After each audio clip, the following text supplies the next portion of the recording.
His Last Beau, a reminiscence of Sherlock Holmes, by Arthur Conan Doyle. Preface. The friends of Mr. Sherlock Holmes will be glad to learn that he is still alive and well, though somewhat crippled by occasional attacks of rheumatism. He has for many years lived in a small farm upon the Downs 5 miles from Eastbourne, where his time is divided between philosophy and agriculture. During this period of rest, he has refused the most princely offers to take up various cases, having determined that his retirement was a permanent one. The approach of the German war caused him, however, to lay his remarkable combination of intellectual and practical activity at the disposal of the government, with historical results which are recounted in his Last Beau. Several previous experiences which have lain long in my portfolio have been added to his Last Beau so as to complete the volume. John H. Watson, M.D. Story 1. The Adventure of Wisteria Lodge. Part 1. The Singular Experience of Mr. John Scott Eccles. I find it recorded in my notebook that it was a bleak and windy day towards the end of March in the year 1892. Holmes had received a telegram whilst we sat at our lunch, and he had scribbled a reply. He made no remark, but the matter remained in his thoughts, for he stood in front of the fire afterwards with a thoughtful face, smoking his pipe and casting an occasional glance at the message. Suddenly he turned upon me with a mischievous twinkle in his eyes. "I suppose, Watson, we must look upon you as a man of letters," said he. "How do you define the word grotesque?" "Strange, remarkable," I suggested. He shook his head at my definition. "There is surely something more than that," said he. "Some underlying suggestion of the tragic and the terrible. If you cast your mind back to some of those narratives with which you have afflicted a long-suffering public, you will recognize how often the grotesque has deepened into the criminal. Think of that little affair of the red-headed men. That was grotesque enough in the outset, and yet it ended in a desperate attempt at robbery. Or again, there was that most grotesque affair of the 5 orange pips, which led straight to a murderous conspiracy. The word puts me on the alert." "Have you it there?" I asked. He read the telegram aloud. "Have just had most incredible and grotesque experience. May I consult you? Scott Eccles, Post Office, Charing Cross." "Man or woman?" I asked. "Oh, man, of course. No woman would ever send a reply-paid telegram. She would have come. Will you see him? My dear Watson, you know how bored I have been since we locked up Colonel Carruthers. My mind is like a racing engine, tearing itself to pieces because it is not connected up with the work for which it was built. Life is commonplace, the papers are sterile, audacity and romance seem to have passed forever from the criminal world. Can you ask me, then, whether I am ready to look into any new problem, however trivial it may prove? But here, unless I am mistaken, is our client." A measured step was heard upon the stairs, and a moment later a stout, tall, grey-whiskered and solemnly respectable person was ushered into the room. His life history was written in his heavy features and pompous manner. From his spats to his gold-rimmed spectacles, he was a conservative, a churchman, a good citizen, orthodox and conventional to the last degree. But some amazing experience had disturbed his native composure and left its traces in his bristling hair, his flushed, angry cheeks, and his flurried, excited manner. He plunged instantly into his business. "I have had a most singular and unpleasant experience, Mr. Holmes," said he. "Never in my life have I been placed in such a situation. It is most improper, most outrageous. I must insist upon some explanation." He swelled and puffed in his anger. "Pray sit down, Mr. Scott Eccles," said Holmes in a soothing voice. "May I ask, in the first place, why you came to me at all?" "Well, sir, it did not appear to be a matter which concerned the police, and yet, when you have heard the facts, you must admit that I could not leave it where it was. Private detectives are a class with whom I have absolutely no sympathy, but nonetheless, having heard your name, quite so. But in the second place, why did you not come at once?" "What do you mean?" Holmes glanced at his watch. "It is 2:15, he said. "Your telegram was dispatched about 1. But no one can glance at your toilet and attire without seeing that your disturbance dates from the moment of your waking." Our client smoothed down his unbrushed hair and felt his unshaven chin. "You are right, Mr. Holmes. I never gave a thought to my toilet. I was only too glad to get out of such a house. But I have been running round making inquiries before I came to you.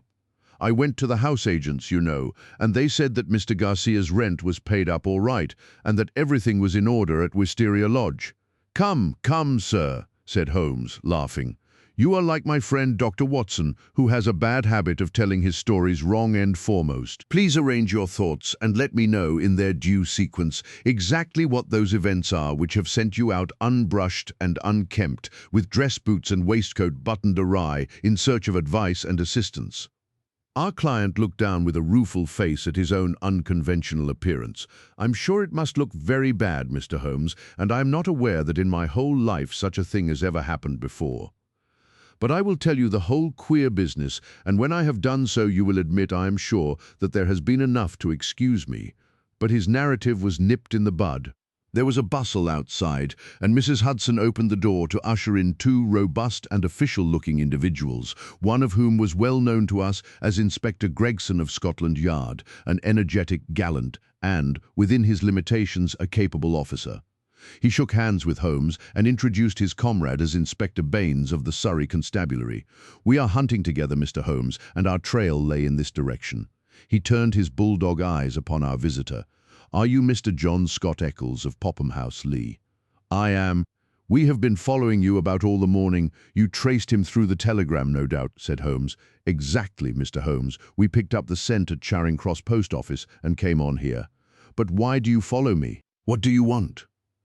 "We wish a statement, Mr. Scott Eccles, as to the events which led up to the death last night of Mr. Aloysius Garcia of Wisteria Lodge, near Esher." Our client had sat up with staring eyes, and every tinge of colour struck from his astonished face. "Dead? Did you say he was dead?" "Yes, sir, he is dead." "But how? An accident? Murder, if ever there was one upon earth."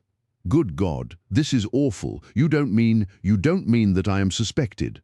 "A letter of yours was found in the dead man's pocket, and we know by it that you had planned to pass last night at his house." "So I did." "Oh, you did you?" Out came the official notebook. "Wait a bit, Gregson," said Sherlock Holmes. "All you desire is a plain statement, is it not? And it is my duty to warn Mr. Scott Eccles that it may be used against him. Mr. Eccles was going to tell us about it when you entered the room. I think, Watson, a brandy and soda would do him no harm. Now, sir, I suggest that you take no notice of this addition to your audience, and that you proceed with your narrative exactly as you would have done had you never been interrupted." Our visitor had gulped off the brandy and the colour had returned to his face. With a dubious glance at the inspector's notebook, he plunged at once into his extraordinary statement. "I am a bachelor," said he, "and being of a sociable turn, I cultivate a large number of friends.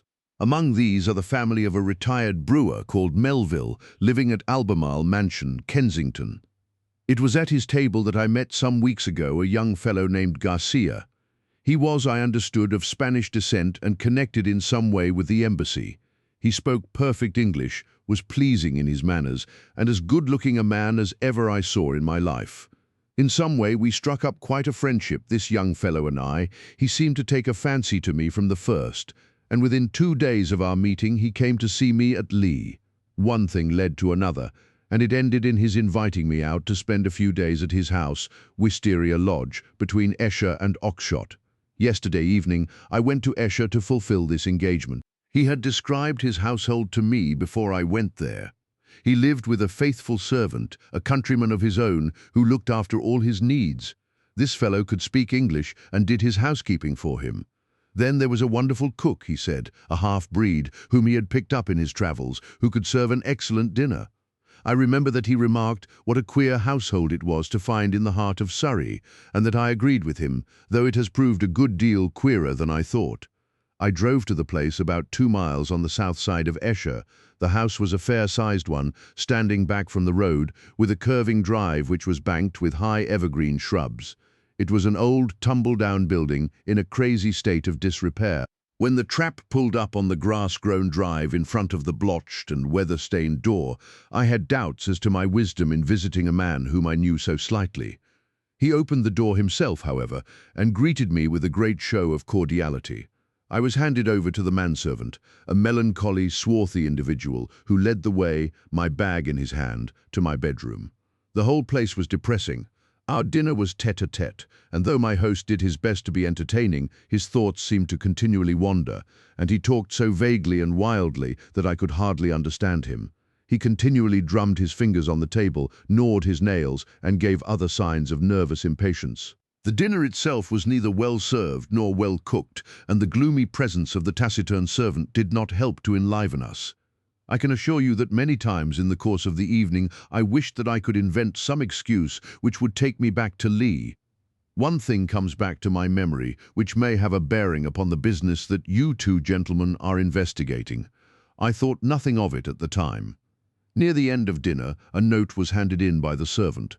I noticed that after my host had read it, he seemed even more distrait and strange than before. He gave up all pretense at conversation and sat smoking endless cigarettes, lost in his own thoughts, but he made no remark as to the contents. About 11, I was glad to go to bed. Sometime later, Garcia looked in at my door. The room was dark at the time and asked me if I had rung. I said that I had not. He apologized for having disturbed me so late, saying that it was nearly 1 o'clock. I dropped off after this and slept soundly all night, and now I come to the amazing part of my tale. When I woke, it was broad daylight. I glanced at my watch, and the time was nearly 9. I had particularly asked to be called at 8, so I was very much astonished at this forgetfulness. I sprang up and rang for the servant. There was no response. I rang again and again with the same result. Then I came to the conclusion that the bell was out of order. I huddled on my clothes and hurried downstairs in an exceedingly bad temper to order some hot water. You can imagine my surprise when I found that there was no one there. I shouted in the hall. There was no answer. Then I ran from room to room. All were deserted. My host had shown me which was his bedroom the night before, so I knocked at the door. No reply. I turned the handle and walked in. The room was empty, and the bed had never been slept in. He had gone with the rest. The foreign host, the foreign footman, the foreign cook, all had vanished in the night. That was the end of my visit to Wisteria Lodge. Sherlock Holmes was rubbing his hands and chuckling as he added this bizarre incident to his collection of strange episodes. "Your experience is, so far as I know, perfectly unique," said he. "May I ask, sir, what you did then?" I was furious. My first idea was that I had been the victim of some absurd practical joke. I packed my things, banged the hall door behind me, and set off for Esher with my bag in my hand. I called at Allen Brothers, the chief land agents in the village, and found that it was from this firm that the villa had been rented. It struck me that the whole proceeding could hardly be for the purpose of making a fool of me, and that the main object must be to get out of the rent. It is late in March, so quarter day is at hand. But this theory would not work. The agent was obliged to me for my warning, but told me that the rent had been paid in advance. Then I made my way to town and called at the Spanish embassy. The man was unknown there. After this, I went to see Melville, at whose house I had first met Garcia, but I found that he really knew rather less about him than I did. Finally, when I got your reply to my wire, I came out to you, since I gather that you are a person who gives advice in difficult cases. But now, Mr. Inspector, I understand from what you said when you entered the room that you can carry the story on, and that some tragedy has occurred. I can assure you that every word I have said is the truth, and that, outside of what I have told you, I know absolutely nothing about the fate of this man. My only desire is to help the law in every possible way." "I am sure of it, Mr. Scott Eccles. I am sure of it," said Inspector Gregson in a very amiable tone. "I am bound to say that everything which you have said agrees very closely with the facts as they have come to our notice. For example, there was that note which arrived during dinner. Did you chance to observe what became of it?" "Yes, I did. Garcia rolled it up and threw it into the fire." "What do you say to that, Mr. Baines?" The country detective was a stout, puffy red man whose face was only redeemed from grossness by two extraordinarily bright eyes, almost hidden behind the heavy creases of cheek and brow. With a slow smile, he drew a folded and discolored scrap of paper from his pocket. "It was a dog grate, Mr. Holmes, and he overpitched it. I picked this out unburned from the back of it." Holmes smiled his appreciation. "You must have examined the house very carefully to find a single pellet of paper." "I did, Mr. Holmes. "It's my way. Shall I read it, Mr. Gregson?" The Londoner nodded. "The note is written upon ordinary cream-laid paper without watermark. It is a quarter sheet. The paper is cut off in 2 snips with a short-bladed scissors. It has been folded over 3 times and sealed with purple wax, put on hurriedly and pressed down with some flat oval object. It is addressed to Mr. Garcia, Wisteria Lodge. It says, 'Our own colours, green and white. Green open white shut. Main stair, 1st corridor, 7th right, green baize. Godspeed. D. It is a woman's writing, done with a sharp-pointed pen, but the address is either done with another pen or by someone else. It is thicker and bolder, as you see.' 'A very remarkable note,' said Holmes, glancing it over. 'I must compliment you, Mr. Baines, upon your attention to detail in your examination of it. A few trifling points might perhaps be added. The oval seal is undoubtedly a plain sleeve link. What else is of such a shape? The scissors were bent nail scissors. Short as the 2 snips are, you can distinctly see the same slight curve in each.' The country detective chuckled. 'I thought I had squeezed all the juice out of it, but I see there was a little over,' he said. 'I'm bound to say that I make nothing of the note except that there was something on hand, and that a woman, as usual, was at the bottom of it.' Mr. Scott Eccles had fidgeted in his seat during this conversation. 'I am glad you found the note, since it corroborates my story,' said he. 'But I beg to point out that I have not yet heard what has happened to Mr. Garcia, nor what has become of his household.' 'As to Garcia,' said Gregson, 'that is easily answered. He was found dead this morning upon Oxshott Common, nearly a mile from his home. His head had been smashed to pulp by heavy blows of a sandbag or some such instrument, which had crushed rather than wounded. It is a lonely corner, and there is no house within a quarter of a mile of the spot. He had apparently been struck down first from behind, but his assailant had gone on beating him long after he was dead. It was a most furious assault. There are no footsteps nor any clue to the criminals. Robbed? No, there was no attempt at robbery. 'This is very painful and terrible,' said Mr. Scott Eccles in a querulous voice, 'but it is really uncommonly hard upon me. I had nothing to do with my host going off upon a nocturnal excursion and meeting so sad an end. How do I come to be mixed up with the case?' 'Very simply, sir,' Inspector Baines answered. 'The only document found in the pocket of the deceased was a letter from you saying that you would be with him on the night of his death. It was the envelope of this letter which gave us the dead man's name and address. It was after 9 this morning when we reached his house and found neither you nor anyone else inside it. I wired to Mr. Gregson to run you down in London while I examined Wisteria Lodge. Then I came into town, joined Mr. Gregson, and here we are.' 'I think now,' said Gregson, rising, 'we had best put this matter into an official shape. You will come round with us to the station, Mr. Scott Eccles, and let us have your statement in writing.' 'Certainly I will come at once, but I retain your services, Mr. Holmes. I desire you to spare no expense and no pains to get at the truth.' My friend turned to the country inspector. 'I suppose that you have no objection to my collaborating with you, Mr. Baines?' 'Highly honoured, sir, I am sure. You appear to have been very prompt and businesslike in all that you have done. Was there any clue, may I ask, as to the exact hour that the man met his death?' 'He had been there since 1 o'clock. There was rain about that time, and his death had certainly been before the rain.' 'But that is perfectly impossible, Mr. Baines,' cried our client. 'His voice is unmistakable. I could swear to it that it was he who addressed me in my bedroom at that very hour.'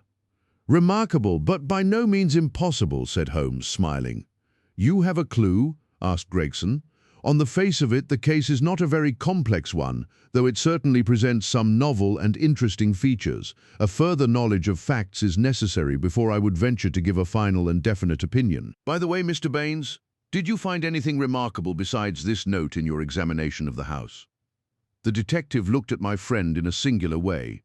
'There were,' said he, 'one or two very remarkable things. Perhaps when I have finished at the police station you would care to come out and give me your opinion of them.' 'I am entirely at your service,' said Sherlock Holmes, ringing the bell. 'You will show these gentlemen out, Mrs. Hudson, and kindly send the boy with this telegram. He is to pay a 5-shilling reply.' We sat for some time in silence after our visitors had left. Holmes smoked hard with his brows drawn down over his keen eyes and his head thrust forward in the eager way characteristic of the man. "Well, Watson," he asked, turning suddenly upon me, "what do you make of it? I can make nothing of this mystification of Scott Eccles. But the crime, well, taken with the disappearance of the man's companions, I should say, that they were in some way concerned in the murder and had fled from justice. That is certainly a possible point of view. On the face of it, you must admit, however, that it is very strange that his two servants should have been in a conspiracy against him and should have attacked him on the one night when he had a guest. They had him alone at their mercy every other night in the week. Then why did they fly? Quite so, why did they fly? There is a big fact. Another big fact is the remarkable experience of our client, Scott Eccles. Now, my dear Watson, is it beyond the limits of human ingenuity to furnish an explanation which would cover both these big facts? If it were one which would also admit of the mysterious note with its very curious phraseology, why, then it would be worth accepting as a temporary hypothesis. If the fresh facts which come to our knowledge all fit themselves into the scheme, then our hypothesis may gradually become a solution. But what is our hypothesis? Holmes leaned back in his chair with half-closed eyes. You must admit, my dear Watson, that the idea of a joke is impossible. There were grave events afoot, as the sequel showed, and the coaxing of Scott Eccles to Wisteria Lodge had some connection with them. But what possible connection? Let us take it link by link. There is, on the face of it, something unnatural about this strange and sudden friendship between the young Spaniard and Scott Eccles. It was the former who forced the pace. He called upon Eccles at the other end of London on the very day after he first met him, and he kept in close touch with him until he got him down to Esher. Now, what did he want with Eccles? What could Eccles supply? I see no charm in the man. He is not particularly intelligent, not a man likely to be congenial to a quick-witted Latin. Why, then, was he picked out from all the other people whom Garcia met as particularly suited to his purpose? Has he any one outstanding quality? I say that he has. He is the very type of conventional British respectability, and the very man as a witness to impress another Briton. You saw yourself how neither of the inspectors dreamed of questioning his statement, extraordinary as it was. But what was he to witness? Nothing, as things turned out, but everything had they gone another way. That is how I read the matter. I see, he might have proved an alibi. Exactly, my dear Watson, he might have proved an alibi. We will suppose, for argument's sake, that the household of Wisteria Lodge are confederates in some design.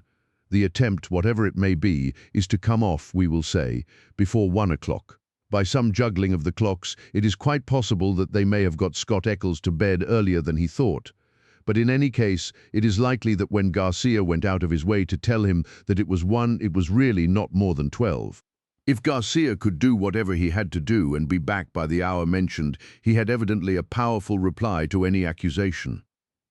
Here was this irreproachable Englishman, ready to swear in any court of law that the accused was in his house all the time. It was an insurance against the worst. Yes, I see that. But how about the disappearance of the others? I have not all my facts yet, but I do not think there are any insuperable difficulties. Still, it is an error to argue in front of your data. You find yourself insensibly twisting them round to fit your theories. And the message? How did it run? Our own colors, green and white. Sounds like racing. Green open, white shut. That is clearly a signal. Main stair, first corridor, 7th right, green baize. This is an assignation. We may find a jealous husband at the bottom of it all. It was clearly a dangerous quest. She would not have said Godspeed had it not been so. D, that should be a guide. The man was a Spaniard. I suggest that D stands for Dolores, a common female name in Spain. Good, Watson, very good, but quite inadmissible. A Spaniard would write to a Spaniard in Spanish. The writer of this note is certainly English. Well, we can only possess our souls in patience until this excellent inspector comes back for us. Meanwhile, we can thank our lucky fate, which has rescued us for a few short hours from the insufferable fatigues of idleness. An answer had arrived to Holmes's telegram before our Surrey officer had returned. Holmes read it and was about to place it in his notebook when he caught a glimpse of my expectant face. He tossed it across with a laugh. "We are moving in exalted circles," said he. The telegram was a list of names and addresses. Lord Harringby, The Dingle, Sir George Folliot, Oxshott Towers, Mr. Hines, J.P. Purdy Place, Mr. James Baker Williams, Forton Old Hall, Mr. Henderson High Gable, Reverend Joshua Stone Nether Walsling. "This is a very obvious way of limiting our field of operations," said Holmes. "No doubt Baines, with his methodical mind, has already adopted some similar plan. I don't quite understand." "Well, my dear fellow, we have already arrived at the conclusion that the message received by Garcia at dinner was an appointment or an assignation. Now, if the obvious reading of it is correct, and in order to keep this tryst one has to ascend a main stair and seek the seventh door in a corridor, it is perfectly clear that the house is a very large one. It is equally certain that this house cannot be more than a mile or two from Oxshott, since Garcia was walking in that direction and hoped, according to my reading of the facts, to be back in Wisteria Lodge in time to avail himself of an alibi, which would only be valid up to 1 o'clock. As the number of large houses close to Oxshott must be limited, I adopted the obvious method of sending to the agents mentioned by Scott Eccles and obtaining a list of them. Here they are in this telegram, and the other end of our tangled skein must lie among them. It was nearly 6 o'clock before we found ourselves in the pretty Surrey village of Esher, with Inspector Baines as our companion. Holmes and I had taken things for the night and found comfortable quarters at the Bull. Finally, we set out in the company of the detective on our visit to Wisteria Lodge. It was a cold, dark March evening, with a sharp wind and a fine rain beating upon our faces, a fit setting for the wild common over which our road passed, and the tragic goal to which it led us. Part 2. The Tiger of San Pedro, a cold and melancholy walk of a couple of miles, brought us to a high wooden gate which opened into a gloomy avenue of chestnuts. The curved and shadowed drive led us to a low, dark house, pitch black against a slate-colored sky. From the front window upon the left of the door there peeped a glimmer of a feeble light. "There's a constable in possession," said Baines. "I'll knock at the window." He stepped across the grass plot and tapped with his hand on the pane. Through the fogged glass I dimly saw a man spring up from a chair beside the fire and heard a sharp cry from within the room. An instant later, a white-faced, hard-breathing policeman had opened the door, the candle wavering in his trembling hand. "What's the matter, Walters?" asked Baines sharply. The man mopped his forehead with his handkerchief and gave a long sigh of relief. "I am glad you have come, sir. It has been a long evening, and I don't think my nerve is as good as it was." "Your nerve, Walters? I should not have thought you had a nerve in your body." "Well, sir, it's this lonely, silent house and the queer thing in the kitchen. Then when you tapped at the window, I thought it had come again." "That what had come again?" "The devil, sir. For all I know, it was at the window." "What was at the window, and when?" "It was just about 2 hours ago. The light was just fading. I was sitting reading in the chair. I don't know what made me look up, but there was a face looking in at me through the lower pane. Lord, sir, what a face it was! I'll see it in my dreams. Tut, tut, Walters, this is not talk for a police constable. I know, sir, I know, but it shook me, sir, and there's no use to deny it. It wasn't black, sir, nor was it white, nor any colour that I know, but a kind of queer shade like clay with a splash of milk in it. Then there was the size of it. It was twice yours, sir. And the look of it, the great staring goggle eyes, and the line of white teeth like a hungry beast. I tell you, sir, I couldn't move a finger, nor get my breath, till it whisked away and was gone. Out I ran and through the shrubbery, but thank God there was no one there. If I didn't know you were a good man, Walters, I should put a black mark against you for this. If it were the devil himself, a constable on duty should never thank God that he could not lay his hands upon him. I suppose the whole thing is not a vision and a touch of nerves. That, at least, is very easily settled," said Holmes, lighting his little pocket lantern. "Yes," he reported, after a short examination of the grass bed. "A number 12 shoe, I should say. If he was all on the same scale as his foot, he must certainly have been a giant. What became of him? He seems to have broken through the shrubbery and made for the road." "Well," said the inspector, with a grave and thoughtful face, "whoever he may have been, and whatever he may have wanted, he's gone for the present, and we have more immediate things to attend to. Now, Mr. Holmes, with your permission, I will show you round the house." The various bedrooms and sitting rooms had yielded nothing to a careful search. Apparently the tenants had brought little or nothing with them, and all the furniture down to the smallest details had been taken over with the house. A good deal of clothing with the stamp of Marks & Co., High Holborn, had been left behind. Telegraphic inquiries had been already made, which showed that Marks knew nothing of his customer, save that he was a good payer. Odds and ends, some pipes, a few novels, 2 of them in Spanish, an old-fashioned pinfire revolver, and a guitar were amongst the personal property. Nothing in all this, said Baines, stalking, candle in hand, from room to room. But now, Mr. Holmes, I invite your attention to the kitchen. It was a gloomy, high-ceilinged room at the back of the house, with a straw litter in one corner, which served apparently as a bed for the cook. The table was piled with half-eaten dishes and dirty plates, the debris of last night's dinner. "Look at this," said Baines. "What do you make of it?" He held up his candle before an extraordinary object which stood at the back of the dresser. It was so wrinkled and shrunken and withered that it was difficult to say what it might have been. One could but say that it was black and leathery, and that it bore some resemblance to a dwarfish human figure. At first, as I examined it, I thought that it was a mummified Negro baby, and then it seemed a very twisted and ancient monkey. Finally, I was left in doubt as to whether it was animal or human. A double band of white shells was strung round the centre of it. Very interesting indeed," said Holmes, peering at this sinister relic. "Anything more?" In silence, Baines led the way to the sink and held forward his candle. The limbs and body of some large, white bird, torn savagely to pieces with the feathers still on, were littered all over it.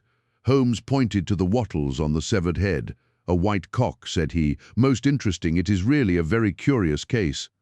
But Mr. Baines had kept his most sinister exhibit to the last. From under the sink he drew a zinc pail which contained a quantity of blood. Then from the table he took a platter heaped with small pieces of charred bone. "Something has been killed and something has been burned. We raked all these out of the fire. We had a doctor in this morning. He says that they are not human." Holmes smiled and rubbed his hands.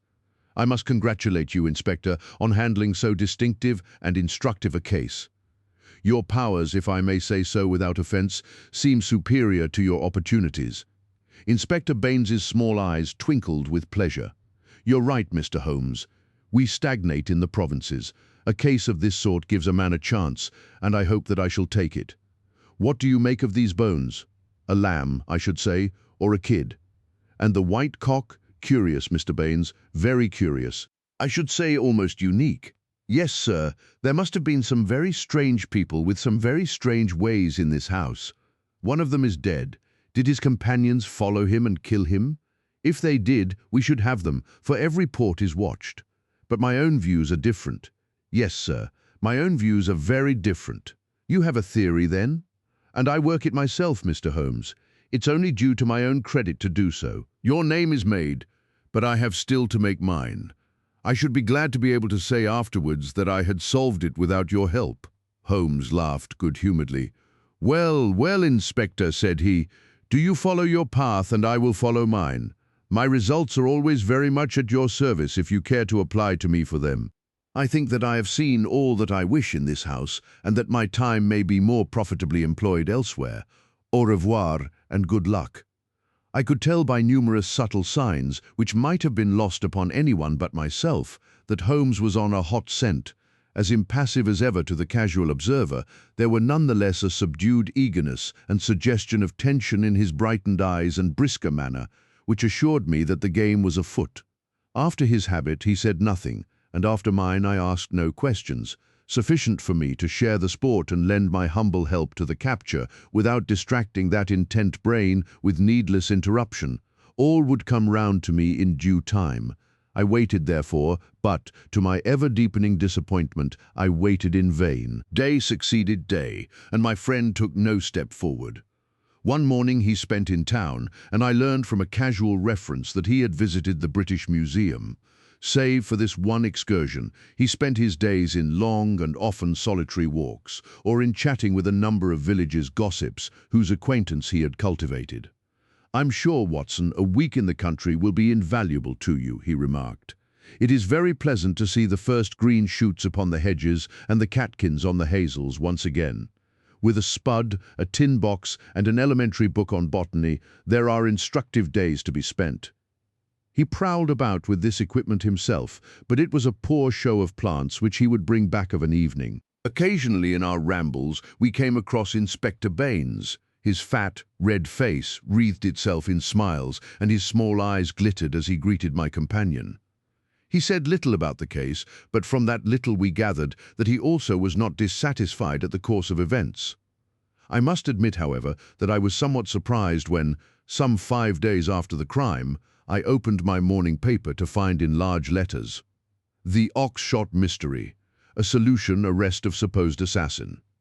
Holmes sprang in his chair as if he had been stung when I read the headlines.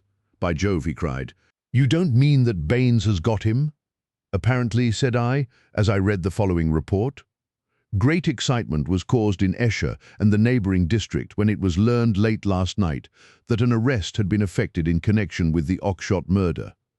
It will be remembered that Mr. Garcia of Wisteria Lodge was found dead on Oxshott Common, his body showing signs of extreme violence, and that on the same night his servant and his cook fled, which appeared to show their participation in the crime.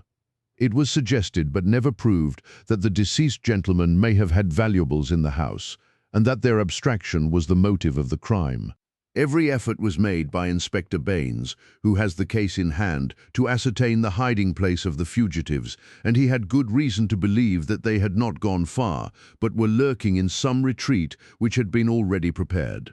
It was certain from the first, however, that they would eventually be detected as the cook, from the evidence of 1 or 2 tradespeople who have caught a glimpse of him through the window, was a man of most remarkable appearance, being a huge and hideous mulatto, with yellowish features of a pronounced negroid type.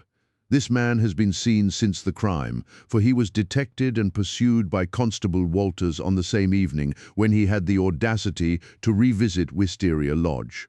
Inspector Baines, considering that such a visit must have some purpose in view and was likely therefore to be repeated, abandoned the house but left an ambuscade in the shrubbery. The man walked into the trap and was captured last night after a struggle in which Constable Downing was badly bitten by the savage. We understand that when the prisoner is brought before the magistrates a remand will be applied for by the police and that great developments are hoped from his capture. "Really, we must see Baines at once," cried Holmes, picking up his hat. "We will just catch him before he starts." We hurried down the village street and found, as we had expected, that the inspector was just leaving his lodgings. "You've seen the paper, Mr. Holmes?" he asked, holding one out to us. "Yes, Baines, I've seen it. Pray don't think it a liberty if I give you a word of friendly warning." "Of warning, Mr. Holmes, I have looked into this case with some care, and I am not convinced that you are on the right lines. I don't want you to commit yourself too far unless you are sure. You're very kind, Mr. Holmes. I assure you I speak for your good." It seemed to me that something like a wink quivered for an instant over one of Mr. Baines's tiny eyes. "We agreed to work on our own lines, Mr. Holmes. That's what I am doing."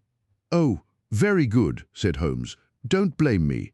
"No, sir, I believe you mean well by me, but we all have our own systems, Mr. Holmes. You have yours, and maybe I have mine. Let us say no more about it. You're welcome always to my news." This fellow is a perfect savage, as strong as a cart-horse and as fierce as the devil. He chewed Downing's thumb nearly off before they could master him. He hardly speaks a word of English, and we can get nothing out of him but grunts. "And you think you have evidence that he murdered his late master?" "I didn't say so, Mr. Holmes. I didn't say so. We all have our little ways. You try yours, and I will try mine. That's the agreement." Holmes shrugged his shoulders as we walked away together. "I can't make the man out. He seems to be riding for a fall. Well, as he says, we must each try our own way and see what comes of it. But there's something in Inspector Baines which I can't quite understand." "Just sit down in that chair, Watson," said Sherlock Holmes, when we had returned to our apartment at the Bull. "I want to put you in touch with the situation, as I may need your help tonight. Let me show you the evolution of this case, so far as I have been able to follow it. Simple as it has been in its leading features, it has nonetheless presented surprising difficulties in the way of an arrest. There are gaps in that direction which we have still to fill. We will go back to the note which was handed in to Garcia upon the evening of his death. We may put aside this idea of Baines's that Garcia's servants were concerned in the matter. The proof of this lies in the fact that it was he who had arranged for the presence of Scott Eccles, which could only have been done for the purpose of an alibi. It was Garcia, then, who had an enterprise, and apparently a criminal enterprise, in hand that night, in the course of which he met his death. I say criminal because only a man with a criminal enterprise desired to establish an alibi. Who, then, is most likely to have taken his life? Surely the person against whom the criminal enterprise was directed. So far it seems to me that we are on safe ground. We can now see a reason for the disappearance of Garcia's household. They were all confederates in the same unknown crime. If it came off, then, Garcia returned, any possible suspicion would be warded off by the Englishman's evidence, and all would be well. But the attempt was a dangerous one, and if Garcia did not return by a certain hour, it was probable that his own life had been sacrificed. It had been arranged, therefore, that in such a case his two subordinates were to make for some pre-arranged spot where they could escape investigation and be in a position afterwards to renew their attempt. That would fully explain the facts, would it not? The whole inexplicable tangle seemed to straighten out before me. I wondered, as I always did, how it had not been obvious to me before. But why should one servant return? We can imagine that, in the confusion of flight, something precious, something which he could not bear to part with, had been left behind. That would explain his persistence, would it not? Well, what is the next step? The next step is the note received by Garcia at the dinner. It indicates a confederate at the other end. Now, where was the other end? I have already shown you that it could only lie in some large house, and that the number of large houses is limited. My first days in this village were devoted to a series of walks, in which in the intervals of my botanical researches I made a reconnaissance of all the large houses and an examination of the family history of the occupants. One house, and only one, riveted my attention. It is the famous old Jacobean Grange of High Gable, 1 mile on the farther side of Oxshott, and less than half a mile from the scene of the tragedy. The other mansions belong to prosaic and respectable people who live far aloof from romance. But Mr. Henderson of High Gable was by all accounts a curious man, to whom curious adventures might befall. I concentrated my attention, therefore, upon him and his household. A singular set of people, Watson, the man himself the most singular of them all. I managed to see him on a plausible pretext, but I seemed to read in his dark, deep-set, brooding eyes that he was perfectly aware of my true business. He is a man of 50, strong, active, with iron-grey hair, great bunched black eyebrows, the step of a deer, and the air of an emperor, a fierce, masterful man with a red-hot spirit behind his parchment face. He is either a foreigner or has lived long in the tropics, for he is yellow and sapless, but tough as whipcord. His friend and secretary, Mr. Lucas, is undoubtedly a foreigner, chocolate brown, wily, suave and cat-like, with a poisonous gentleness of speech. You see, Watson, we have come already upon 2 sets of foreigners, one at Wisteria Lodge and one at High Gable, so our gaps are beginning to close. These 2 men, close and confidential friends, are the center of the household, but there is one other person who for our immediate purpose may be even more important. Henderson has 2 children, girls of 11 and 13. Their governess is a Miss Burnett, an Englishwoman of 40 or thereabouts. There is also one confidential manservant. This little group forms the real family, for they travel about together, and Henderson is a great traveler, always on the move. It is only within the last few weeks that he has returned, after a year's absence, to High Gable. I may add that he is enormously rich, and whatever his whims may be, he can very easily satisfy them.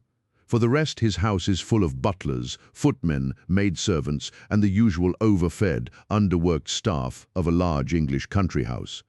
So much I learned partly from village gossip and partly from my own observation. There are no better instruments than discharged servants with a grievance, and I was lucky enough to find one. I call it luck, but it would not have come my way had I not been looking out for it. As Baines remarks, we all have our systems. It was my system which enabled me to find John Werner, late gardener of High Gable, sacked in a moment of temper by his imperious employer. He in turn had friends among the indoor servants who unite in their fear and dislike of their master. So I had my key to the secrets of the establishment. Curious people, Watson. I don't pretend to understand it all yet, but very curious people anyway. It's a double-winged house, and the servants live on one side, the family on the other. There is no link between the two save for Henderson's own servant, who serves the family's meals. Everything is carried to a certain door, which forms the one connection. Governess and children hardly go out at all, except into the garden.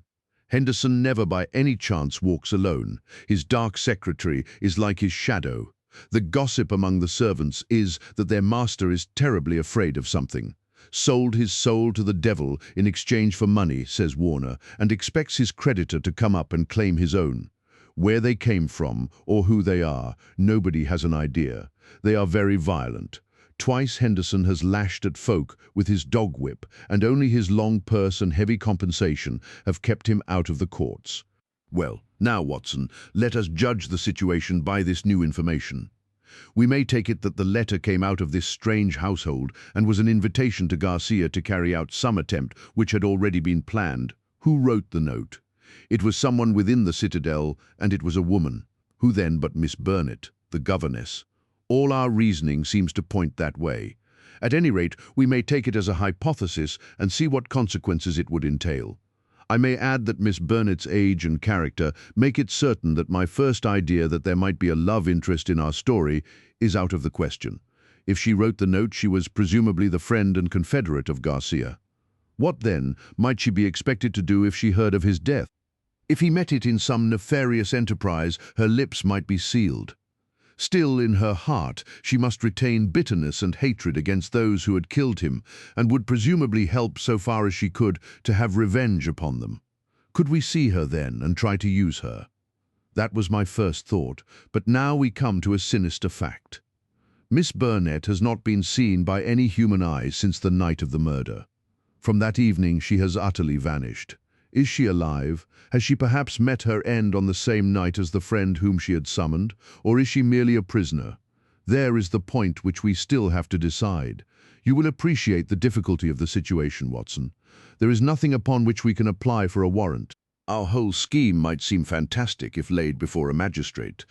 The woman's disappearance counts for nothing, since in that extraordinary household any member of it might be invisible for a week. And yet she may at the present moment be in danger of her life. All I can do is to watch the house and leave my agent, Werner, on guard at the gates. We can't let such a situation continue. If the law can do nothing, we must take the risk ourselves. What do you suggest? I know which is her room. It is accessible from the top of an outhouse. My suggestion is that you and I go tonight and see if we can strike at the very heart of the mystery. It was not, I must confess, a very alluring prospect. The old house with its atmosphere of murder, the singular and formidable inhabitants, the unknown dangers of the approach, and the fact that we were putting ourselves legally in a false position, all combined to damp my ardor. But there was something in the ice-cold reasoning of Holmes which made it impossible to shrink from any adventure which he might recommend. One knew that thus, and only thus, could a solution be found. I clasped his hand in silence, and the die was cast. But it was not destined that our investigation should have so adventurous an ending. It was about 5 o'clock, and the shadows of the March evening were beginning to fall, when an excited rustic rushed into our room. "They've gone, Mr. Holmes.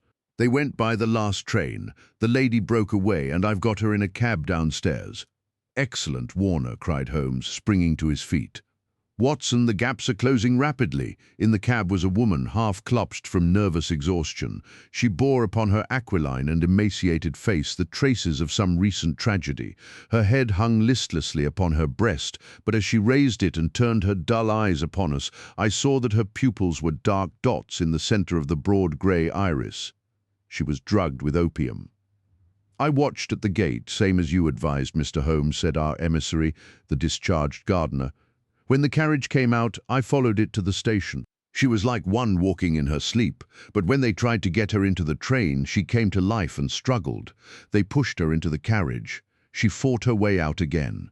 I took her part, got her into a cab, and here we are. I shan't forget the face at the carriage window as I led her away.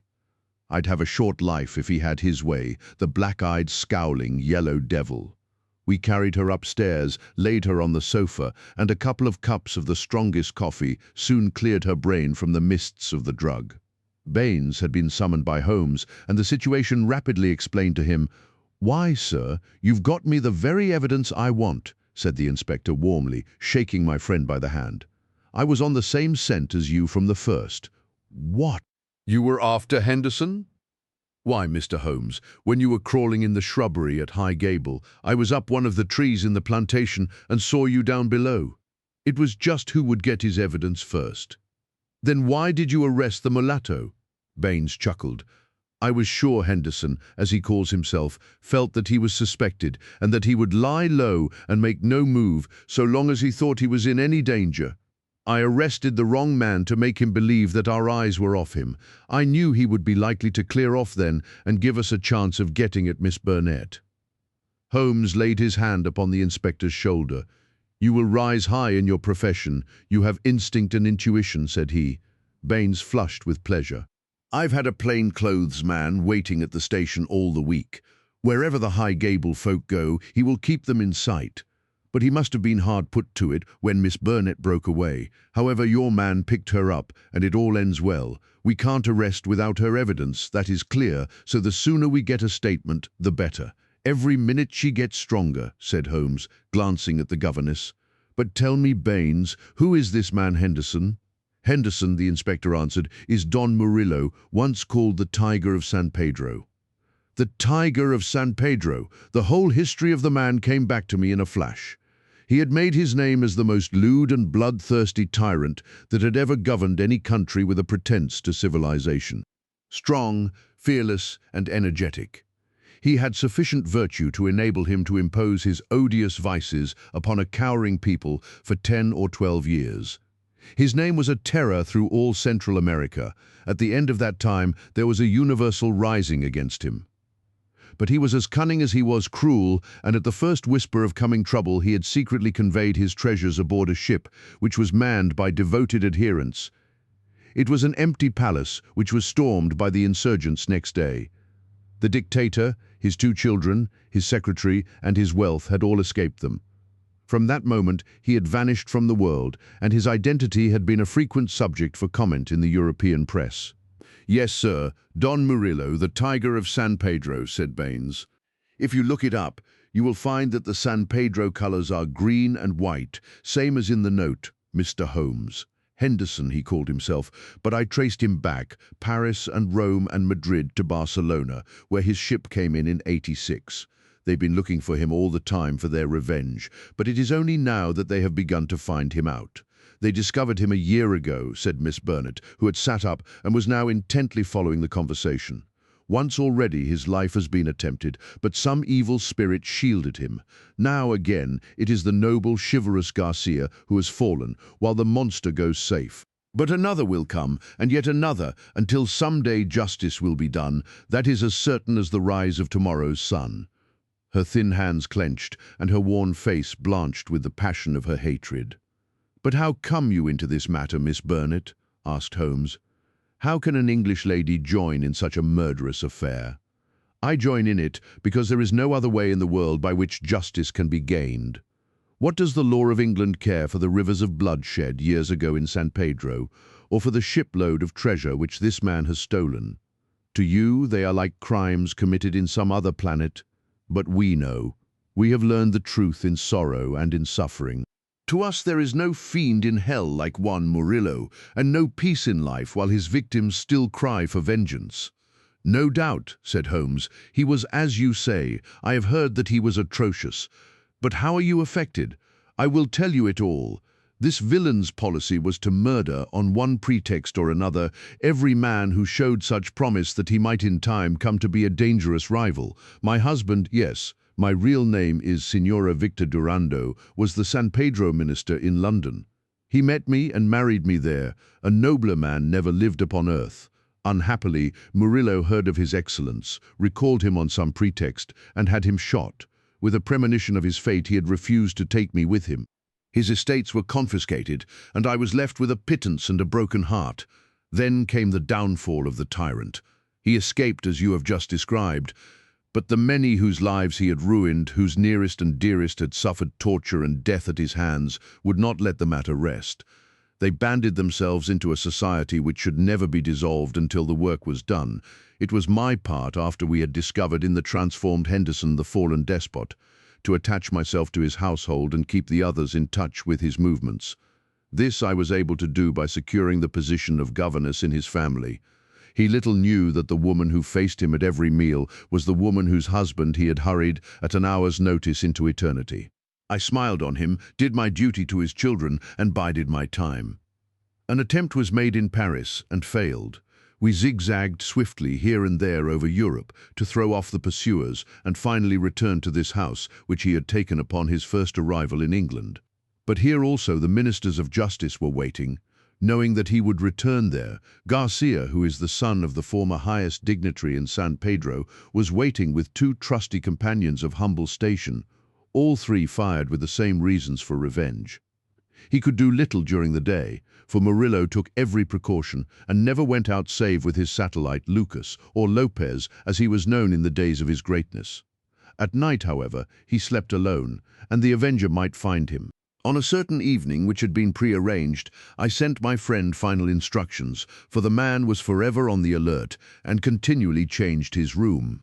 I was to see that the doors were open, and the signal of a green or white light in a window which faced the drive was to give notice if all was safe, or if the attempt had better be postponed. But everything went wrong with us. In some way I had excited the suspicion of Lopez, the secretary. He crept up behind me and sprang upon me just as I had finished the note. He and his master dragged me to my room and held judgment upon me as a convicted traitress. Then and there they would have plunged their knives into me, could they have seen how to escape the consequence of the deed. Finally, after much debate, they concluded that my murder was too dangerous, but they determined to get rid forever of Garcia. They had gagged me, and Murillo twisted my arm round until I gave him the address. I swear that he might have twisted it off had I understood what it would mean to Garcia. Lopez addressed the note which I had written, sealed it with his sleeve link, and sent it by the hand of the servant, Jose. How they murdered him I do not know, save that it was Murillo's hand who struck him down, for Lopez had remained to guard me. I believe he must have waited among the gorse bushes, through which the path winds, and struck him down as he passed. At first they were of a mind to let him enter the house and to kill him as a detected burglar. But they argued that if they were mixed up in an inquiry, their own identity would at once be publicly disclosed, and they would be open to further attacks. With the death of Garcia, the pursuit might cease, since such a death might frighten others from the task. All would now have been well for them had it not been for my knowledge of what they had done. I have no doubt that there were times when my life hung in the balance. I was confined to my room, terrorized by the most horrible threats, cruelly ill-used to break my spirit. See this stab on my shoulder and the bruises from end to end of my arms, and a gag was thrust into my mouth on the one occasion when I tried to call from the window. For 5 days this cruel imprisonment continued, with hardly enough food to hold body and soul together. This afternoon a good lunch was brought me, but the moment after I took it, I knew that I had been drugged. In a sort of dream, I remember being half led, half carried to the carriage. In the same state I was conveyed to the train. Only then, when the wheels were almost moving, did I suddenly realize that my liberty lay in my own hands. I sprang out. They tried to drag me back, and had it not been for the help of this good man who led me to the cab, I should never have broken away. Now, thank God, I am beyond their power forever. We had all listened intently to this remarkable statement. It was Holmes who broke the silence. "Our difficulties are not over," he remarked, shaking his head. "Our police work ends, but our legal work begins." "Exactly," said I. "A plausible lawyer could make it out as an act of self-defense. There may be 100 crimes in the background, but it is only on this one that they can be tried." "Come, come," said Baines cheerily. "I think better of the law than that. Self-defense is one thing. To entice a man in cold blood with the object of murdering him is another, whatever danger you may fear from him. No, no, we shall all be justified when we see the tenants of Highgable at the next Guildford Assizes. It is a matter of history, however, that a little time was still to elapse before the tiger of San Pedro should meet with his deserts. Wily and bold, he and his companion threw their pursuer off their track by entering a lodging-house in Edmonton Street and leaving by the back gate into Curzon Square. From that day they were seen no more in England. Some 6 months afterwards, the Marquess of Montalva and Signor Rulli, his secretary, were both murdered in their rooms at the Hotel Escurial at Madrid. The crime was ascribed to nihilism, and the murderers were never arrested. Inspector Baines visited us at Baker Street with a printed description of the dark face of the secretary and of the masterful features, the magnetic black eyes, and the tufted brows of his master. We could not doubt that justice, if belated, had come at last. "A chaotic case, my dear Watson," said Holmes, over an evening pipe. "It will not be possible for you to present it in that compact form which is dear to your heart. It covers 2 continents, concerns 2 groups of mysterious persons, and is further complicated by the highly respectable presence of our friend Scott Eccles, whose inclusion shows me that the deceased Garcia had a scheming mind and a well-developed instinct of self-preservation. It is remarkable only for the fact that amid a perfect jungle of possibilities we, with our worthy collaborator the inspector, have kept our close hold on the essentials and so been guided along the crooked and winding path. Is there any point which is not quite clear to you? The object of the mulatto cook's return? I think that the strange creature in the kitchen may account for it. The man was a primitive savage from the backwoods of San Pedro, and this was his fetish.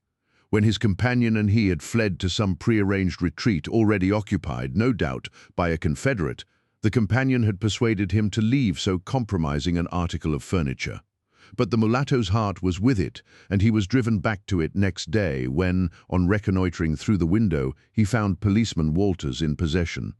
He waited 3 days longer, and then his piety or his superstition drove him to try once more. Inspector Baines, who with his usual astuteness had minimized the incident before me, had really recognized its importance and had left a trap into which the creature walked. Any other point, Watson? The torn bird, the pail of blood, the charred bones, all the mystery of that weird kitchen. Holmes smiled as he turned up an entry in his notebook. I spent a morning in the British Museum reading up that and other points. Here is a quotation from Eckermann's Voodooism and the Negroid religions. The true voodoo worshipper attempts nothing of importance without certain sacrifices which are intended to propitiate his unclean gods. In extreme cases, these rites take the form of human sacrifices, followed by cannibalism.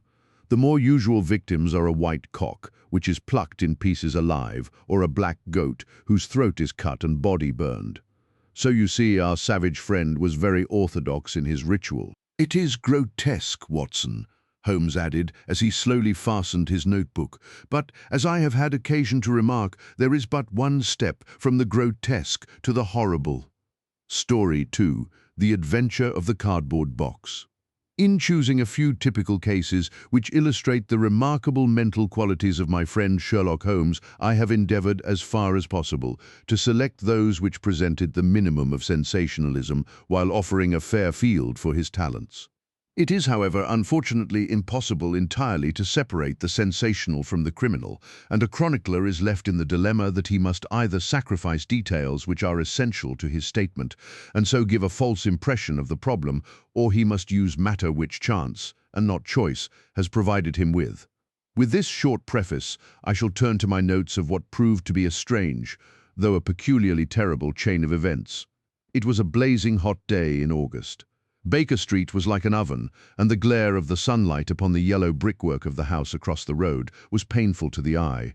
It was hard to believe that these were the same walls which loomed so gloomily through the fogs of winter. Our blinds were half drawn, and Holmes lay curled upon the sofa, reading and rereading a letter which he had received by the morning post. For myself, my term of service in India had trained me to stand heat better than cold, and a thermometer at 90 was no hardship. But the morning paper was uninteresting. Parliament had risen. Everybody was out of town, and I yearned for the glades of the New Forest or the shingle of South Sea. A depleted bank account had caused me to postpone my holiday, and as to my companion, neither the country nor the sea presented the slightest attraction to him. He loved to lie in the very center of 5 millions of people, with his filaments stretching out and running through them, responsive to every little rumor or suspicion of unsolved crime. Appreciation of nature found no place among his many gifts, and his only change was when he turned his mind from the evildoer of the town to track down his brother of the country. Finding that Holmes was too absorbed for conversation, I had tossed aside the barren paper, and leaning back in my chair, I fell into a brown study. Suddenly my companion's voice broke in upon my thoughts. "You are right, Watson," said he. "It does seem a most preposterous way of settling a dispute." "Most preposterous," I exclaimed, and then suddenly realizing how he had echoed the inmost thought of my soul, I sat up in my chair and stared at him in blank amazement. "What is this, Holmes?" I cried. "This is beyond anything which I could have imagined." He laughed heartily at my perplexity. "You remember," said he, "that some little time ago when I read you the passage in one of Poe's sketches in which a close reasoner follows the unspoken thoughts of his companion, you were inclined to treat the matter as a mere tour de force of the author. On my remarking that I was constantly in the habit of doing the same thing, you expressed incredulity.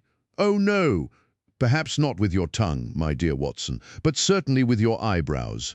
So when I saw you throw down your paper and enter upon a train of thought, I was very happy to have the opportunity of reading it off, and eventually of breaking into it as a proof that I had been in rapport with you. But I was still far from satisfied.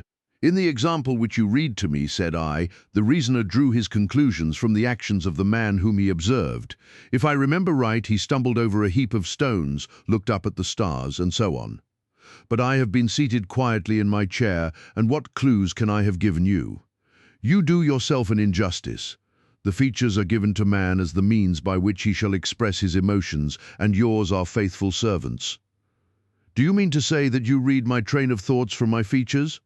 Your features, and especially your eyes. Perhaps you cannot yourself recall how your reverie commenced. No, I cannot. Then I will tell you. After throwing down your paper, which was the action which drew my attention to you, you sat for half a minute with a vacant expression.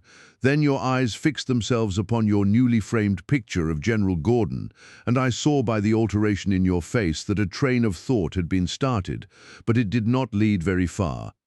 Your eyes flashed across to the unframed portrait of Henry Ward Beecher, which stands upon the top of your books. Then you glanced up at the wall, and of course your meaning was obvious.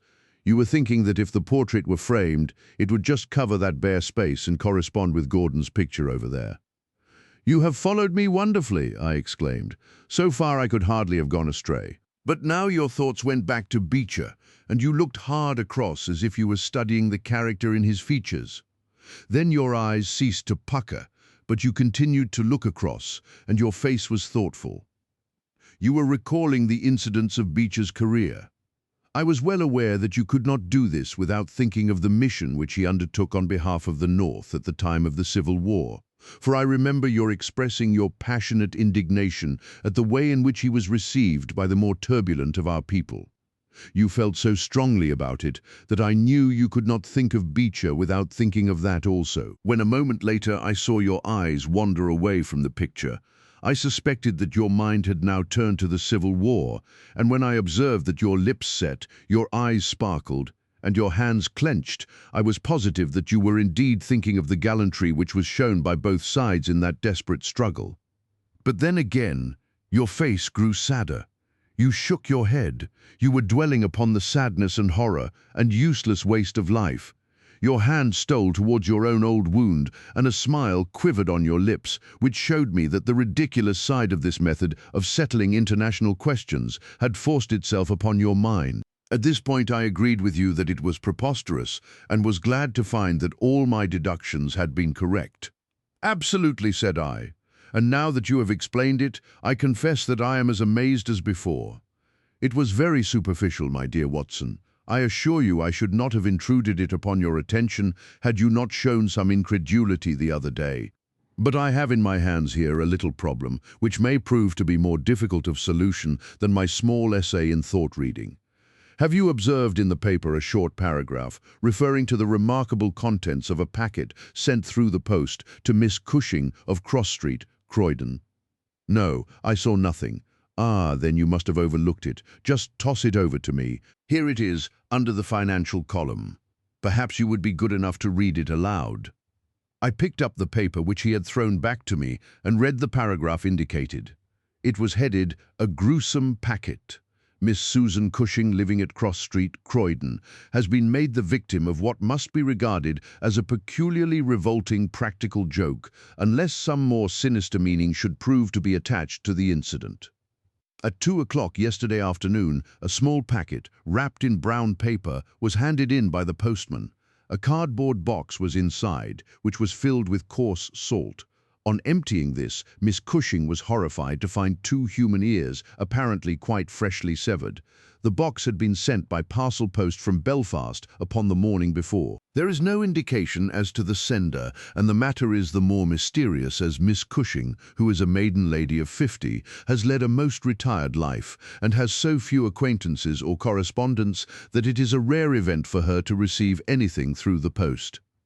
Some years ago, however, when she resided at Penge, she let apartments in her house to 3 young medical students, whom she was obliged to get rid of on account of their noisy and irregular habits. The police are of opinion that this outrage may have been perpetrated upon Miss Cushing by these youths who owed her a grudge and who hoped to frighten her by sending her these relics of the dissecting rooms. Some probability is lent to the theory by the fact that one of these students came from the north of Ireland and, to the best of Miss Cushing's belief, from Belfast. In the meantime, the matter is being actively investigated, Mr. Lestrade, one of the very smartest of our detective officers, being in charge of the case. "So much for the Daily Chronicle," said Holmes as I finished reading. "Now for our friend Lestrade. I had a note from him this morning in which he says, 'I think that this case is very much in your line. We have every hope of clearing the matter up, but we find a little difficulty in getting anything to work upon.' We have, of course, wired to the Belfast post office, but a large number of parcels were handed in upon that day, and they have no means of identifying this particular one or of remembering the sender. The box is a half-pound box of honeydew tobacco and does not help us in any way. The medical student theory still appears to me to be the most feasible, but if you should have a few hours to spare, I should be very happy to see you out here. I shall be either at the house or in the police station all day. What say you, Watson? Can you rise superior to the heat and run down to Croydon with me on the off chance of a case for your annals? I was longing for something to do. You shall have it then. Ring for our boots and tell them to order a cab. I'll be back in a moment when I have changed my dressing gown and filled my cigar case. A shower of rain fell while we were in the train, and the heat was far less oppressive in Croydon than in town. Holmes had sent on a wire so that Lestrade, as wiry, as dapper, and as ferret-like as ever, was waiting for us at the station. A walk of 5 minutes took us to Cross Street, where Miss Cushing resided. It was a very long street of 2-story brick houses, neat and prim, with whitened stone steps and little groups of aproned women gossiping at the doors. Halfway down, Lestrade stopped and tapped at a door which was opened by a small servant girl. Miss Cushing was sitting in the front room, into which we were ushered. She was a placid-faced woman with large, gentle eyes and grizzled hair curving down over her temples on each side. A worked antimacassar lay upon her lap, and a basket of coloured silks stood upon a stool beside her. "They are in the outhouse, those dreadful things," said she, as Lestrade entered. "I wish that you would take them away altogether." "So I shall, Miss Cushing. I only kept them here until my friend Mr. Holmes should have seen them in your presence." "Why in my presence, sir?" "In case he wished to ask any questions." "What is the use of asking me questions when I tell you I know nothing whatever about it?" "Quite so, madam," said Holmes in his soothing way. "I have no doubt that you have been annoyed more than enough already over this business."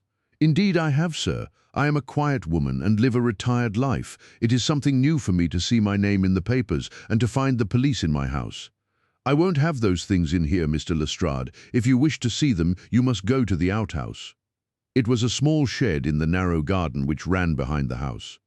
Lestrade went in and brought out a yellow cardboard box with a piece of brown paper and some string. There was a bench at the end of the path, and we all sat down while Holmes examined, one by one, the articles which Lestrade had handed to him. "The string is exceedingly interesting," he remarked, holding it up to the light and sniffing at it. "What do you make of this string, Lestrade?" "It has been tarred." "Precisely. It is a piece of tarred twine. You have also, no doubt, remarked that Miss Cushing has cut the cord with a scissors, as can be seen by the double fray on each side. This is of importance." "I cannot see the importance," said Lestrade. "The importance lies in the fact that the knot is left intact, and that this knot is of a peculiar character. It is very neatly tied." "I had already made a note to that effect," said Lestrade, complacently. "So much for the string, then," said Holmes, smiling. "Now for the box wrapper, brown paper with a distinct smell of coffee. What did not observe it? I think there can be no doubt of it. Address printed in rather straggling characters, Miss S. Cushing, Cross Street, Croydon. Done with a broad-pointed pen, probably a J, and with very inferior ink. The word Croydon has been originally spelt with an I, which has been changed to we. The parcel was directed then by a man. The printing is distinctly masculine, of limited education and unacquainted with the town of Croydon. So far, so good. The box is a yellow half-pound honeydew box, with nothing distinctive save 2 thumb marks at the left bottom corner. It is filled with rough salt of the quality used for preserving hides and other of the coarser commercial purposes. And embedded in it are these very singular enclosures." He took out the 2 ears as he spoke, and laying a board across his knee, he examined them minutely, while Lestrade and I, bending forward on each side of him, glanced alternately at these dreadful relics and at the thoughtful, eager face of our companion. Finally, he returned them to the box once more, and sat for a while in deep meditation. "You have observed, of course," said he at last, "that the ears are not a pair." "Yes, I have noticed that. But if this were the practical joke of some students from the dissecting rooms, it would be as easy for them to send 2 odd ears as a pair." "Precisely. But this is not a practical joke. You are sure of it?" "The presumption is strongly against it. Bodies in the dissecting rooms are injected with preservative fluid. These ears bear no signs of this. They are fresh too. They have been cut off with a blunt instrument, which would hardly happen if a student had done it. Again, carbolic or rectified spirits would be the preservatives which would suggest themselves to the medical mind, certainly not rough salt. I repeat that there is no practical joke here, but that we are investigating a serious crime." A vague thrill ran through me as I listened to my companion's words and saw the stern gravity which had hardened his features. This brutal preliminary seemed to shadow forth some strange and inexplicable horror in the background. Lestrade, however, shook his head like a man who is only half convinced. "There are objections to the joke theory, no doubt," said he, "but there are much stronger reasons against the other. We know that this woman has led a most quiet and respectable life at Penge, and here for the last 20 years. She has hardly been away from her home for a day during that time. Why on earth, then, should any criminal send her the proofs of his guilt, especially as, unless she is a most consummate actress, she understands quite as little of the matter as we do?" "That is the problem which we have to solve," Holmes answered, "and for my part I shall set about it by presuming that my reasoning is correct, and that a double murder has been committed. One of these ears is a woman's, small, finely formed, and pierced for an earring.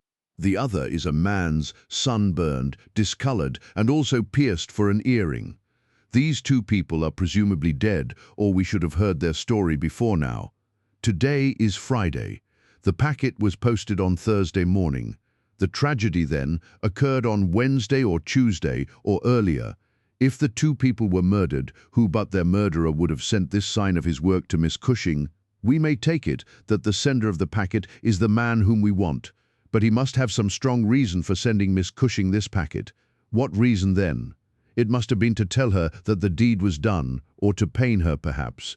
But in that case, she knows who it is. Does she know? I doubt it. If she knew, why should she call the police in? She might have buried the ears, and no one would have been the wiser. That is what she would have done if she had wished to shield the criminal. But if she does not wish to shield him, she would give his name. There is a tangle here which needs straightening out. He had been talking in a high, quick voice, staring blankly up over the garden fence, but now he sprang briskly to his feet and walked towards the house. "I have a few questions to ask Miss Cushing," said he. "In that case I may leave you here," said Lestrade, "for I have another small business on hand. I think that I have nothing further to learn from Miss Cushing. You will find me at the police station." "We shall look in on our way to the train," answered Holmes. A moment later he and I were back in the front room, where the impassive lady was still quietly working away at her antimacassar. She put it down on her lap as we entered, and looked at us with her frank, searching blue eyes. "I am convinced, sir," she said, "that this matter is a mistake, and that the parcel was never meant for me at all. I have said this several times to the gentleman from Scotland Yard, but he simply laughs at me. I have not an enemy in the world as far as I know, so why should anyone play me such a trick?" "I am coming to be of the same opinion, Miss Cushing," said Holmes, taking a seat beside her. "One think that it is more than probable." He paused, and I was surprised on glancing round to see that he was staring with singular intentness at the lady's profile. Surprise and satisfaction were both for an instant to be read upon his eager face, though when she glanced round to find out the cause of his silence, he had become as demure as ever. I stared hard myself at her flat, grizzled hair, her trim cap, her little gilt earrings, her placid features, but I could see nothing which could account for my companion's evident excitement. There were one or two questions. "Oh, I am weary of questions," cried Miss Cushing impatiently. "You have two sisters, I believe. How could you know that? I observed the very instant that I entered the room that you have a portrait group of 3 ladies upon the mantelpiece, one of whom is undoubtedly yourself, while the others are so exceedingly like you that there could be no doubt of the relationship. Yes, you are quite right. Those are my sisters, Sarah and Mary. And here at my elbow is another portrait, taken at Liverpool, of your younger sister in the company of a man who appears to be a steward by his uniform. I observe that she was unmarried at the time. You are very quick at observing. That is my trade. Well, you are quite right. But she was married to Mr. Browner a few days afterwards. He was on the South American line when that was taken, but he was so fond of her that he couldn't abide to leave her for so long, and he got into the Liverpool and London boats. Ah, the Conqueror, perhaps.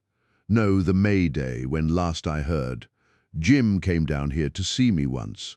That was before he broke the pledge, but afterwards he would always take drink when he was ashore, and a little drink would send him stark, staring mad. Ah, it was a bad day that ever he took a glass in his hand again. First he dropped me, then he quarrelled with Sarah, and now that Mary has stopped writing, we don't know how things are going with them. It was evident that Miss Cushing had come upon a subject on which she felt very deeply. Like most people who lead a lonely life, she was shy at first, but ended by becoming extremely communicative. She told us many details about her brother-in-law, the steward, and then wandering off onto the subject of her former lodgers, the medical students, she gave us a long account of their delinquencies, with their names and those of their hospitals. Holmes listened attentively to everything, throwing in a question from time to time. "About your second sister, Sarah," said he, "I wonder, since you are both maiden ladies, that you do not keep house together." "Ah, you don't know Sarah's temper, or you would wonder no more. I tried it when I came to Croydon, and we kept on until about 2 months ago when we had to part. I don't want to say a word against my own sister, but she was always meddlesome and hard to please, was Sarah. You say that she quarrelled with your Liverpool relations?" "Yes, and they were the best of friends at one time. Why, she went up there to live in order to be near them, and now she has no word hard enough for Jim Browner. The last 6 months that she was here, she would speak of nothing but his drinking and his ways. He had caught her meddling, I suspect, and given her a bit of his mind, and that was the start of it." "Thank you, Miss Cushing," said Holmes, rising and bowing. "Your sister Sarah lives, I think you said, at New Street, Wallington. Goodbye, and I am very sorry that you should have been troubled over a case with which, as you say, you have nothing whatever to do." There was a cab passing as we came out, and Holmes hailed it. "How far to Wallington?" he asked. "Only about 2 miles, sir."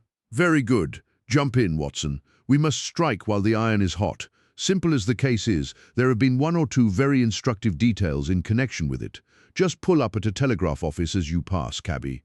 Holmes sent off a short wire, and for the rest of the drive lay back in the cab with his hat tilted over his nose to keep the sun from his face. Our driver pulled up at a house which was not unlike the one which we had just quitted. My companion ordered him to wait and had his hand upon the knocker when the door opened and a grave young gentleman in black, with a very shiny hat, appeared on the step. "Is Miss Cushing at home?" asked Holmes. "Miss Sarah Cushing is extremely ill," said he. "She has been suffering since yesterday from brain symptoms of great severity.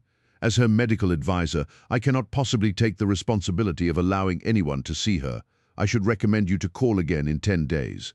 He drew on his gloves, closed the door, and marched off down the street. "Well, if we can't, we can't," said Holmes cheerfully. "Perhaps she could not, or would not have told you much. I did not wish her to tell me anything.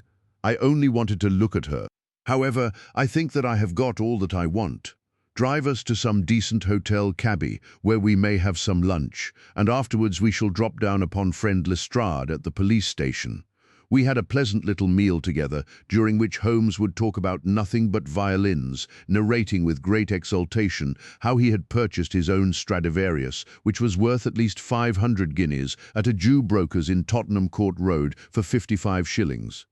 This led him to Paganini, and we sat for an hour over a bottle of claret, while he told me anecdote after anecdote of that extraordinary man.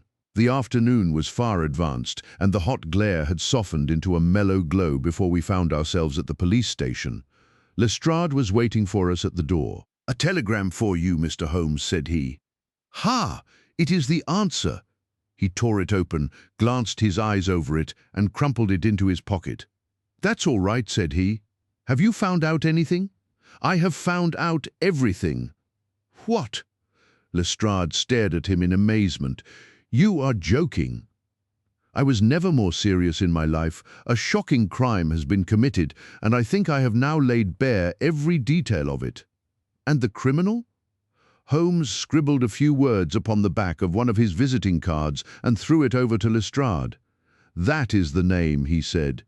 "You cannot effect an arrest until tomorrow night at the earliest.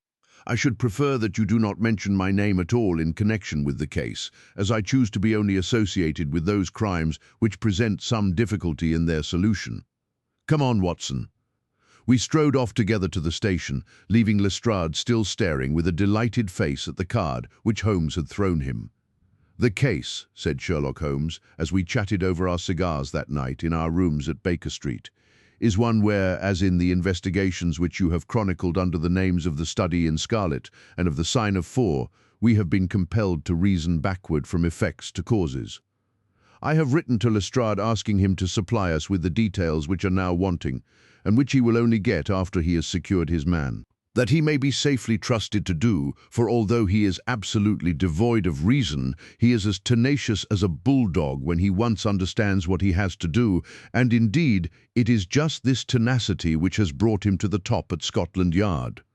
"Your case is not complete then?" I asked. "It is fairly complete in essentials.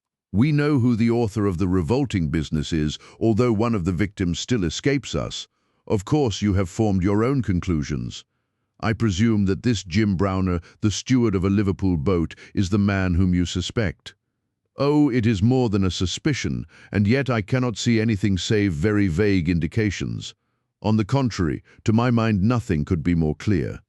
Let me run over the principal steps. We approached the case, you remember, with an absolutely blank mind, which is always an advantage.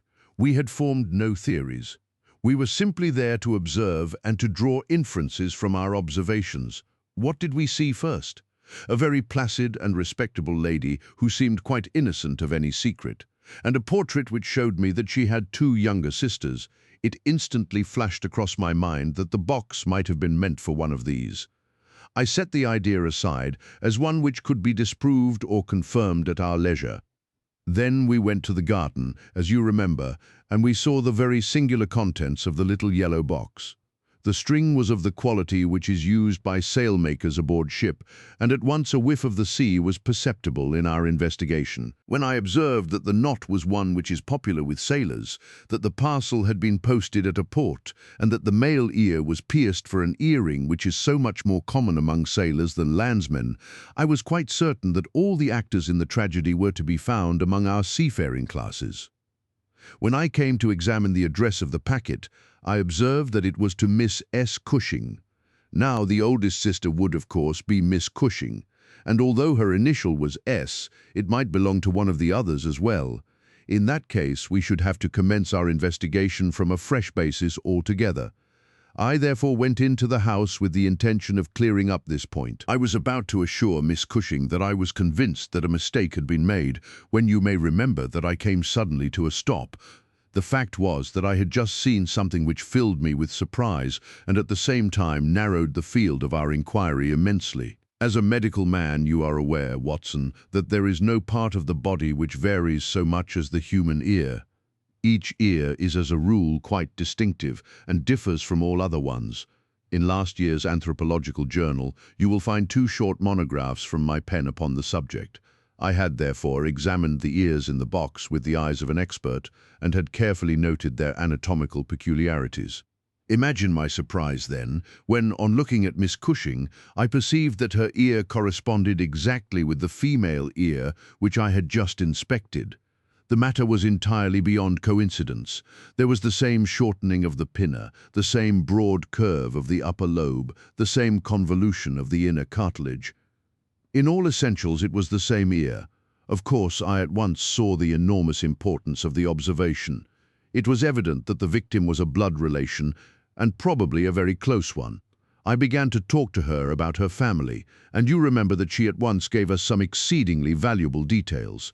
In the first place, her sister's name was Sarah, and her address had, until recently, been the same, so that it was quite obvious how the mistake had occurred and for whom the packet was meant. Then we heard of this steward, married to the third sister, and learned that he had at one time been so intimate with Miss Sarah that she had actually gone up to Liverpool to be near the Browners, but a quarrel had afterwards divided them. This quarrel had put a stop to all communications for some months, so that if Browner had occasion to address a packet to Miss Sarah, he would undoubtedly have done so to her old address. And now the matter had begun to straighten itself out wonderfully. We had learned of the existence of this steward, an impulsive man, of strong passions. You remember that he threw up what must have been a very superior berth in order to be nearer to his wife, subject, too, to occasional fits of hard drinking. We had reason to believe that his wife had been murdered and that a man, presumably a seafaring man, had been murdered at the same time. Jealousy, of course, at once suggests itself as the motive for the crime. And why should these proofs of the deed be sent to Miss Sarah Cushing? Probably because during her residence in Liverpool she had some hand in bringing about the events which led to the tragedy. You will observe that this line of boats calls at Belfast, Dublin and Waterford, so that presuming that Browner had committed the deed and had embarked at once upon his steamer, the May Day, Belfast, would be the first place at which he could post his terrible packet. A second solution was at this stage obviously possible, and although I thought it exceedingly unlikely, I was determined to elucidate it before going further. An unsuccessful lover might have killed Mr. and Mrs. Browner, and the male ear might have belonged to the husband. There were many grave objections to this theory, but it was conceivable. I therefore sent off a telegram to my friend Algar, of the Liverpool force, and asked him to find out if Mrs. Browner were at home, and if Browner had departed in the May Day. Then we went on to Wallington to visit Miss Sarah. I was curious in the first place to see how far the family ear had been reproduced in her. Then, of course, she might give us very important information, but I was not sanguine that she would. She must have heard of the business the day before, since all Croydon was ringing with it, and she alone could have understood for whom the packet was meant. If she had been willing to help justice, she would probably have communicated with the police already. However, it was clearly our duty to see her, so we went. We found that the news of the arrival of the packet, for her illness dated from that time, had such an effect upon her as to bring on brain fever. It was clearer than ever that she understood its full significance, but equally clear that we should have to wait some time for any assistance from her. However, we were really independent of her help. Our answers were waiting for us at the police station, where I had directed Alga to send them. Nothing could be more conclusive. Mrs. Browner's house had been closed for more than 3 days, and the neighbours were of opinion that she had gone south to see her relatives. It had been ascertained at the shipping offices that Browner had left aboard of the Mayday, and I calculate that she is due in the Thames tomorrow night. When he arrives, he will be met by the obtuse but resolute Lestrade, and I have no doubt that we shall have all our details filled in. Sherlock Holmes was not disappointed in his expectations.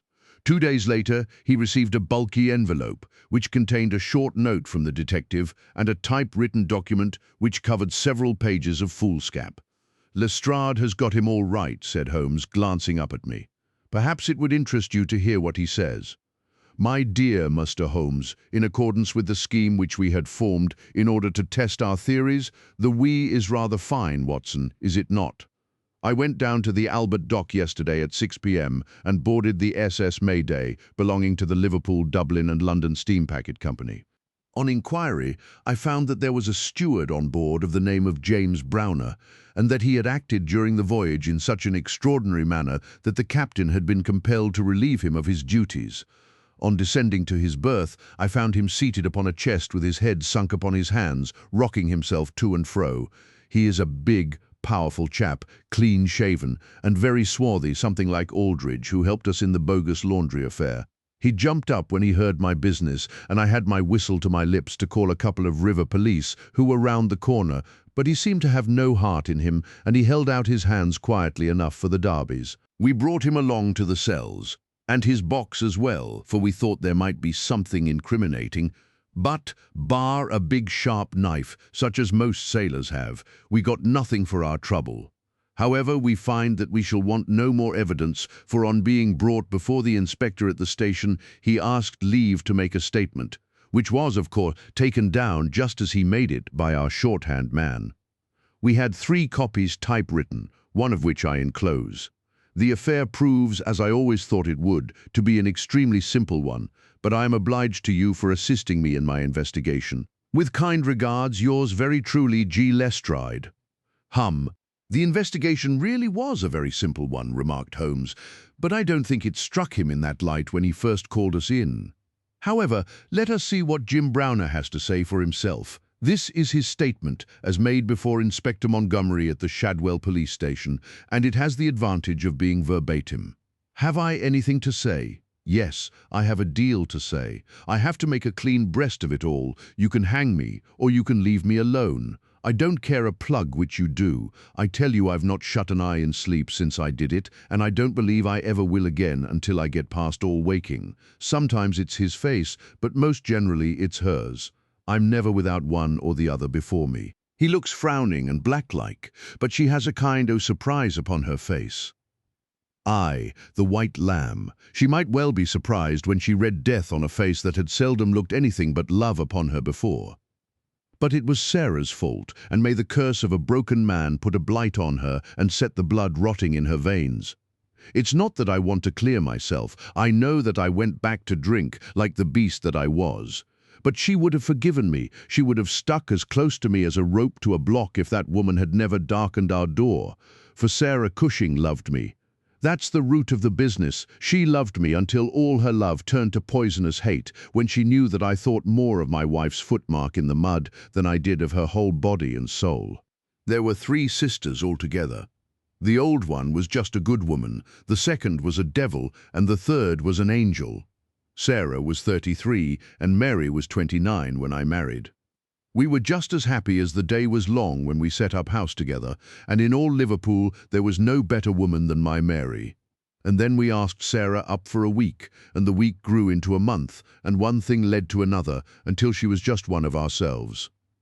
I was blue ribbon at that time, and we were putting a little money by, and all was as bright as a new dollar. My God, whoever would have thought that it could have come to this? Whoever would have dreamed it? I used to be home for the weekends very often, and sometimes if the ship were held back for cargo, I would have a whole week at a time, and in this way I saw a deal of my sister-in-law, Sarah. She was a fine tall woman, black and quick and fierce, with a proud way of carrying her head, and a glint from her eye like a spark from a flint. But when little Mary was there, I had never a thought of her, and that I swear as I hope for God's mercy. It had seemed to me sometimes that she liked to be alone with me, or to coax me out for a walk with her, but I had never thought anything of that. But one evening my eyes were opened. I had come up from the ship and found my wife out, but Sarah at home. "Where's Mary?" I asked. "Oh, she has gone to pay some accounts." I was impatient and paced up and down the room. "Can't you be happy for 5 minutes without Mary, Jim?" says she. "It's a bad compliment to me that you can't be contented with my society for so short time." "That's all right, my lass," said I, putting out my hand towards her in a kindly way, but she had it in both hers in an instant, and they burned as if they were in a fever. I looked into her eyes and I read it all there. There was no need for her to speak, nor for me either. I frowned and drew my hand away. Then she stood by my side in silence for a bit, and then put up her hand and patted me on the shoulder. "Steady, old Jim," said she, and with a kind mocking laugh, she ran out of the room. Well, from that time, Sarah hated me with her whole heart and soul, and she is a woman who can hate too. I was a fool to let her go on biding with us, a besotted fool, but I never said a word to Mary, for I knew it would grieve her. Things went on much as before, but after a time I began to find that there was a bit of a change in Mary herself. She had always been so trusting and so innocent, but now she became queer and suspicious, wanting to know where I had been and what I had been doing, and whom my letters were from, and what I had in my pockets, and 1,000 such follies. Day by day she grew queerer and more irritable, and we had causeless rows about nothing. I was fairly puzzled by it all. Sarah avoided me now, but she and Mary were just inseparable. I can see now how she was plotting and scheming and poisoning my wife's mind against me, but I was such a blind beetle that I could not understand it at the time. Then I broke my blue ribbon and began to drink again, but I think I should not have done it if Mary had been the same as ever. She had some reason to be disgusted with me now, and the gap between us began to be wider and wider. And then this Alec Fairbairn chipped in, and things became 1,000 times blacker. It was to see Sarah that he came to my house first, but soon it was to see us, for he was a man with winning ways, and he made friends wherever he went. He was a dashing, swaggering chap, smart and curled, who had seen half the world and could talk of what he had seen. He was good company, I won't deny it, and he had wonderful polite ways with him for a sailor man, so that I think there must have been a time when he knew more of the poop than the forecastle. For a month he was in and out of my house, and never once did it cross my mind that harm might come of his soft, tricky ways, and then at last something made me suspect, and from that day my peace was gone forever. It was only a little thing too. I had come into the parlour unexpected, and as I walked in at the door, I saw a light of welcome on my wife's face. But as she saw who it was, it faded again, and she turned away with a look of disappointment. That was enough for me. There was no one but Alec Fairbairn whose step she could have mistaken for mine. If I could have seen him then, I should have killed him, for I have always been like a madman when my temper gets loose. Mary saw the devil's light in my eyes, and she ran forward with her hands in my sleeve. "Don't, Jim, don't," says she. "Where's Sarah?" I asked. "In the kitchen," says she. "Sarah," says I, as I went in, "this man Fairbairn is never to darken my door again." "Why not?" says she. "Because I order it." "Oh," says she, "if my friends are not good enough for this house, then I am not good enough for it either." "You can do what you like," says I, "but if Fairbairn shows his face here again, I'll send you one of his ears for a keepsake." She was frightened by my face, I think, for she never answered a word, and the same evening she left my house. Well, I don't know now whether it was pure devilry on the part of this woman, or whether she thought that she could turn me against my wife by encouraging her to misbehave. Anyway, she took a house just 2 streets off, and let lodgings to sailors. Fairbairn used to stay there, and Mary would go round to have tea with her sister and him. How often she went, I don't know, but I followed her one day, and as I broke in at the door, Fairbairn got away over the back garden wall, like the cowardly skunk that he was. I swore to my wife that I would kill her if I found her in his company again, and I led her back with me, sobbing and trembling, and as white as a piece of paper. There was no trace of love between us any longer. I could see that she hated me and feared me, and when the thought of it drove me to drink, then she despised me as well. Well, Sarah found that she could not make a living in Liverpool, so she went back, as I understand, to live with her sister in Croydon, and things jogged on much the same as ever at home. And then came this last week, and all the misery and ruin. It was in this way. We had gone on the May Day for a round voyage of 7 days, but a hogshead got loose and started one of our plates, so that we had to put back into port for 12 hours. I left the ship and came home, thinking what a surprise it would be for my wife, and hoping that maybe she would be glad to see me so soon. The thought was in my head as I turned into my own street, and at that moment a cab passed me, and there she was, sitting by the side of Fairbairn, the two chatting and laughing, with never a thought for me as I stood watching them from the footpath.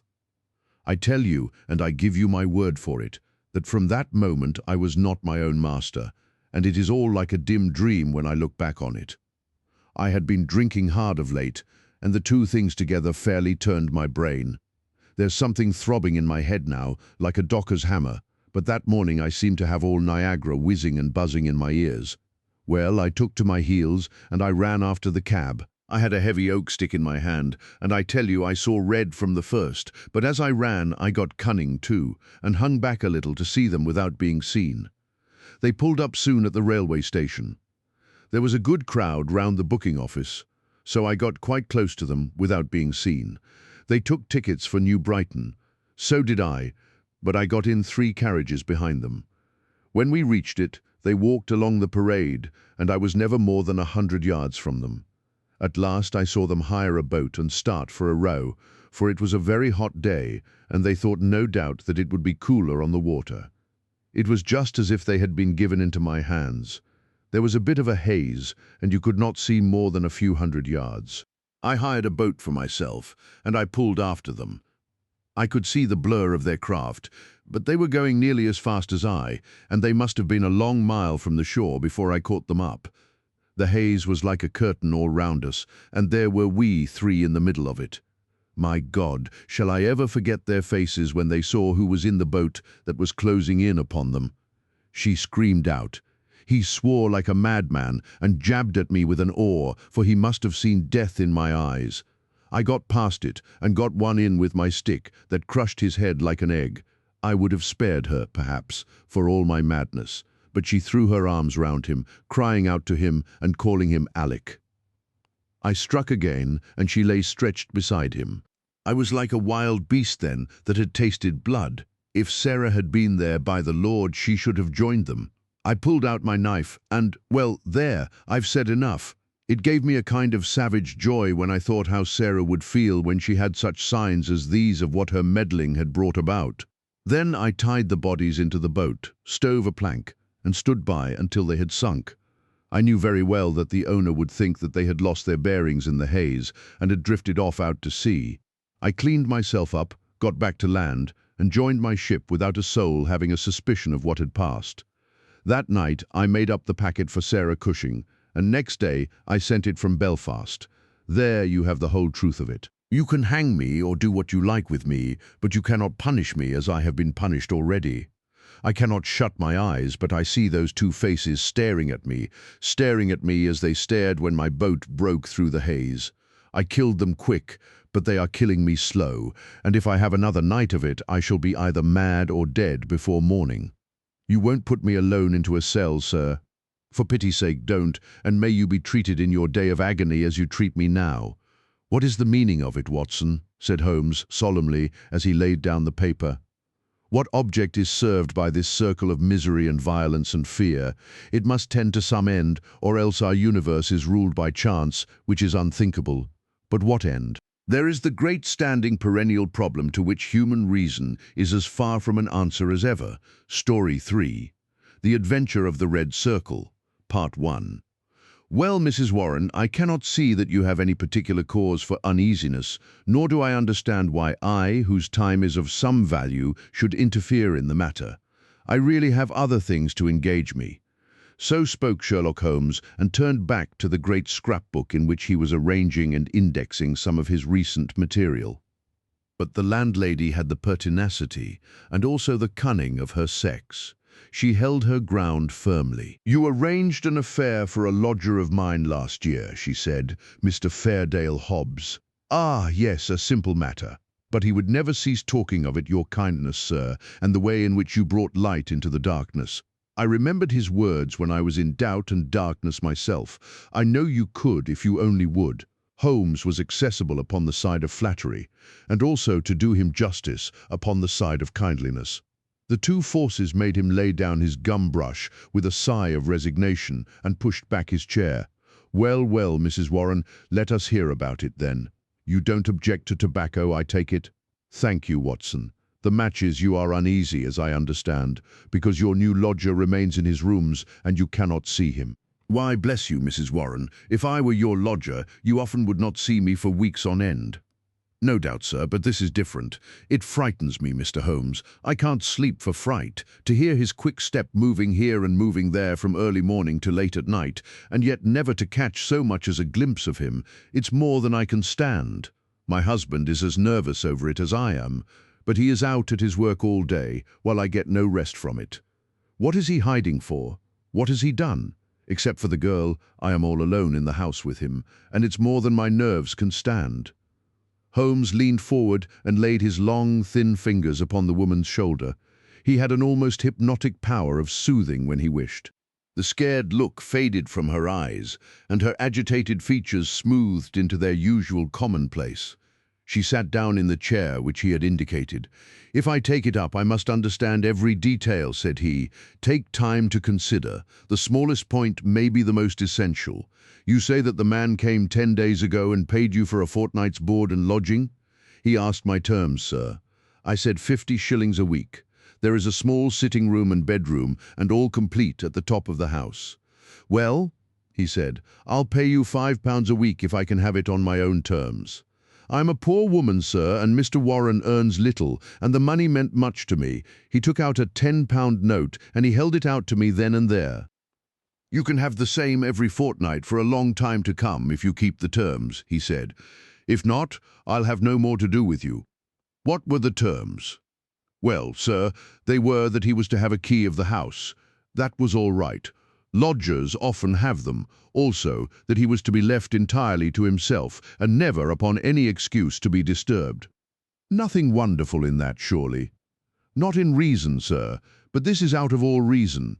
He has been there for 10 days, and neither Mr. Warren nor I nor the girl has once set eyes upon him. We can hear that quick step of his pacing up and down, night, morning, and noon, but except on that first night, he has never once gone out of the house." "Oh, he went out the first night, did he?" "Yes, sir, and returned very late after we were all in bed. He told me after he had taken the rooms that he would do so, and asked me not to bar the door. I heard him come up the stair after midnight." "But his meals?" "It was his particular direction that we should always, when he rang, leave his meal upon a chair outside his door. Then he rings again when he has finished, and we take it down from the same chair. If he wants anything else, he prints it on a slip of paper and leaves it." "Prints it?" "Yes, sir. Prints it in pencil. Just the word, nothing more. Here's one I brought to show you. Soap. Here's another, match. This is one he left the first morning Daily Gazette. I leave that paper with his breakfast every morning." "Dear me, Watson," said Holmes, staring with great curiosity at the slips of foolscap which the landlady had handed to him. "This is certainly a little unusual. Seclusion I can understand, but why print? Printing is a clumsy process. Why not write? What would it suggest, Watson? That he desired to conceal his handwriting. But why? What can it matter to him that his landlady should have a word of his writing? Still, it may be, as you say. Then again, why such laconic messages? I cannot imagine. It opens a pleasing field for intelligent speculation. The words are written with a broad-pointed, violet-tinted pencil of a not unusual pattern. You will observe that the paper is torn away at the side here after the printing was done, so that the S of soap is partly gone. Suggestive, Watson, is it not? Of caution? Exactly. There was evidently some mark, some thumbprint, something which might give a clue to the person's identity. Now, Mrs. Warren, you say that the man was of middle size, dark and bearded. What age would he be? Youngish, sir, not over 30. Well, can you give me no further indications? He spoke good English, sir, and yet I thought he was a foreigner by his accent. And he was well dressed? Very smartly dressed, sir, quite the gentleman. Dark clothes, nothing you would note. He gave no name?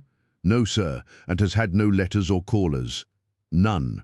But surely you or the girl enter his room of a morning? No, sir, he looks after himself entirely. Dear me, that is certainly remarkable. What about his luggage? He had one big brown bag with him, nothing else. Well, we don't seem to have much material to help us. Do you say nothing has come out of that room? Absolutely nothing. The landlady drew an envelope from her bag. From it she shook out 2 burnt matches and a cigarette end upon the table. They were on his tray this morning.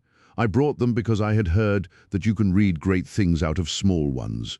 Holmes shrugged his shoulders. There is nothing here, said he. The matches have, of course, been used to light cigarettes. That is obvious from the shortness of the burnt end. Half the match is consumed in lighting a pipe or cigar. But dear me, this cigarette stub is certainly remarkable.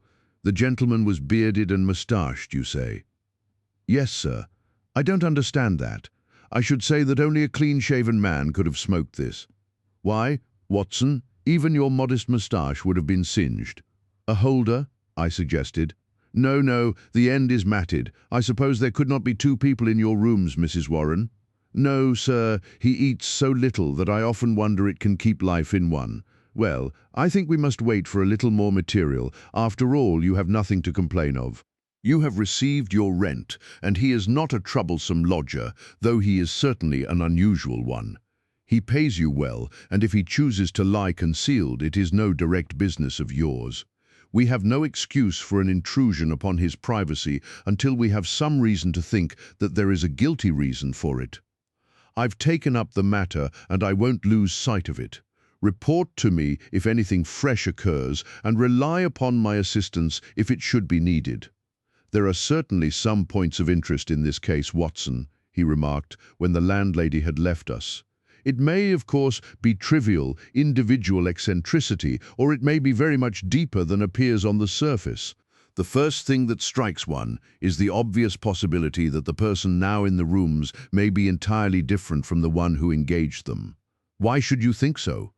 Well, apart from this cigarette end, was it not suggestive that the only time the lodger went out was immediately after his taking the rooms? He came back, or someone came back, when all witnesses were out of the way. We have no proof that the person who came back was the person who went out. Then again, the man who took the rooms spoke English well. This other, however, prints match when it should have been matches. I can imagine that the word was taken out of a dictionary, which would give the noun but not the plural. The laconic style may be to conceal the absence of knowledge of English. Yes, Watson, there are good reasons to suspect that there has been a substitution of lodgers. But for what possible end? Ah, there lies our problem. There is one rather obvious line of investigation. He took down the great book in which, day by day, he filed the agony columns of the various London journals. Dear me, said he, turning over the pages, what a chorus of groans, cries, and bleatings, what a rag-bag of singular happenings, but surely the most valuable hunting ground that ever was given to a student of the unusual. This person is alone, and cannot be approached by letter without a breach of that absolute secrecy which is desired. How is any news or any message to reach him from without? Obviously, by advertisement through a newspaper. There seems no other way, and fortunately we need concern ourselves with the one paper only. Here are the Daily Gazette extracts of the last fortnight. Lady with a black boa at Prince's Skating Club, that we may pass. Surely Jimmy will not break his mother's heart. That appears to be irrelevant. If the lady who fainted in the Brixton bus, she does not interest me. Every day my heart longs. Bleat, Watson, unmitigated bleat. Ah. This is a little more possible. Listen to this. Be patient. We'll find some sure means of communication. Meanwhile, this column, G, that is 2 days after Mrs. Warren's lodger arrived. It sounds plausible, does it not? The mysterious one could understand English, even if he could not print it. Let us see if we can pick up the trace again. Yes, here we are. 3 days later, I'm making successful arrangements. Patience and prudence. The clouds will pass. Gee, nothing for a week after that. Then comes something much more definite. The path is clearing. If I find chance, signal message, remember code agreed, 1A, 2B, and so on, you will hear soon. That was in yesterday's paper, and there is nothing in today's. It's all very appropriate to Mrs. Warren's lodger. If we wait a little, Watson, I don't doubt that the affair will grow more intelligible. So it proved, for in the morning I found my friend standing on the hearthrug with his back to the fire and a smile of complete satisfaction upon his face. "How's this, Watson?" he cried, picking up the paper from the table. "High red house with white stone facings, 3rd floor, 2nd window left, after dusk. Gee, that is definite enough. I think after breakfast we must make a little reconnaissance of Mrs. Warren's neighborhood. Ah, Mrs. Warren, what news do you bring us this morning?" Our client had suddenly burst into the room with an explosive energy which told of some new and momentous development. "It's a police matter, Mr. Holmes," she cried. "I'll have no more of it. He shall pack out of that with his baggage. I would have gone straight up and told him so, only I thought it was but fair to you to take your opinion first, but I'm at the end of my patience, and when it comes to knocking my old man about." "Knocking Mr. Warren about? Using him roughly anyway? But who used him roughly?" "Ah, that's what we want to know." "It was this morning, sir. Mr. Warren is a timekeeper at Morton and Waylights in Tottenham Court Road. He has to be out of the house before 7. Well, this morning he had not gone 10 paces down the road when 2 men came up behind him, threw a coat over his head and bundled him into a cab that was beside the curb. They drove him an hour and then opened the door and shot him out. He lay in the roadway so shaken in his wits that he never saw what became of the cab. When he picked himself up, he found he was on Hampstead Heath, so he took a bus home, and there he lies now on the sofa, while I came straight round to tell you what had happened."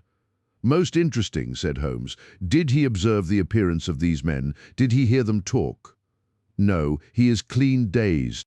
He just knows that he was lifted up as if by magic and dropped as if by magic. 2 at least were in it and maybe 3. And you connect this attack with your lodger?"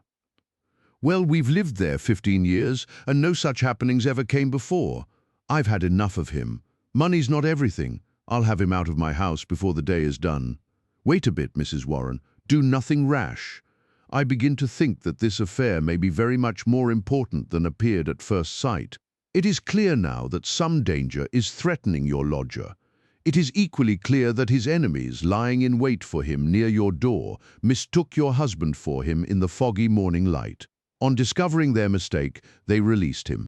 What they would have done had it not been a mistake, we can only conjecture. Well, what am I to do, Mr. Holmes?" "I have a great fancy to see this lodger of yours, Mrs. Warren." "I don't see how that is to be managed unless you break in the door. I always hear him unlock it as I go down the stair after I leave the tray. He has to take the tray in. Surely we could conceal ourselves and see him do it." The landlady thought for a moment. "Well, sir, there's the box room opposite. I could arrange a looking-glass, maybe, and if you were behind the door—" "Excellent," said Holmes. "When does he lunch?" "About 1, sir. Then Dr. Watson and I will come round in time. For the present, Mrs. Warren, goodbye. At 12:30, we found ourselves upon the steps of Mrs. Warren's house, a high, thin, yellow brick edifice in Great Orme Street, a narrow thoroughfare at the northeast side of the British Museum. Standing as it does near the corner of the street, it commands a view down Howe Street, with its more pretentious houses. Holmes pointed with a chuckle to one of these, a row of residential flats, which projected so that they could not fail to catch the eye. "See, Watson," said he, "high red house with stone facings. There is the signal station all right. We know the place, and we know the code, so surely our task should be simple. There's a to let card in that window. It is evidently an empty flat to which the Confederate has access." "Well, Mrs. Warren, what now?" "I have it all ready for you. If you will both come up and leave your boots below on the landing, I'll put you there now." It was an excellent hiding place which she had arranged. The mirror was so placed that, seated in the dark, we could very plainly see the door opposite.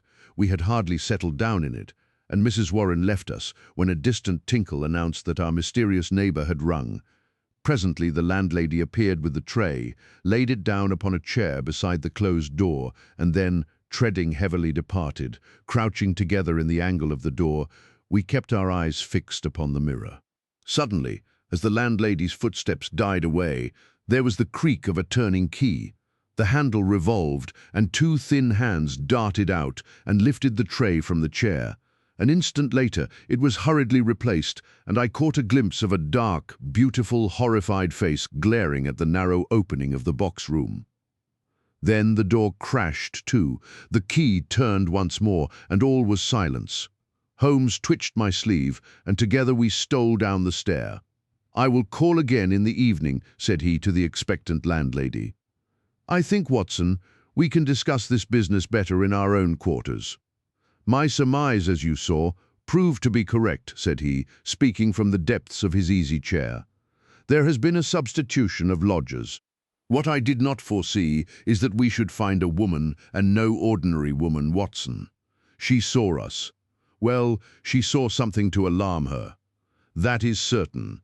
The general sequence of events is pretty clear, is it not? A couple seek refuge in London from a very terrible and instant danger. The measure of that danger is the rigor of their precautions. The man who has some work which he must do desires to leave the woman in absolute safety while he does it.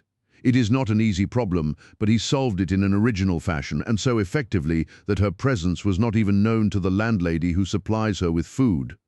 The printed messages, as is now evident, were to prevent her sex being discovered by her writing.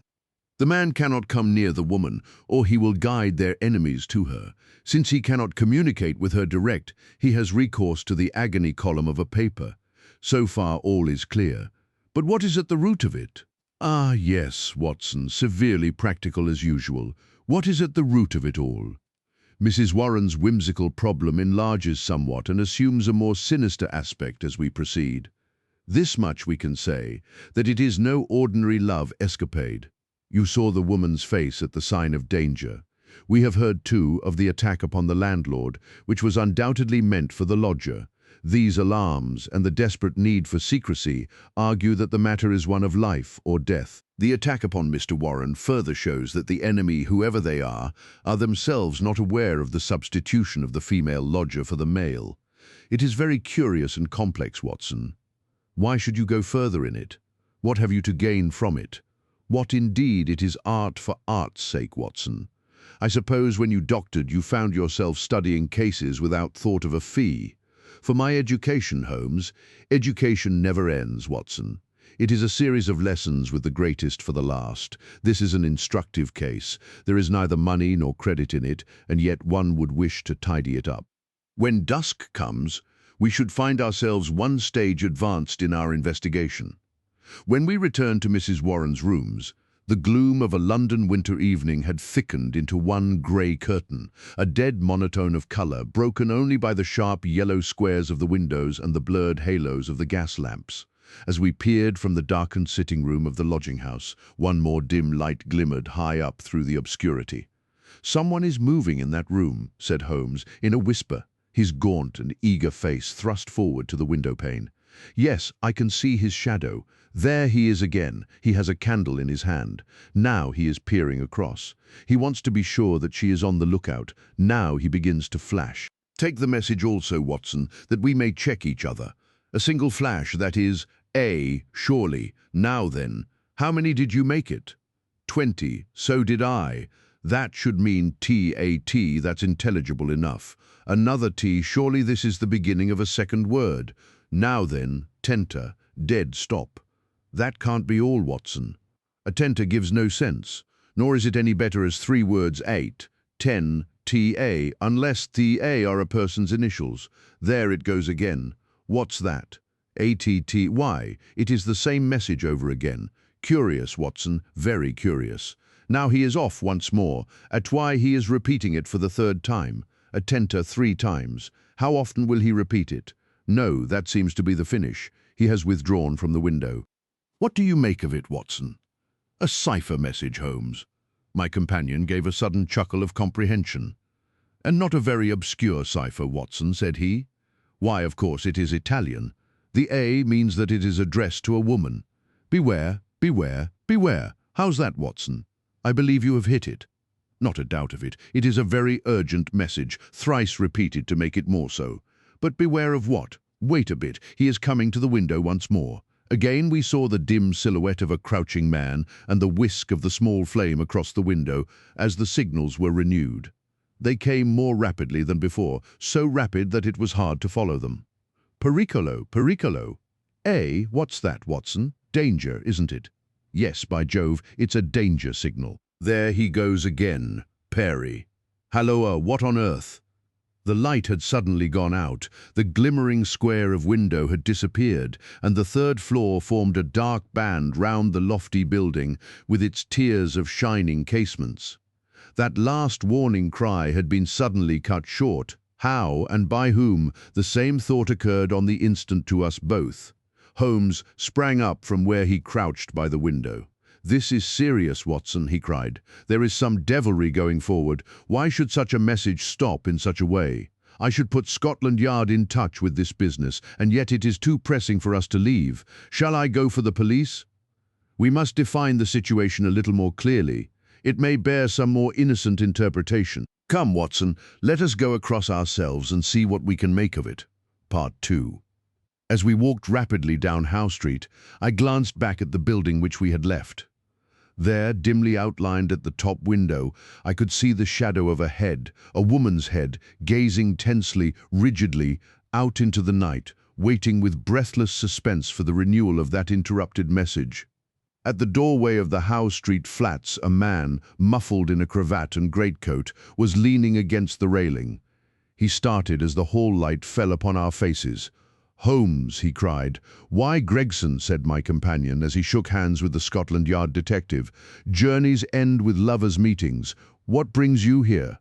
"The same reasons that bring you, I expect," said Gregson. "How you got onto it, I can't imagine. Different threads, but leading up to the same tangle. I've been taking the signals." "Signals?" "Yes, from that window. They broke off in the middle. We came over to see the reason, but since it is safe in your hands, I see no object in continuing the business." "Wait a bit," cried Gregson eagerly. "I'll do you this justice, Mr. Holmes, that I was never in a case yet that I didn't feel stronger for having you on my side. There's only the one exit to these flats, so we have him safe. Who is he?" Well, we score over you for once, Mr. Holmes. You must give us best this time." He struck his stick sharply upon the ground, on which a cabman, his whip in his hand, sauntered over from a four-wheeler which stood on the far side of the street. "May I introduce you to Mr. Sherlock Holmes?" he said to the cabman. "This is Mr. Laverton of Pinkerton's American agency." "The hero of the Long Island Cave mystery?" said Holmes. "Sir, I am pleased to meet you."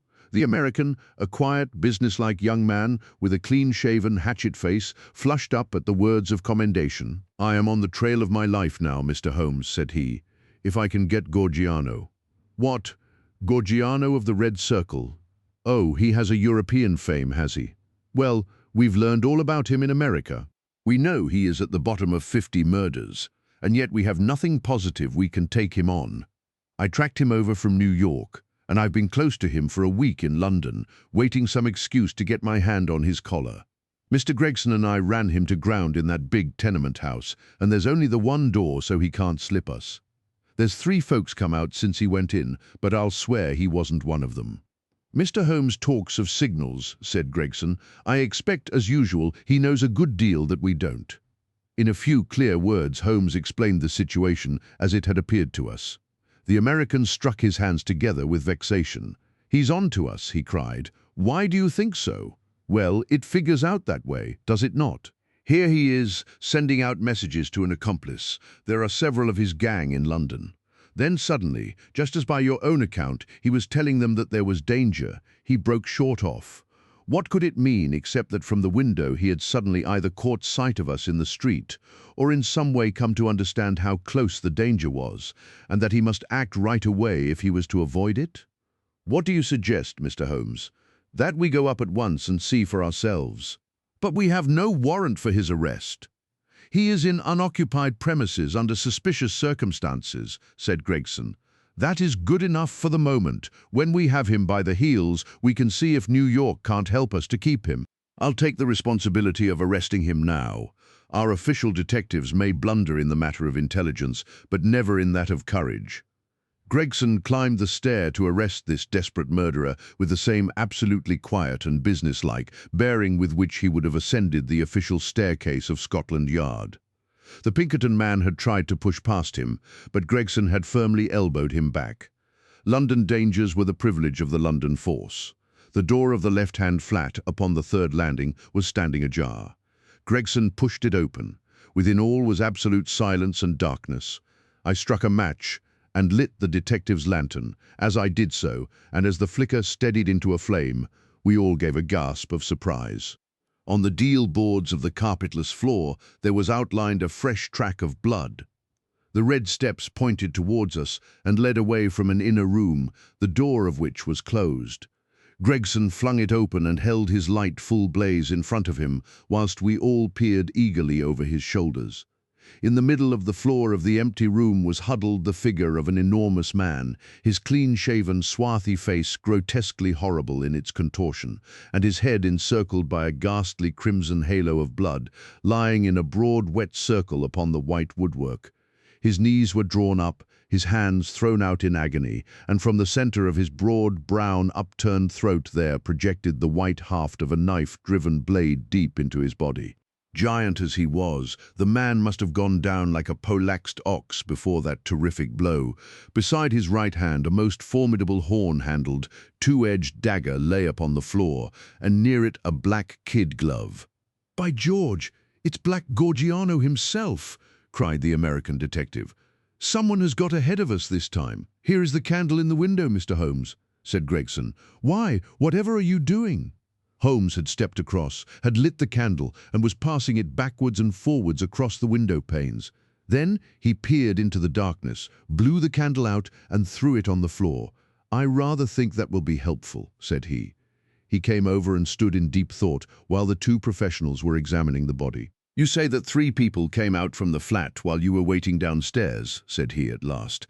"Did you observe them closely?" "Yes, I did." "Was there a fellow about 30, black-bearded, dark, of middle size?" "Yes, he was the last to pass me." "That is your man, I fancy. I can give you his description, and we have a very excellent outline of his footmark. That should be enough for you." "Not much, Mr. Holmes, among the millions of London." "Perhaps not. That is why I thought it best to summon this lady to your aid." We all turned round at the words. There, framed in the doorway, was a tall and beautiful woman, the mysterious lodger of Bloomsbury. Slowly she advanced, her face pale and drawn with a frightful apprehension, her eyes fixed and staring, her terrified gaze riveted upon the dark figure on the floor. "You have killed him," she muttered. "Oh, Dio mio, you have killed him, then." I heard a sudden, sharp intake of her breath, and she sprang into the air with a cry of joy. Round and round the room she danced, her hands clapping, her dark eyes gleaming with delighted wonder, and 1,000 pretty Italian exclamations pouring from her lips. It was terrible and amazing to see such a woman so convulsed with joy at such a sight. Suddenly she stopped and gazed at us all with a questioning stare. "But you are police, are you not? You have killed Giuseppe Gorgiano. Is it not so? We are police, madam." She looked round into the shadows of the room. "But where, then, is Gennaro?" she asked. "He is my husband, Gennaro Luca. I am Emilia Luca, and we are both from New York. Where is Gennaro?" "He called me this moment from this window, and I ran with all my speed." "It was I who called," said Holmes. "You? How could you call?" "Your cipher was not difficult, madam. Your presence here was desirable. I knew that I had only to flash Vieni, and you would surely come." The beautiful Italian looked with awe at my companion. "I do not understand how you know these things," she said. "Giuseppe Gorgiano, how did he—" She paused, and then suddenly her face lit up with pride and delight. "Now I see it. My Gennaro, my splendid, beautiful Gennaro, who has guarded me safe from all harm, he did it. With his own strong hand he killed the monster. Oh, Gennaro, how wonderful you are! What woman could ever be worthy of such a man? Well, Mrs. Luca, said the prosaic Gregson, laying his hand upon the lady's sleeve with as little sentiment as if she were a Notting Hill hooligan. "I am not very clear yet who you are or what you are, but you've said enough to make it very clear that we shall want you at the Yard." "One moment, Gregson," said Holmes. "I rather fancy that this lady may be as anxious to give us information as we can be to get it. You understand, madam, that your husband will be arrested and tried for the death of the man who lies before us. What you say may be used in evidence. But if you think that he has acted from motives which are not criminal and which he would wish to have known, then you cannot serve him better than by telling us the whole story." "Now that Gorgiano is dead, we fear nothing," said the lady. "He was a devil and a monster, and there can be no judge in the world who would punish my husband for having killed him." "In that case," said Holmes, "my suggestion is that we lock this door, leave things as we found them, go with this lady to her room, and form our opinion after we have heard what it is that she has to say to us." Half an hour later we were seated, all four, in the small sitting room of Signora Luca, listening to her remarkable narrative of those sinister events, the ending of which we had chanced to witness. She spoke in rapid and fluent, but very unconventional English, which, for the sake of clearness, I will make grammatical. "I was born in Posillipo, near Naples," said she, "and was the daughter of Augusto Barelli, who was the chief lawyer and once the deputy of that part. Gennaro was in my father's employment, and I came to love him, as any woman must. He had neither money nor position, nothing but his beauty and strength and energy, so my father forbade the match. We fled together, were married at Bari, and sold my jewels to gain the money which would take us to America. This was 4 years ago, and we have been in New York ever since. Fortune was very good to us at first. Gennaro was able to do a service to an Italian gentleman. He saved him from some ruffians in the place called the Bowery, and so made a powerful friend. His name was Tito Castellot, and he was the senior partner of the great firm of Castellot and Zamba, who are the chief fruit importers of New York. Signor Zamba is an invalid, and our new friend Castellot has all power within the firm, which employs more than 300 men. He took my husband into his employment, made him head of a department, and showed his goodwill towards him in every way. Signor Castellot was a bachelor, and I believe that he felt as if Gennaro was his son, and both my husband and I loved him as if he were our father. We had taken and furnished a little house in Brooklyn, and our whole future seemed assured when that black cloud appeared, which was soon to overspread our sky. One night, when Gennaro returned from his work, he brought a fellow countryman back with him. His name was Gorgiano, and he had come also from Posillipo. He was a huge man, as you can testify, for you have looked upon his corpse. Not only was his body that of a giant, but everything about him was grotesque, gigantic, and terrifying. His voice was like thunder in our little house. There was scarce room for the whirl of his great arms as he talked. His thoughts, his emotions, his passions, all were exaggerated and monstrous. He talked, or rather roared, with such energy that others could but sit and listen, cowed with the mighty stream of words. His eyes blazed at you and held you at his mercy. He was a terrible and wonderful man. I thank God that he is dead. He came again and again. Yet I was aware that Gennaro was no more happy than I was in his presence. My poor husband would sit pale and listless, listening to the endless raving upon politics and upon social questions which made up our visitor's conversation. Gennaro said nothing, but I who knew him so well could read in his face some emotion which I had never seen there before. At first I thought that it was dislike, and then, gradually, I understood that it was more than dislike. It was fear, a deep, secret, shrinking fear that night. The night that I read his terror, I put my arms round him and I implored him by his love for me, and by all that he held dear, to hold nothing from me, and to tell me why this huge man overshadowed him so. He told me, and my own heart grew cold as ice as I listened. My poor Gennaro, in his wild and fiery days, when all the world seemed against him and his mind was driven half mad by the injustices of life, had joined a Neapolitan society, the Red Circle, which was allied to the old Carbonari. The oaths and secrets of this brotherhood were frightful, but once within its rule no escape was possible. When we had fled to America, Gennaro thought that he had cast it all off forever. What was his horror one evening to meet in the streets the very man who had initiated him in Naples, the giant Gorgiano, a man who had earned the name of Death in the south of Italy, for he was red to the elbow in murder. He had come to New York to avoid the Italian police, and he had already planted a branch of this dreadful society in his new home. All this Gennaro told me, and showed me a summons which he had received that very day, a red circle drawn upon the head of it, telling him that a lodge would be held upon a certain date, and that his presence at it was required and ordered. That was bad enough, but worse was to come. I had noticed for some time that when Gorgiano came to us, as he constantly did, in the evening he spoke much to me, and even when his words were to my husband, those terrible, glaring, wild beast eyes of his were always turned upon me. One night his secret came out. I had awakened what he called love within him, the love of a brute, a savage. Gennaro had not yet returned when he came. He pushed his way in, seized me in his mighty arms, hugged me in his bear's embrace, covered me with kisses, and implored me to come away with him. I was struggling and screaming when Gennaro entered and attacked him. He struck Gennaro senseless and fled from the house which he was never more to enter. It was a deadly enemy that we made that night. A few days later came the meeting. Gennaro returned from it with a face which told me that something dreadful had occurred. It was worse than we could have imagined possible. The funds of the society were raised by blackmailing rich Italians and threatening them with violence should they refuse the money. It seems that Castelot, our dear friend and benefactor, had been approached. He had refused to yield to threats, and he had handed the notices to the police. It was resolved now that such an example should be made of him as would prevent any other victim from rebelling. At the meeting it was arranged that he and his house should be blown up with dynamite. There was a drawing of lots as to who should carry out the deed.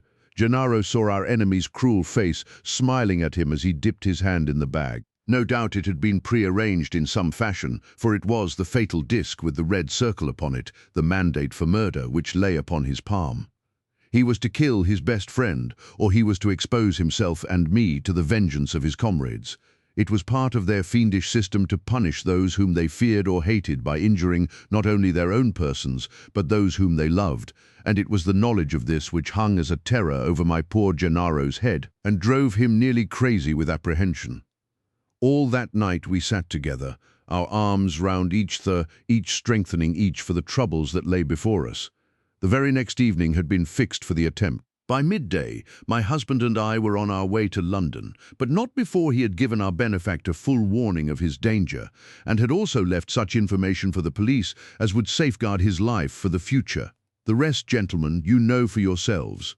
We were sure that our enemies would be behind us like our own shadows. Gorgiano had his private reasons for vengeance, but in any case, we knew how ruthless, cunning, and untiring he could be.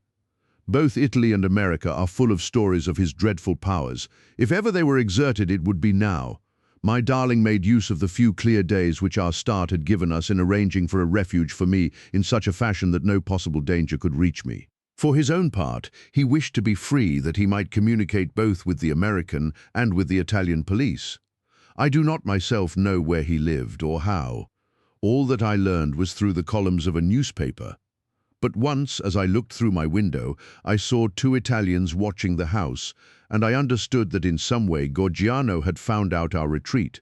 Finally, Gennaro told me, through the paper, that he would signal to me from a certain window, but when the signals came, they were nothing but warnings, which were suddenly interrupted. It is very clear to me now that he knew Gorgiano to be close upon him, and that, thank God, he was ready for him when he came. And now, gentlemen, I would ask you whether we have anything to fear from the law, or whether any judge upon earth would condemn my Gennaro for what he has done. Well, Mr. Gregson, said the American, looking across at the official, I don't know what your British point of view may be, but I guess that in New York this lady's husband will receive a pretty general vote of thanks. She will have to come with me and see the chief, Gregson answered. If what she says is corroborated, I do not think she or her husband has much to fear. But what I can't make head or tail of, Mr. Holmes, is how on earth you got yourself mixed up in the matter. Education, Gregson, education. Still seeking knowledge at the old university. Well, Watson, you have one more specimen of the tragic and grotesque to add to your collection. By the way, it is not 8 o'clock and a Wagner night at Covent Garden. If we hurry, we might be in time for the second act. Story 4. The Adventure of the Bruce-Partington Plans. In the third week of November, in the year 1895, a dense yellow fog settled down upon London. From the Monday to the Thursday, I doubt whether it was ever possible from our windows in Baker Street to see the loom of the opposite houses. The first day Holmes had spent in cross-indexing his huge book of references. The second and third had been patiently occupied upon a subject which he had recently made his hobby, the music of the Middle Ages.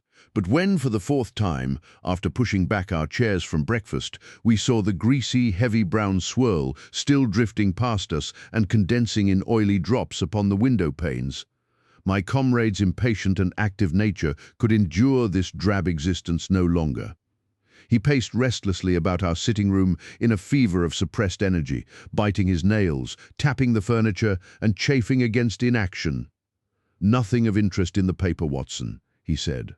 I was aware that by anything of interest, Holmes meant anything of criminal interest. There was the news of a revolution, of a possible war, and of an impending change of government. But these did not come within the horizon of my companion. I could see nothing recorded in the shape of crime which was not commonplace and futile. Holmes groaned and resumed his restless meanderings. "The London criminal is certainly a dull fellow," said he, in the querulous voice of the sportsman whose game has failed him. "Look out of this window, Watson. See how the figures loom up are dimly seen, and then blend once more into the cloud bank. The thief or the murderer could roam London on such a day as the tiger does the jungle, unseen until he pounces, and then evident only to his victim." "There have," said I, "been numerous petty thefts." Holmes snorted his contempt. "This great and sombre stage is set for something more worthy than that," said he. "It is fortunate for this community that I am not a criminal." "It is, indeed," said I heartily. "Suppose that I were Brooks or Woodhouse, or any of the 50 men who have good reason for taking my life, how long could I survive against my own pursuit? A summons, a bogus appointment, and all would be over. It is well they don't have days of fog in the Latin countries, the countries of assassination. By Jove, here comes something at last to break our dead monotony." It was the maid with a telegram. Holmes tore it open and burst out laughing. "Well, well, what next?" said he. "Brother Mycroft is coming round." "Why not?" I asked. "Why not? It is as if you met a tram-car coming down a country lane. Mycroft has his rails, and he runs on them. His Pall Mall lodgings, the Diogenes Club, Whitehall, that is his cycle. Once and only once he has been here.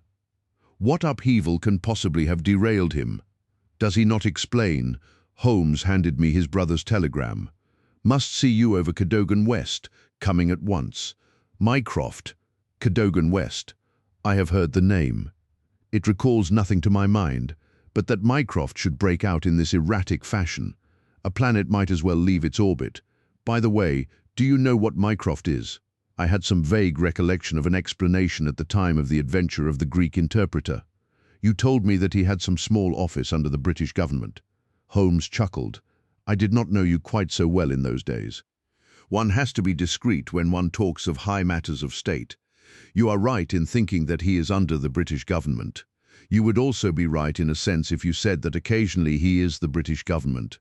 My dear Holmes, I thought I might surprise you. Mycroft draws £450 a year, remains a subordinate, has no ambitions of any kind, will receive neither honour nor title, but remains the most indispensable man in the country. But how? Well, his position is unique. He has made it for himself. There has never been anything like it before, nor will be again. He has the tidiest and most orderly brain, with the greatest capacity for storing facts, of any man living. The same great powers which I have turned to the detection of crime he has used for this particular business. The conclusions of every department are passed to him, and he is the central exchange, the clearing-house which makes out the balance. All other men are specialists, but his specialism is omniscience. We will suppose that a minister needs information as to a point which involves the Navy, India, Canada, and the bimetallic question. He could get his separate advices from various departments upon each, but only Mycroft can focus them all and say offhand how each factor would affect the other. They began by using him as a shortcut, a convenience. Now he has made himself an essential in that great brain of his. Everything is pigeonholed and can be handed out in an instant. Again and again his word has decided the national policy. He lives in it. He thinks of nothing else save when, as an intellectual exercise, he unbends if I call upon him and ask him to advise me on one of my little problems. But Jupiter is descending today. What on earth can it mean? Who is Cadogan West, and what is he to Mycroft? I have it, I cried, and plunged among the litter of papers upon the sofa. Yes, here he is, sure enough. Cadogan West was the young man who was found dead on the Underground on Tuesday morning. Holmes sat up at attention, his pipe halfway to his lips. This must be serious, Watson. A death which has caused my brother to alter his habits can be no ordinary one. What in the world can he have to do with it? The case was featureless as I remember it. The young man had apparently fallen out of the train and killed himself. He had not been robbed, and there was no particular reason to suspect violence. Is that not so? There has been an inquest, said I, and a good many fresh facts have come out. Looked at more closely, I should certainly say that it was a curious case. Judging by its effect upon my brother, I should think it must be a most extraordinary one. He snuggled down in his armchair. Now, Watson, let us have the facts. The man's name was Arthur Cadogan West. He was 27 years of age, unmarried, and a clerk at Woolwich Arsenal. Government employ. Behold the link with brother Mycroft. He left Woolwich suddenly on Monday night. Was last seen by his fiancée, Miss Violet Westbury, whom he left abruptly in the fog about 7:30 that evening. There was no quarrel between them, and she can give no motive for his action. The next thing heard of him was when his dead body was discovered by a platelayer named Mason, just outside Aldgate Station on the Underground system in London. When? The body was found at 6 on the Tuesday morning. It was lying wide of the metals upon the left hand of the track as one goes eastward at a point close to the station where the line emerges from the tunnel in which it runs. The head was badly crushed, an injury which might well have been caused by a fall from the train. The body could only have come on the line in that way. Had it been carried down from any neighbouring street, it must have passed the station barriers, where a collector is always standing. This point seems absolutely certain. Very good. The case is definite enough. The man, dead or alive, either fell or was precipitated from a train. So much is clear to me. Continue.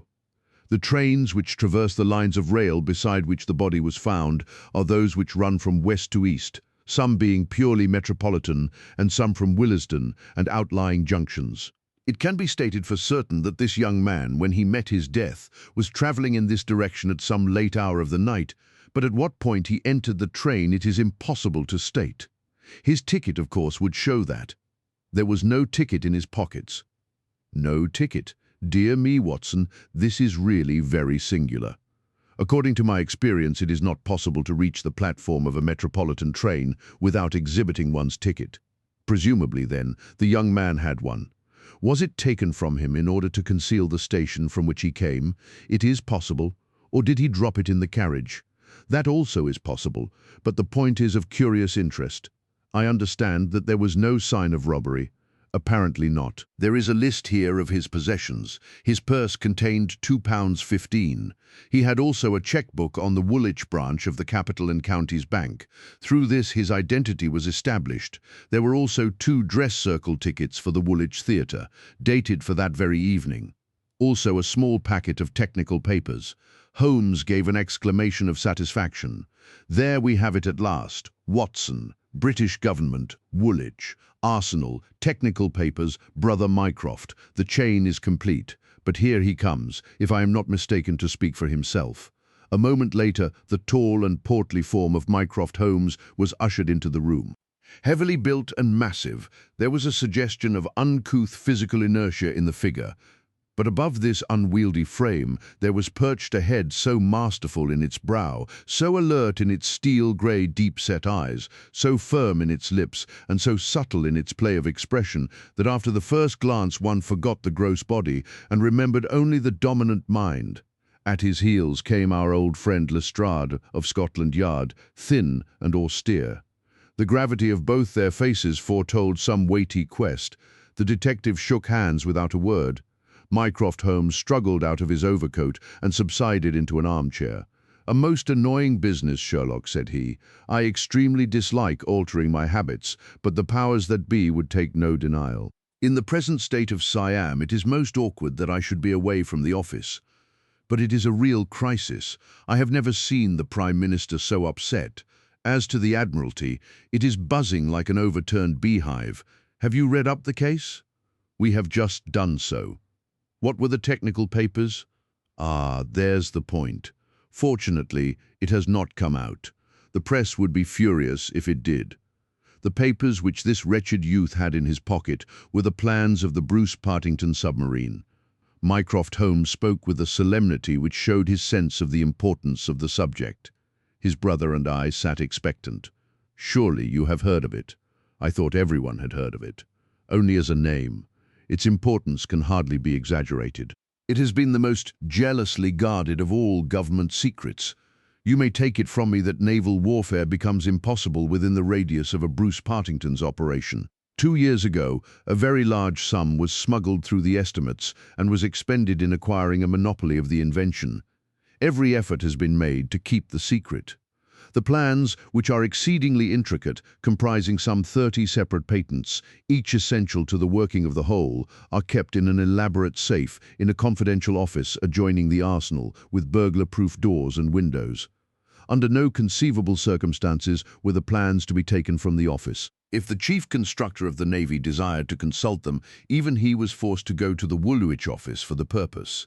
And yet here we find them in the pockets of a dead junior clerk in the heart of London.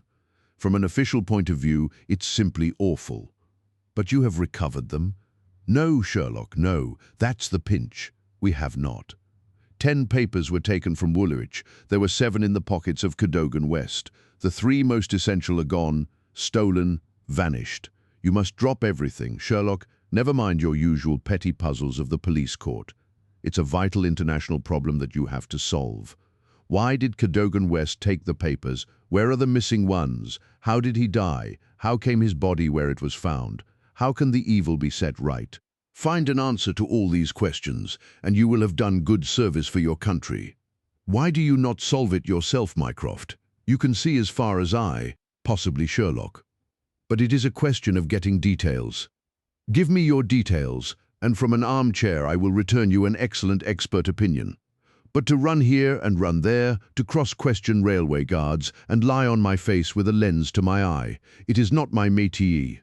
No, you are the one man who can clear the matter up, if you have a fancy to see your name in the next honours list." My friend smiled and shook his head.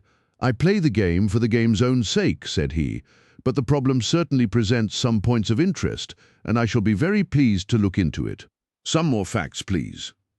I have jotted down the more essential ones upon this sheet of paper, together with a few addresses which you will find of service. The actual official guardian of the papers is the famous government expert, Sir James Walter, whose decorations and subtitles fill 2 lines of a book of reference. He has grown grey in the service, is a gentleman, a favoured guest in the most exalted houses, and above all a man whose patriotism is beyond suspicion. He is one of 2 who have a key of the safe. I may add that the papers were undoubtedly in the office during working hours on Monday, and that Sir James left for London about 3 o'clock, taking his key with him. He was at the house of Admiral Sinclair at Berkeley Square during the whole of the evening when this incident occurred. Has the fact been verified? Yes, his brother, Colonel Valentine Walter, has testified to his departure from Woolwich and Admiral Sinclair to his arrival in London. So Sir James is no longer a direct factor in the problem. Who was the other man with a key? The senior clerk and draftsman, Mr. Sidney Johnson. He is a man of 40, married, with 5 children. He is a silent, morose man, but he has on the whole an excellent record in the public service. He is unpopular with his colleagues, but a hard worker. According to his own account, corroborated only by the word of his wife, he was at home the whole of Monday evening after office hours, and his key has never left the watch chain upon which it hangs. Tell us about Cadogan West. He has been 10 years in the service and has done good work. He has the reputation of being hot-headed and impetuous, but a straight, honest man. We have nothing against him. He was next Sidney Johnson in the office. His duties brought him into daily personal contact with the plans. No one else had the handling of them. Who locked the plans up that night? Mr. Sidney Johnson, the senior clerk. Well, it is surely perfectly clear who took them away. They are actually found upon the person of this junior clerk, Cadogan West. That seems final, does it not? It does, Sherlock, and yet it leaves so much unexplained in the first place. Why did he take them? I presume they were of value. He could have got several thousands for them very easily. Can you suggest any possible motive for taking the papers to London except to sell them? No, I cannot. Then we must take that as our working hypothesis. Young West took the papers. Now this could only be done by having a false key. Several false keys. He had to open the building and the room. He had then several false keys. He took the papers to London to sell the secret, intending, no doubt, to have the plans themselves back in the safe next morning before they were missed. While in London on this treasonable mission he met his end. How? We will suppose that he was travelling back to Woolwich when he was killed and thrown out of the compartment. Aldgate, where the body was found, is considerably past the station for London Bridge, which would be his route to Woolwich. Many circumstances could be imagined under which he would pass London Bridge. There was someone in the carriage, for example, with whom he was having an absorbing interview. This interview led to a violent scene in which he lost his life. Possibly he tried to leave the carriage, fell out on the line, and so met his end. The other closed the door. There was a thick fog, and nothing could be seen. No better explanation can be given with our present knowledge, and yet consider, Sherlock, how much you leave untouched. We will suppose, for argument's sake, that young Cadogan West had determined to convey these papers to London. He would naturally have made an appointment with the foreign agent and kept his evening clear. Instead of that, he took 2 tickets for the theatre, escorted his fiancée halfway there, and then suddenly disappeared.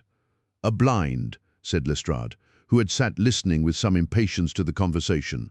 "A very singular one. That is objection nope 1, objection nope 2. We will suppose that he reaches London and sees the foreign agent. He must bring back the papers before morning, or the loss will be discovered. He took away 10. Only 7 were in his pocket. What had become of the other 3? He certainly would not leave them of his own free will. Then again, where is the price of his treason? One would have expected to find a large sum of money in his pocket." "It seems to me perfectly clear," said Lestrade. "I have no doubt at all as to what occurred. He took the papers to sell them. He saw the agent. They could not agree as to price. He started home again, but the agent went with him. In the train, the agent murdered him, took the more essential papers, and threw his body from the carriage. That would account for everything, would it not? Why had he no ticket? The ticket would have shown which station was nearest the agent's house. Therefore he took it from the murdered man's pocket." "Good, Lestrade, very good," said Holmes. "Your theory holds together, but if this is true, then the case is at an end. On the one hand, the traitor is dead. On the other, the plans of the Bruce-Partington submarine are presumably already on the continent. What is there for us to do?" "To act, Sherlock, to act," cried Mycroft, springing to his feet.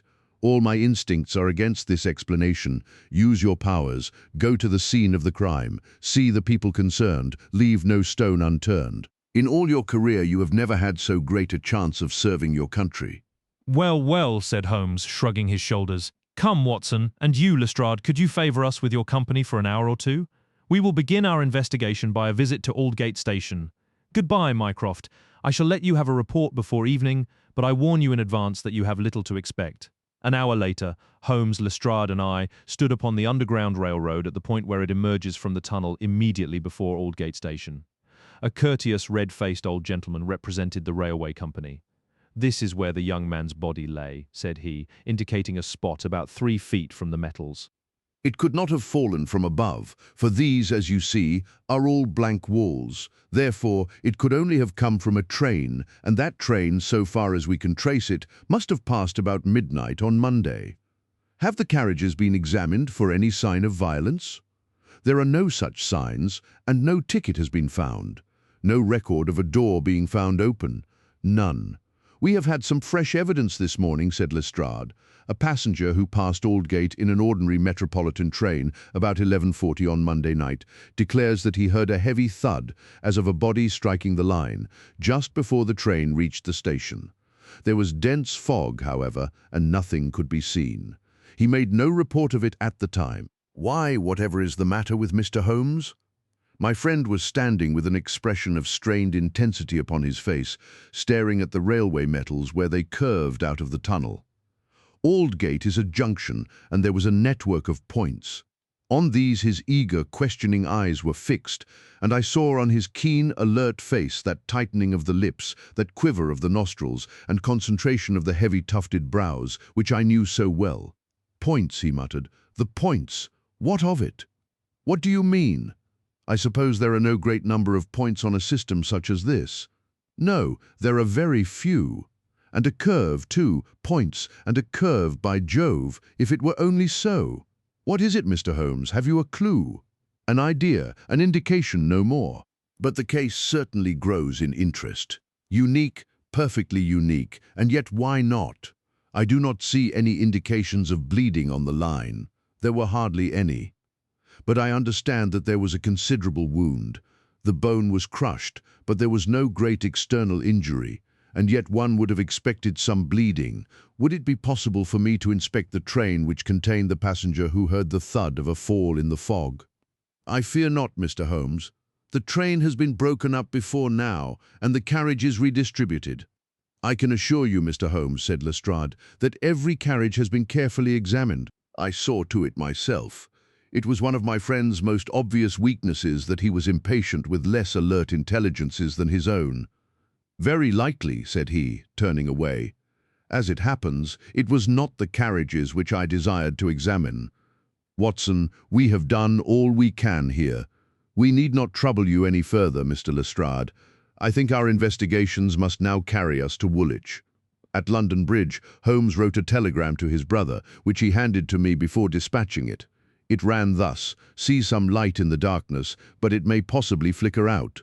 Meanwhile, please send by messenger to await return at Baker Street a complete list of all foreign spies or international agents known to be in England, with full address." Sherlock. "That should be helpful, Watson," he remarked as we took our seats in the Woolwich train. "We certainly owe Brother Mycroft a debt for having introduced us to what promises to be a really very remarkable case." His eager face still wore that expression of intense and high-strung energy, which showed me that some novel and suggestive circumstance had opened up a stimulating line of thought. See the foxhound with hanging ears and drooping tail as it lolls about the kennels, and compare it with the same hound as, with gleaming eyes and straining muscles, it runs upon a breast-high scent. Such was the change in Holmes since the morning. He was a different man to the limp and lounging figure in the mouse-coloured dressing gown who had prowled so restlessly only a few hours before round the fog-girt room. "There is material here." "There is scope," said he. "I am dull indeed not to have understood its possibilities. Even now they are dark to me. The end is dark to me also, but I have hold of one idea which may lead us far. The man met his death elsewhere, and his body was on the roof of a carriage." On the roof. Remarkable, is it not? But consider the facts. Is it a coincidence that it is found at the very point where the train pitches and sways as it comes round on the points? Is not that the place where an object upon the roof might be expected to fall off? The points would affect no object inside the train. Hither the body fell from the roof, or a very curious coincidence has occurred. But now consider the question of the blood. Of course, there was no bleeding on the line if the body had bled elsewhere. Each fact is suggestive in itself. Together they have a cumulative force. "And the ticket, too," I cried. "Exactly. We could not explain the absence of a ticket. This would explain it. Everything fits together. But suppose it were so, we are still as far as ever from unraveling the mystery of his death. Indeed, it becomes not simpler, but stranger." "Perhaps," said Holmes, thoughtfully, "perhaps." He relapsed into a silent reverie, which lasted until the slow train drew up at last in Woolwich station. There he called a cab and drew Mycroft's paper from his pocket. "We have quite a little round of afternoon calls to make," said he. I think that Sir James Walter claims our first attention. The house of the famous official was a fine villa with green lawns stretching down to the Thames. As we reached it, the fog was lifting and a thin, watery sunshine was breaking through. A butler answered our ring. "Sir James, sir," said he, with solemn face. "Sir James died this morning." "Good heavens!" cried Holmes in amazement. How did he die? Perhaps you would care to step in, sir, and see his brother, Colonel Valentine? Yes, we had best do so. We were ushered into a dim-lit drawing-room, where an instant later we were joined by a very tall, handsome, light-bearded man of 50, the younger brother of the dead scientist. His wild eyes, stained cheeks, and unkempt hair all spoke of the sudden blow which had fallen upon the household. He was hardly articulate as he spoke of it. "It was this horrible scandal," said he. "My brother, Sir James, was a man of very sensitive honor, and he could not survive such an affair. It broke his heart." He was always so proud of the efficiency of his department, and this was a crushing blow.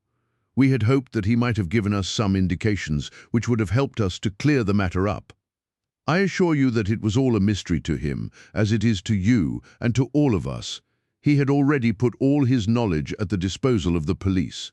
Naturally, he had no doubt that Cadogan West was guilty, but all the rest was inconceivable. You cannot throw any new light upon the affair.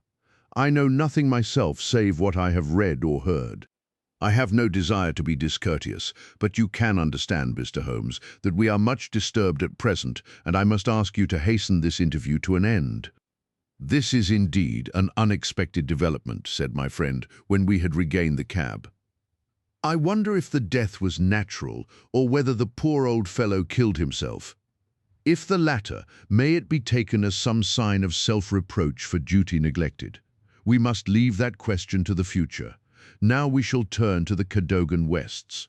A small but well-kept house in the outskirts of the town sheltered the bereaved mother. The old lady was too dazed with grief to be of any use to us, but at her side was a white-faced young lady who introduced herself as Miss Violet Westbury, the fiancée of the dead man and the last to see him upon that fatal night.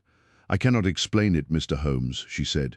"I have not shut an eye since the tragedy, thinking, night and day, what the true meaning of it can be. Arthur was the most single-minded, chivalrous, patriotic man upon earth. He would have cut his right hand off before he would sell a state secret confided to his keeping. It is absurd, impossible, preposterous to anyone who knew him. But the facts, Miss Westbury. Yes, I admit I cannot explain them. Was he in any want of money? No, his needs were very simple and his salary ample. He had saved a few hundreds, and we were to marry at the new year. No signs of any mental excitement. Come, Miss Westbury, be absolutely frank with us." The quick eye of my companion had noted some change in her manner. She colored and hesitated. "Yes," she said at last. "I had a feeling that there was something on his mind, for long. Only for the last week or so, he was thoughtful and worried. Once I pressed him about it. He admitted that there was something and that it was concerned with his official life. 'It is too serious for me to speak about even to you,' said he. I could get nothing more." Holmes looked grave. "Go on, Miss Westbury. Even if it seems to tell against him, go on. We cannot say what it may lead to. Indeed, I have nothing more to tell. Once or twice, it seemed to me that he was on the point of telling me something. He spoke one evening of the importance of the secret, and I have some recollection that he said that no doubt foreign spies would pay a great deal to have it." My friend's face grew graver still. "Anything else?" "He said that we were slack about such matters, that it would be easy for a traitor to get the plans. Was it only recently that he made such remarks?" "Yes, quite recently." "Now tell us of that last evening." "We were to go to the theatre. The fog was so thick that a cab was useless. We walked, and our way took us close to the office. Suddenly he darted away into the fog, without a word. He gave an exclamation, that was all. I waited, but he never returned. Then I walked home. Next morning, after the office opened, they came to inquire. About 12 o'clock we heard the terrible news. Oh, Mr. Holmes, if you could only save his honor. It was so much to him." Holmes shook his head sadly. "Come, Watson," said he, "our ways lie elsewhere. Our next station must be the office from which the papers were taken. It was black enough before against this young man, but our inquiries make it blacker, he remarked, as the cab lumbered off. His coming marriage gives a motive for the crime. He naturally wanted money. The idea was in his head, since he spoke about it. He nearly made the girl an accomplice in the treason by telling her his plans. It is all very bad. But surely Holmes' character goes for something then. Again, why should he leave the girl in the street and dart away to commit a felony? Exactly. There are certainly objections, but it is a formidable case which they have to meet. Mr. Sidney Johnson, the senior clerk, met us at the office and received us with that respect which my companion's card always commanded. He was a thin, gruff, bespectacled man of middle age, his cheeks haggard, and his hands twitching from the nervous strain to which he had been subjected. "It is bad, Mr. Holmes, very bad. Have you heard of the death of the chief? We have just come from his house. The place is disorganized. The chief dead, Cadogan West dead, our papers stolen. And yet, when we closed our door on Monday evening, we were as efficient an office as any in the government service. Good God, it's dreadful to think of. That West, of all men, should have done such a thing. You are sure of his guilt, then? I can see no other way out of it. And yet I would have trusted him as I trust myself.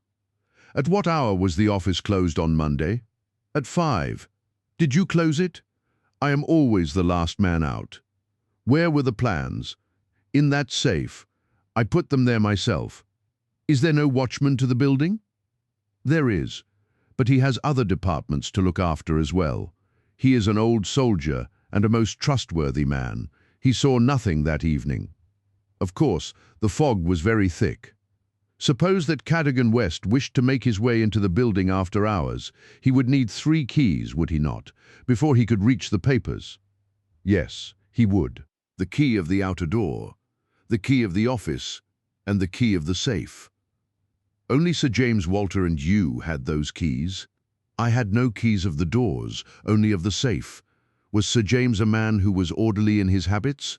Yes, I think he was. I know that so far as those 3 keys are concerned, he kept them on the same ring. I have often seen them there. And that ring went with him to London. He said so. And your key never left your possession? Never. Then West, if he is the culprit, must have had a duplicate. And yet none was found upon his body. One other point. If a clerk in this office desired to sell the plans, would it not be simpler to copy the plans for himself than to take the originals, as was actually done? It would take considerable technical knowledge to copy the plans in an effective way, but I suppose either Sir James or you or West had that technical knowledge. No doubt we had, but I beg you won't try to drag me into the matter, Mr. Holmes. What is the use of our speculating in this way when the original plans were actually found on West? Well, it is certainly singular that he should run the risk of taking originals if he could safely have taken copies, which would have equally served his turn. Singular, no doubt, and yet he did so. Every inquiry in this case reveals something inexplicable. Now, there are 3 papers still missing. They are, as I understand, the vital ones. Yes, that is so. Do you mean to say that anyone holding these 3 papers, and without the 7 others, could construct a Bruce-Partington submarine? I reported to that effect to the Admiralty. But today I have been over the drawings again, and I am not so sure of it. The double valves with the automatic self-adjusting slots are drawn in one of the papers which have been returned. Until the foreigners had invented that for themselves, they could not make the boat. Of course, they might soon get over the difficulty, but the 3 missing drawings are the most important. Undoubtedly. I think, with your permission, I will now take a stroll round the premises. I do not recall any other question which I desired to ask. He examined the lock of the safe, the door of the room, and finally the iron shutters of the window. It was only when we were on the lawn outside that his interest was strongly excited. There was a laurel bush outside the window, and several of the branches bore signs of having been twisted or snapped. He examined them carefully with his lens, and then some dim and vague marks upon the earth beneath. Finally, he asked the chief clerk to close the iron shutters, and he pointed out to me that they hardly met in the center, and that it would be possible for anyone outside to see what was going on within the room. The indications are ruined by the 3 days' delay. They may mean something or nothing. Well, Watson, I do not think that Woolwich can help us further. It is a small crop which we have gathered. Let us see if we can do better in London. Yet we added one more sheaf to our harvest before we left Woolwich Station. The clerk in the ticket office was able to say with confidence that he saw Cadogan West, whom he knew well by sight, upon the Monday night, and that he went to London by the 8:5 to London Bridge. He was alone and took a single third-class ticket. The clerk was struck at the time by his excited and nervous manner. So shaky was he that he could hardly pick up his change, and the clerk had helped him with it. A reference to the timetable showed that the 8:15 was the first train which it was possible for West to take after he had left the lady about 7:30. "Let us reconstruct, Watson," said Holmes after half an hour of silence. "I am not aware that in all our joint researches we have ever had a case which was more difficult to get at. Every fresh advance which we make only reveals a fresh ridge beyond. And yet we have surely made some appreciable progress. The effect of our inquiries at Woolwich has in the main been against young Cadogan West, but the indications at the window would lend themselves to a more favourable hypothesis. Let us suppose, for example, that he had been approached by some foreign agent. It might have been done under such pledges as would have prevented him from speaking of it, and yet would have affected his thoughts in the direction indicated by his remarks to his fiancée. Very good. We will now suppose that as he went to the theatre with the young lady, he suddenly, in the fog, caught a glimpse of this same agent going in the direction of the office. He was an impetuous man, quick in his decisions. Everything gave way to his duty. He followed the man, reached the window, saw the abstraction of the documents, and pursued the thief. In this way, we get over the objection that no one would take originals when he could make copies. This outsider had to take originals. So far it holds together. What is the next step? Then we come into difficulties. One would imagine that under such circumstances the first act of young Cadogan West would be to seize the villain and raise the alarm. Why did he not do so? Could it have been an official superior who took the papers? That would explain West's conduct. Or could the chief have given West the slip in the fog, and West started at once to London to head him off from his own rooms, presuming that he knew where the rooms were? The call must have been very pressing, since he left his girl standing in the fog and made no effort to communicate with her.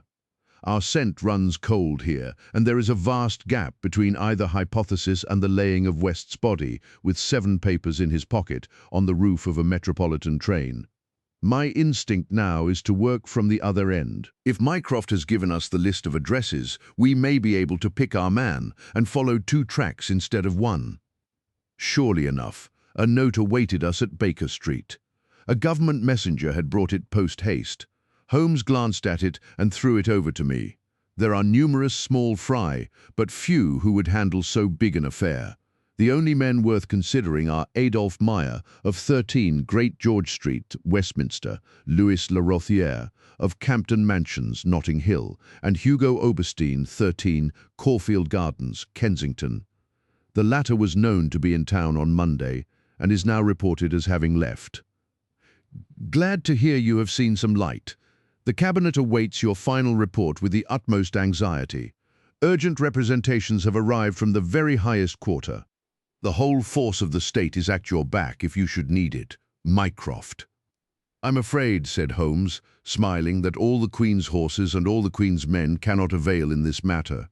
He had spread out his big map of London and leaned eagerly over it. Well, well, said he. Presently, with an exclamation of satisfaction, things are turning a little in our direction at last. Why, Watson, I do honestly believe that we are going to pull it off after all. He slapped me on the shoulder with a sudden burst of hilarity. I am going out now. It is only a reconnaissance. I will do nothing serious without my trusted comrade and biographer at my elbow. Do you stay here, and the odds are that you will see me again in an hour or 2. If time hangs heavy, get foolscap and a pen, and begin your narrative of how we saved the state. I felt some reflection of his elation in my own mind, for I knew well that he would not depart so far from his usual austerity of demeanour unless there was good cause for exultation. All the long November evening I waited, filled with impatience for his return. At last, shortly after 9 o'clock, there arrived a messenger with a note. am dining at Goldini's restaurant, Gloucester Road, Kensington. Please come at once and join me there. Bring with you a jemmy, a dark lantern, a chisel, and a revolver. S.H. It was a nice equipment for a respectable citizen to carry through the dim, fog-draped streets. I stowed them all discreetly away in my overcoat and drove straight to the address given. There sat my friend at a little round table near the door of the garish Italian restaurant. "Have you had something to eat? Then join me in a coffee and curaçoa. Try one of the proprietor's cigars. They are less poisonous than one would expect. Have you the tools? They are here in my overcoat." "Excellent. Let me give you a short sketch of what I have done, with some indication of what we are about to do. Now it must be evident to you, Watson, that this young man's body was placed on the roof of the train. That was clear from the instant that I determined the fact that it was from the roof, and not from a carriage, that he had fallen. Could it not have been dropped from a bridge? I should say it was impossible. If you examine the roofs, you will find that they are slightly rounded, and there is no railing round them. Therefore, we can say for certain that young Cadogan West was placed on it. How could he be placed there? That was the question which we had to answer. There is only one possible way. You are aware that the underground runs clear of tunnels at some points in the West End. I had a vague memory that as I have travelled by it, I have occasionally seen windows just above my head. Now, suppose that a train halted under such a window. Would there be any difficulty in laying a body upon the roof? It seems most improbable. We must fall back upon the old axiom that when all other contingencies fail, whatever remains, however improbable, must be the truth. Here, all other contingencies have failed. When I found that the leading international agent who had just left London lived in a row of houses which abutted upon the underground, I was so pleased that you were a little astonished at my sudden frivolity. Oh, that was it, was it? Yes, that was it. Mr. Hugo Oberstein, of 13 Caulfield Gardens, had become my objective. I began my operations at Gloucester Road Station, where a very helpful official walked with me along the track and allowed me to satisfy myself, not only that the back stair windows of Caulfield Gardens open on the line, but the even more essential fact that, owing to the intersection of one of the larger railways, the underground trains are frequently held motionless for some minutes at that very spot. Splendid, Holmes. You have got it. So far, Watson. We advance, but the goal is afar. Well, having seen the back of Caulfield Gardens, I visited the front and satisfied myself that the bird was indeed flown. It is a considerable house, unfurnished, so far as I could judge in the upper rooms. Oberstein lived there with a single valet, who was probably a confederate entirely in his confidence. We must bear in mind that Oberstein has gone to the continent to dispose of his booty, but not with any idea of flight, for he had no reason to fear a warrant, and the idea of an amateur domiciliary visit would certainly never occur to him. Yet that is precisely what we are about to make. Could we not get a warrant and legalize it? Hardly on the evidence. What can we hope to do? We cannot tell what correspondence may be there. I don't like it, Holmes. My dear fellow, you shall keep watch in the street. I'll do the criminal part. It's not a time to stick at trifles. Think of Mycroft's note, of the Admiralty, the Cabinet, the exalted person who waits for news. We are bound to go. My answer was to rise from the table. You are right, Holmes. We are bound to go. He sprang up and shook me by the hand.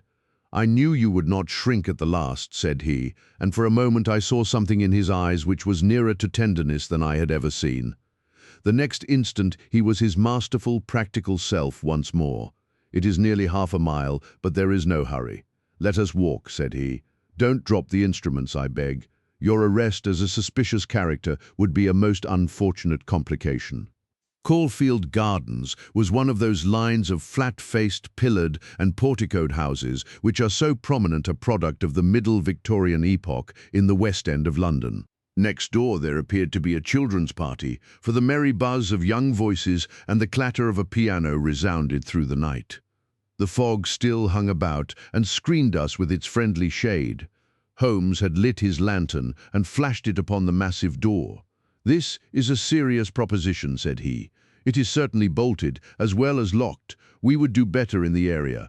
There is an excellent archway down yonder in case a too zealous policeman should intrude. Give me a hand, Watson, and I'll do the same for you." A minute later, we were both in the area. Hardly had we reached the dark shadows before the step of the policeman was heard in the fog above. As its soft rhythm died away, Holmes set to work upon the lower door. I saw him stoop and strain until with a sharp crash it flew open. We sprang through into the dark passage, closing the area door behind us. Holmes led the way up the curving, uncarpeted stair. His little fan of yellow light shone upon a low window. "Here we are, Watson. This must be the one." He threw it open, and as he did so there was a low, harsh murmur growing steadily into a loud roar as a train dashed past us in the darkness. Holmes swept his light along the windowsill. It was thickly coated with soot from the passing engines, but the black surface was blurred and rubbed in places. "You can see where they rested the body. Halloa, Watson, what is this? There can be no doubt that it is a blood mark." He was pointing to faint discolorations along the woodwork of the window. "Here it is on the stone of the stair also. The demonstration is complete. Let us stay here until a train stops." We had not long to wait. The very next train roared from the tunnel as before, but slowed in the open, and then, with a creaking of brakes, pulled up immediately beneath us.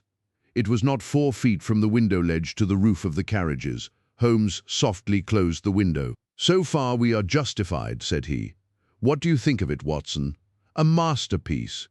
You have never risen to a greater height. I cannot agree with you there.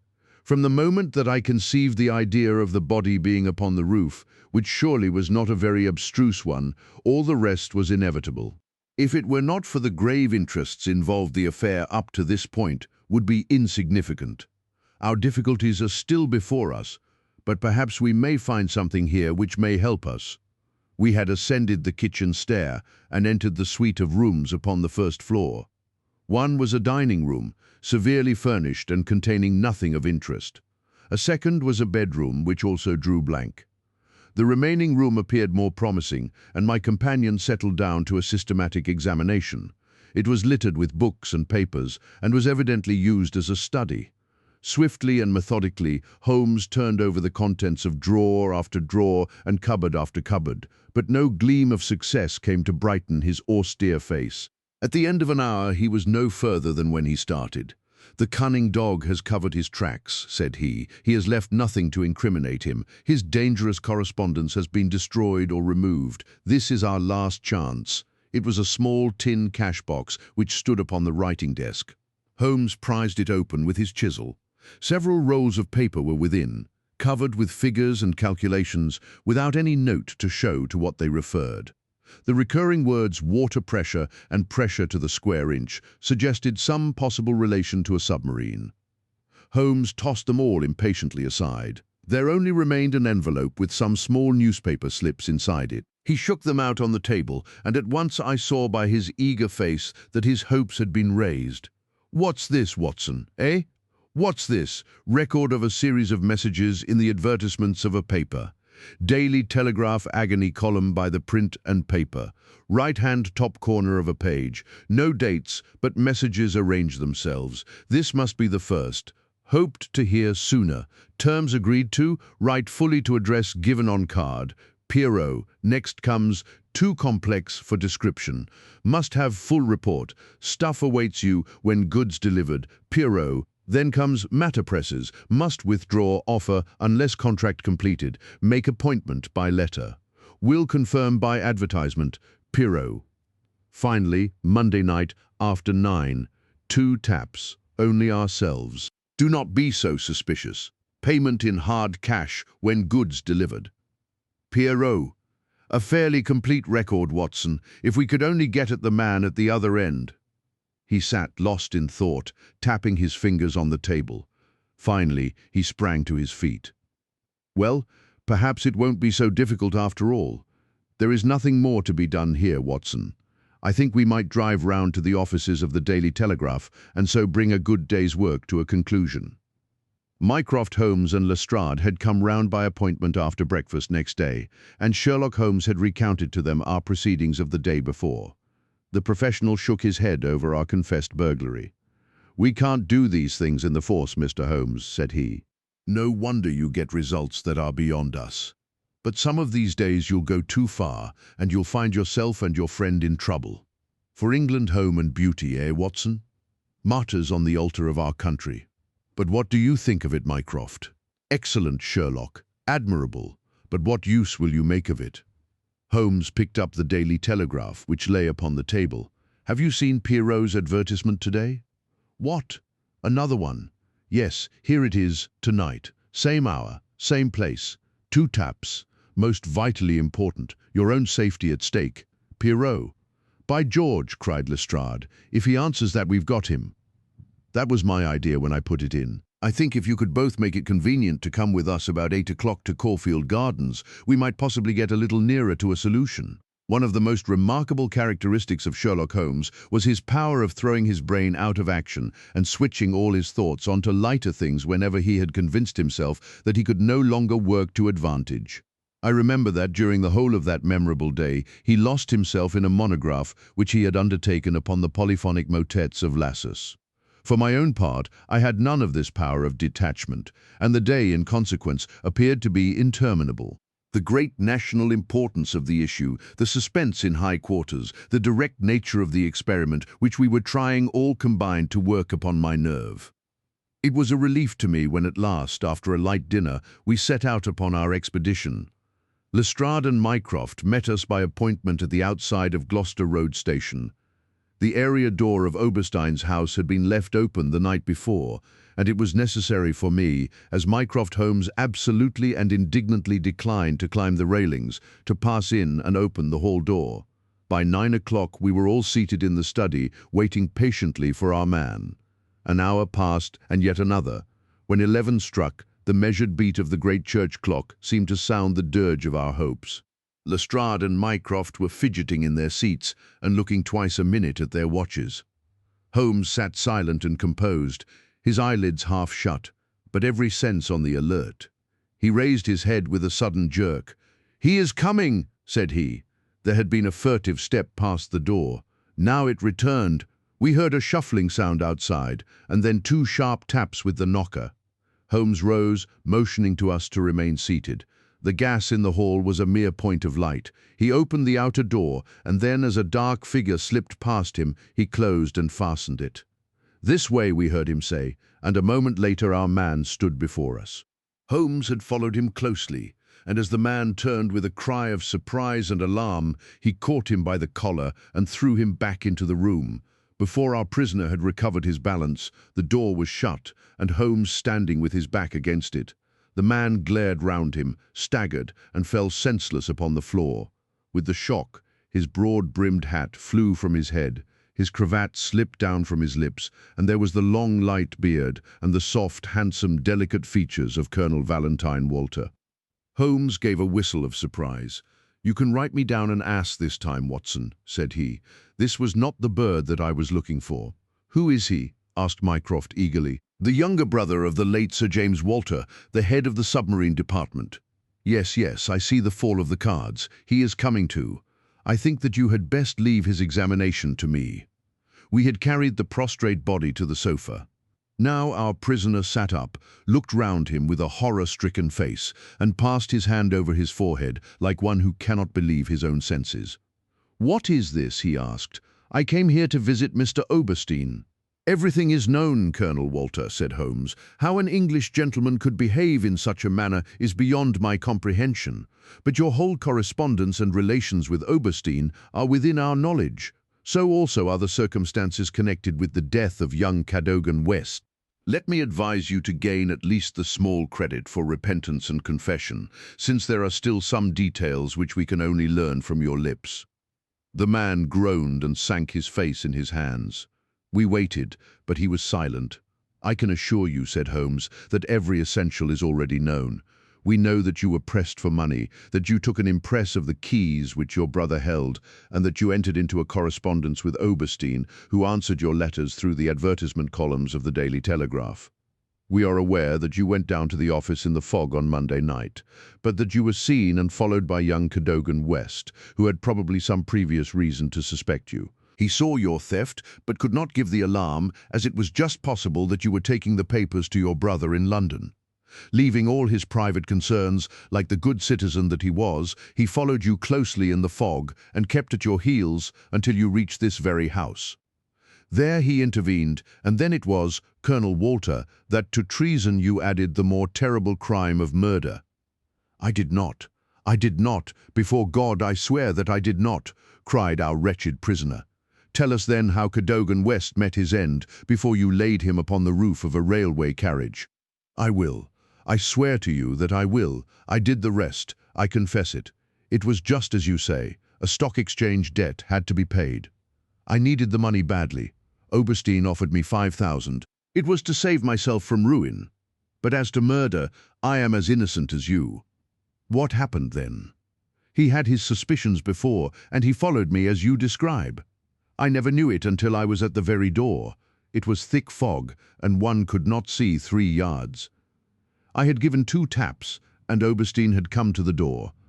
The young man rushed up and demanded to know what we were about to do with the papers.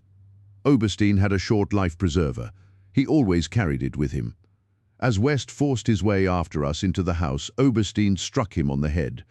The blow was a fatal one. He was dead within 5 minutes. There he lay in the hall, and we were at our wits' end what to do. Then Oberstein had this idea about the trains which halted under his back window. But first he examined the papers which I had brought. He said that 3 of them were essential, and that he must keep them. "You cannot keep them," said I. "There will be a dreadful row at Woolwich if they are not returned." "I must keep them," said he, "for they are so technical that it is impossible in the time to make copies." "Then they must all go back together tonight," said I. He thought for a little, and then he cried out that he had it. "3 I will keep," said he. "The others we will stuff into the pocket of this young man. When he is found, the whole business will assuredly be put to his account." I could see no other way out of it, so we did as he suggested. We waited half an hour at the window before a train stopped. It was so thick that nothing could be seen, and we had no difficulty in lowering West's body onto the train. That was the end of the matter so far as I was concerned. "And your brother?" "He said nothing, but he had caught me once with his keys, and I think that he suspected. I read in his eyes that he suspected. As you know, he never held up his head again." There was silence in the room. It was broken by Mycroft Holmes. "Can you not make reparation? It would ease your conscience, and possibly your punishment. What reparation can I make? Where is Oberstein with the papers?" "I do not know." "Did he give you no address?" "He said that letters to the Hotel du Louvre, Paris, would eventually reach him." "Then reparation is still within your power," said Sherlock Holmes. "I will do anything I can. I owe this fellow no particular goodwill. He has been my ruin and my downfall. Here are paper and pen. Sit at this desk and write to my dictation. Direct the envelope to the address given. That is right. Now the letter. Dear Sir, with regard to our transaction, you will no doubt have observed by now that one essential detail is missing. I have a tracing which will make it complete. This has involved me in extra trouble, however, and I must ask you for a further advance of £500. I will not trust it to the post, nor will I take anything but gold or notes. I would come to you abroad, but it would excite remark if I left the country at present. Therefore I shall expect to meet you in the smoking room of the Charing Cross Hotel at noon on Saturday. Remember that only English notes or gold will be taken. That will do very well. I shall be very much surprised if it does not fetch our man." And it did. It is a matter of history, that secret history of a nation which is often so much more intimate and interesting than its public chronicles, that Oberstein, eager to complete the coup of his lifetime, came to the lure and was safely engulfed for 15 years in a British prison. In his trunk were found the invaluable Bruce-Partington plans, which he had put up for auction in all the naval centres of Europe. Colonel Walter died in prison towards the end of the 2nd year of his sentence. As to Holmes, he returned refreshed to his monograph upon the polyphonic motets of Lassus, which has since been printed for private circulation and is said by experts to be the last word upon the subject. Some weeks afterwards, I learned incidentally that my friend spent a day at Windsor, whence he returned with a remarkably fine emerald tie-pin. When I asked him if he had bought it, he answered that it was a present from a certain gracious lady in whose interests he had once been fortunate enough to carry out a small commission. He said no more, but I fancy that I could guess at that lady's august name, and I have little doubt that the emerald pin will forever recall to my friend's memory the adventure of the Bruce-Partington plans. Story 5. The Adventure of the Dying Detective. Mrs. Hudson, the landlady of Sherlock Holmes, was a long-suffering woman. Not only was her first-floor flat invaded at all hours by throngs of singular and often undesirable characters, but her remarkable lodger showed an eccentricity and irregularity in his life which must have sorely tried her patience. His incredible untidiness, his addiction to music at strange hours, his occasional revolver practice within doors, his weird and often malodorous scientific experiments, and the atmosphere of violence and danger which hung around him made him the very worst tenant in London. On the other hand, his payments were princely. I have no doubt that the house might have been purchased at the price which Holmes paid for his rooms during the years that I was with him. The landlady stood in the deepest awe of him and never dared to interfere with him, however outrageous his proceedings might seem. She was fond of him too, for he had a remarkable gentleness and courtesy in his dealings with women. He disliked and distrusted the sex, but he was always a chivalrous opponent. Knowing how genuine was her regard for him, I listened earnestly to her story when she came to my rooms in the second year of my married life and told me of the sad condition to which my poor friend was reduced. "He's dying, Dr. Watson," said she. "For 3 days he has been sinking, and I doubt if he will last the day. He would not let me get a doctor. This morning, when I saw his bones sticking out of his face and his great bright eyes looking at me, I could stand no more of it. "With your leave or without it, Mr. Holmes, I am going for a doctor this very hour," said I. "Let it be Watson then," said he. "I wouldn't waste an hour in coming to him, sir, or you may not see him alive." I was horrified, for I had heard nothing of his illness. I need not say that I rushed for my coat and my hat. As we drove back, I asked for the details. "There is little I can tell you, sir. He has been working at a case down at Rotherhithe, in an alley near the river, and he has brought this illness back with him. He took to his bed on Wednesday afternoon and has never moved since. For these 3 days neither food nor drink has passed his lips." "Good God! Why did you not call in a doctor?" "He wouldn't have it, sir. You know how masterful he is. I didn't dare to disobey him." "But he's not long for this world, as you'll see for yourself the moment that you set eyes on him." He was indeed a deplorable spectacle. In the dim light of a foggy November day, the sick room was a gloomy spot. But it was that gaunt, wasted face staring at me from the bed which sent a chill to my heart. His eyes had the brightness of fever. There was a hectic flush upon either cheek, and dark crusts clung to his lips. The thin hands upon the coverlet twitched incessantly. His voice was croaking and spasmodic. He lay listlessly as I entered the room, but the sight of me brought a gleam of recognition to his eyes. "Well, Watson, we seem to have fallen upon evil days," said he, in a feeble voice, but with something of his old carelessness of manner. "My dear fellow," I cried, approaching him, "stand back, stand right back," said he, with a sharp imperiousness which I had associated only with moments of crisis. "If you approach me, Watson, I shall order you out of the house." "But why?" "Because it is my desire. Is that not enough?" Yes, Mrs. Hudson was right. He was more masterful than ever. It was pitiful, however, to see his exhaustion. "I only wish to help," I explained. "Exactly. You will help best by doing what you are told." "Certainly, Holmes." He relaxed the austerity of his manner. "You are not angry?" he asked, gasping for breath. Poor devil, how could I be angry when I saw him lying in such a plight before me? "It's for your own sake, Watson," he croaked. "For my sake. I know what is the matter with me. It is a coolie disease from Sumatra, a thing that the Dutch know more about than we, though they have made little of it up to date. One thing only is certain. It is infallibly deadly, and it is horribly contagious." He spoke now with a feverish energy, the long hands twitching and jerking as he motioned me away. "Contagious by touch, Watson. That's it, by touch. Keep your distance and all is well. Good heavens, Holmes, do you suppose that such a consideration weighs with me for an instant? It would not affect me in the case of a stranger. Do you imagine it would prevent me from doing my duty to so old a friend?" Again, I advanced, but he repulsed me with a look of furious anger. "If you will stand there, I will talk." If you do not, you must leave the room. I have so deep a respect for the extraordinary qualities of Holmes that I have always deferred to his wishes, even when I least understood them. But now all my professional instincts were aroused. Let him be my master elsewhere. I at least was his in a sick room. Holmes, said I, you are not yourself. A sick man is but a child, and so I will treat you, whether you like it or not. I will examine your symptoms and treat you for them. He looked at me with venomous eyes. If I am to have a doctor, whether I will or not, let me at least have someone in whom I have confidence, said he. Then you have none in me. In your friendship, certainly.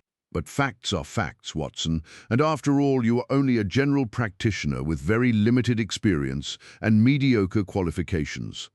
It is painful to have to say these things, but you leave me no choice. I was bitterly hurt. Such a remark is unworthy of you, Holmes. It shows me very clearly the state of your own nerves. But if you have no confidence in me, I would not intrude my services.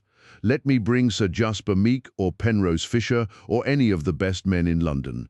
But someone you must have, and that is final. If you think that I am going to stand here and see you die without either helping you myself or bringing anyone else to help you, then you have mistaken your man.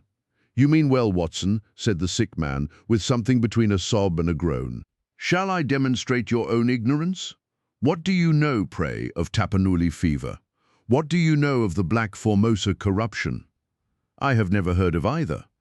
There are many problems of disease, many strange pathological possibilities in the East, Watson. He paused after each sentence to collect his failing strength. I have learned so much during some recent researches which have a medico-criminal aspect. It was in the course of them that I contracted this complaint. You can do nothing. Possibly not. But I happen to know that Dr. Ainstree, the greatest living authority upon tropical disease, is now in London. All remonstrance is useless, Holmes. I am going this instant to fetch him. I turned resolutely to the door. Never have I had such a shock. In an instant, with a tiger spring, the dying man had intercepted me. I heard the sharp snap of a twisted key. The next moment he had staggered back to his bed, exhausted and panting after his one tremendous outflame of energy. You won't take the key from me by force, Watson. I've got you, my friend. Here you are, and here you will stay until I will otherwise. But I'll humor you. All this in little gasps, with terrible struggles for breath between. You've only my own good at heart. Of course I know that very well. You shall have your way, but give me time to get my strength. Not now, Watson, not now. It's 4 o'clock. At 6 you can go. This is insanity, Holmes.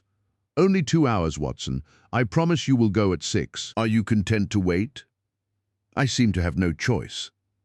None in the world, Watson. Thank you. I need no help in arranging the clothes. You will please keep your distance. Now, Watson, there is one other condition that I would make. You will seek help, not from the man you mention, but from the one that I choose, by all means.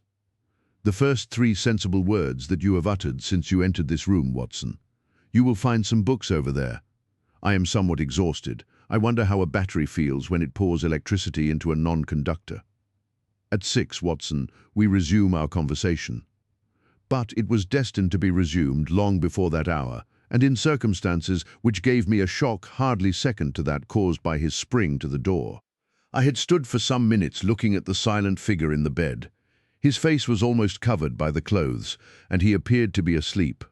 Then, unable to settle down to reading, I walked slowly round the room, examining the pictures of celebrated criminals with which every wall was adorned. Finally, in my aimless perambulation, I came to the mantelpiece. A litter of pipes, tobacco pouches, syringes, penknives, revolver cartridges, and other debris was scattered over it. In the midst of these was a small black and white ivory box with a sliding lid. It was a neat little thing, and I had stretched out my hand to examine it more closely, when it was a dreadful cry that he gave, a yell which might have been heard down the street. My skin went cold and my hair bristled at that horrible scream. As I turned, I caught a glimpse of a convulsed face and frantic eyes. I stood paralyzed with the little box in my hand. Put it down, down this instant, Watson, this instant, I say. His head sank back upon the pillow, and he gave a deep sigh of relief as I replaced the box upon the mantelpiece. I hate to have my things touched, Watson. You know that I hate it. You fidget me beyond endurance. You, a doctor, you are enough to drive a patient into an asylum. Sit down, man, and let me have my rest. The incident left a most unpleasant impression upon my mind. The violent and causeless excitement, followed by this brutality of speech, so far removed from his usual suavity, showed me how deep was the disorganization of his mind. Of all ruins, that of a noble mind is the most deplorable. I sat in silent dejection until the stipulated time had passed. He seemed to have been watching the clock as well as I, for it was hardly 6 before he began to talk with the same feverish animation as before. "Now, Watson," said he, "have you any change in your pocket?" "Yes." "Any silver?" "A good deal." "How many half-crowns?" "I have 5. "Ah, too few, too few. How very unfortunate, Watson, however. Such as they are, you can put them in your watch pocket, and all the rest of your money in your left trouser pocket. Thank you. It will balance you so much better like that." This was raving insanity. He shuddered and again made a sound between a cough and a sob. "You will now light the gas, Watson, but you will be very careful that not for one instant shall it be more than half on. I implore you to be careful, Watson." "Thank you, that is excellent. No, you need not draw the blind. Now you will have the kindness to place some letters and papers upon this table within my reach. Thank you. Now some of that litter from the mantelpiece. Excellent, Watson. There is a sugar tongs there. Kindly raise that small ivory box with its assistance. Place it here among the papers. Good. You can now go and fetch Mr. Culverton Smith of 13 Lower Burke Street. To tell the truth, my desire to fetch a doctor had somewhat weakened, for poor Holmes was so obviously delirious that it seemed dangerous to leave him. However, he was as eager now to consult the person named as he had been obstinate in refusing. "I never heard the name," said I. "Possibly not, my good Watson. It may surprise you to know that the man upon earth who is best versed in this disease is not a medical man, but a planter. Mr. Culverton Smith is a well-known resident of Sumatra, now visiting London. An outbreak of the disease upon his plantation, which was distant from medical aid, caused him to study it himself, with some rather far-reaching consequences. He is a very methodical person, and I did not desire you to start before 6 because I was well aware that you would not find him in his study. If you could persuade him to come here and give us the benefit of his unique experience of this disease, the investigation of which has been his dearest hobby, I cannot doubt that he could help me. I give Holmes's remarks as a consecutive whole, and will not attempt to indicate how they were interrupted by gasping for breath and those clutching of his hands which indicated the pain from which he was suffering. His appearance had changed for the worse during the few hours that I had been with him. Those hectic spots were more pronounced, the eyes shone more brightly out of darker hollows, and a cold sweat glimmered upon his brow. He still retained, however, the jaunty gallantry of his speech. To the last gasp he would always be the master. "You will tell him exactly how you have left me," said he. "You will convey the very impression which is in your own mind, a dying man, a dying and delirious man. Indeed, I cannot think why the whole bed of the ocean is not one solid mass of oysters, so prolific the creatures seem. Ah, I am wandering. Strange how the brain controls the brain. What was I saying, Watson? My directions for Mr. Culverton Smith. Ah, yes, I remember. My life depends upon it. Plead with him, Watson. There is no good feeling between us. His nephew, Watson, I had suspicions of foul play, and I allowed him to see it. The boy died horribly. He has a grudge against me. You will soften him, Watson. Beg him, pray him, get him here by any means. He can save me, only he. I will bring him in a cab if I have to carry him down to it. You will do nothing of the sort. You will persuade him to come, and then you will return in front of him. Make any excuse so as not to come with him. Don't forget, Watson, you won't fail me. You never did fail me. No doubt there are natural enemies which limit the increase of the creatures. You and I, Watson, we have done our part. Shall the world, then, be overrun by oysters? No, no, horrible. You'll convey all that is in your mind. I left him full of the image of this magnificent intellect, babbling like a foolish child. He had handed me the key, and with a happy thought I took it with me, lest he should lock himself in. Mrs. Hudson was waiting, trembling and weeping in the passage. Behind me as I passed from the flat I heard Holmes's high, thin voice in some delirious chant. Below, as I stood whistling for a cab, a man came on me through the fog. "How is Mr. Holmes, sir?" he asked. It was an old acquaintance, Inspector Morton of Scotland Yard, dressed in unofficial tweeds. "He is very ill," I answered. He looked at me in a most singular fashion. Had it not been too fiendish, I could have imagined that the gleam of the fanlight showed exultation in his face. "I heard some rumour of it," said he. "The cab had driven up, and I left him." Lower Burke Street proved to be a line of fine houses lying in the vague borderland between Notting Hill and Kensington. The particular one at which my cabman pulled up had an air of smug and demure respectability in its old-fashioned iron railings, its massive folding door, and its shining brasswork. All was in keeping with a solemn butler who appeared framed in the pink radiance of a tinted electric light behind him. "Yes, Mr. Culverton-Smith is in. Dr. Watson." "Very good, sir. I will take up your card." My humble name and title did not appear to impress Mr. Culverton-Smith. Through the half-open door, I heard a high, petulant, penetrating voice. "Who is this person? What does he want? Dear me, Staples, how often have I said that I am not to be disturbed in my hours of study?" There came a gentle flow of soothing explanation from the butler. "Well, I won't see him, Staples. I can't have my work interrupted like this. I am not at home." "Say so. Tell him to come in the morning if he really must see me." Again the gentle murmur. "Well, well, give him that message. He can come in the morning, or he can stay away. My work must not be hindered." I thought of Holmes tossing upon his bed of sickness and counting the minutes, perhaps, until I could bring help to him. It was not a time to stand upon ceremony. His life depended upon my promptness.